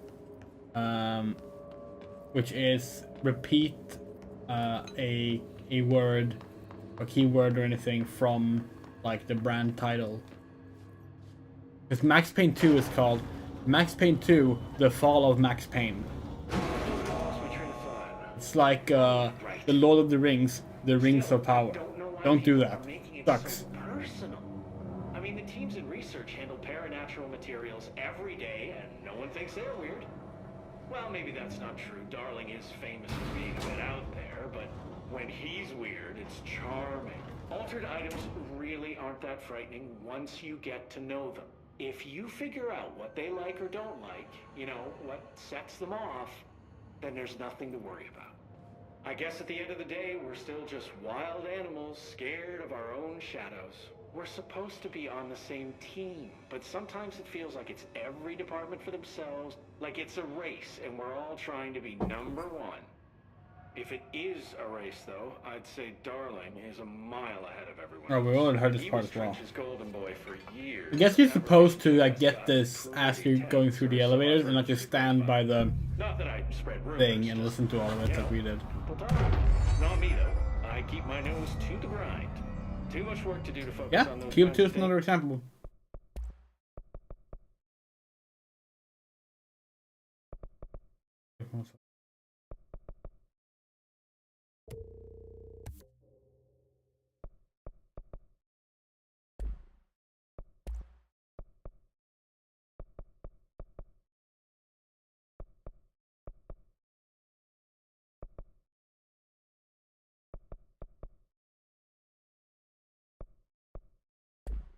things. I need to stay focused so I can get my work done and get home to feed Alfred. He's just gonna talk forever, isn't he? Make it home for mealtime, so I have my neighbor check in on Alfred. Oh, we have so many missions.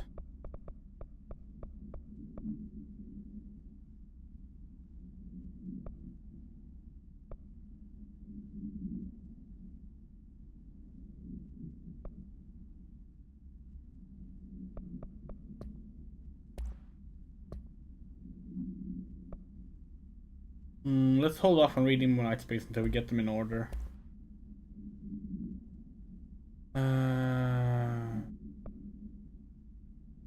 Well, it's the ashtray that made the maze, right?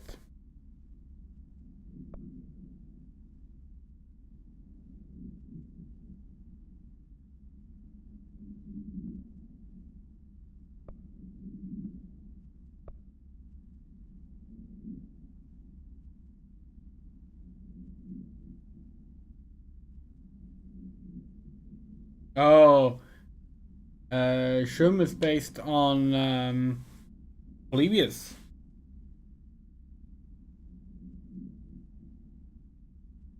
Well, very loosely.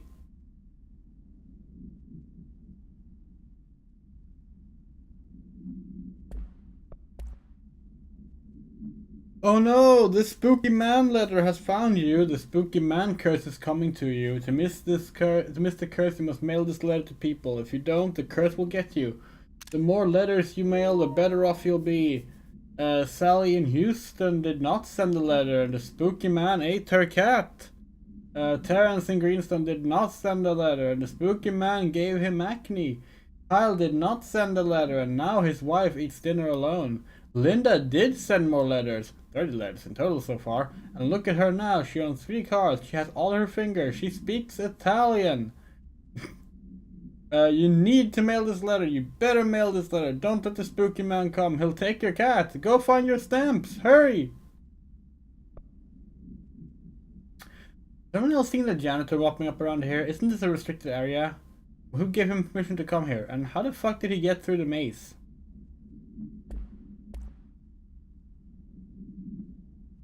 Do not touch my sand!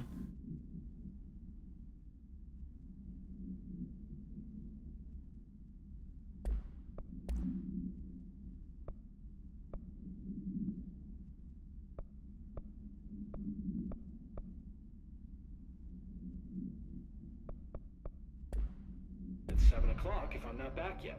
She's very nice. Her name...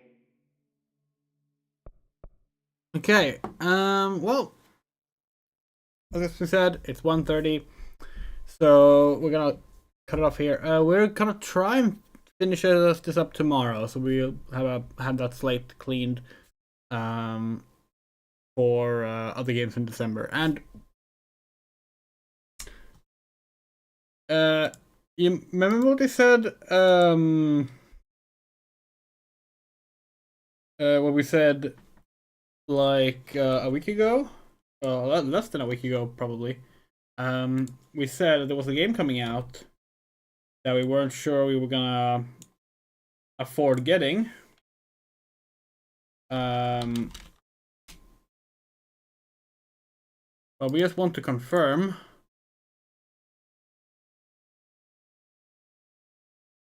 If you're wondering, we have Turok 3. So Turok 3 will also be played. Looking forward to that. But of course, the big stream, the big upcoming stream, is the Doom stream. Sunday, Doom, 30th anniversary of the original release of Doom. We can play through all 3 episodes in 12 versions of Doom in the Doom 30th anniversary roulette playthrough. We're so excited for that. Please be there. The stream is up already. You can, like, ask to notify, like the stream and stuff like that. We would like to say special thanks to our wonderful supporters: Yus, Moto, Loose Queen, Garden, Miss Nixie, Michael Roseblum, Rain, Haruhase, Anna, Sean Peterson, Spider News, SU Winchester, Saga Music, Kid Stubbs, Rumray, Benjamin Schmidt, The Coyote, Ahmedi, and Elizabeth. Thank you so much for supporting us. We have a Patreon, a Coffee, and a PayPal. Links are on screen and in the description. Any amount you give is your name read out here in the credits for the month. And it's always very, very appreciated because it is our only income.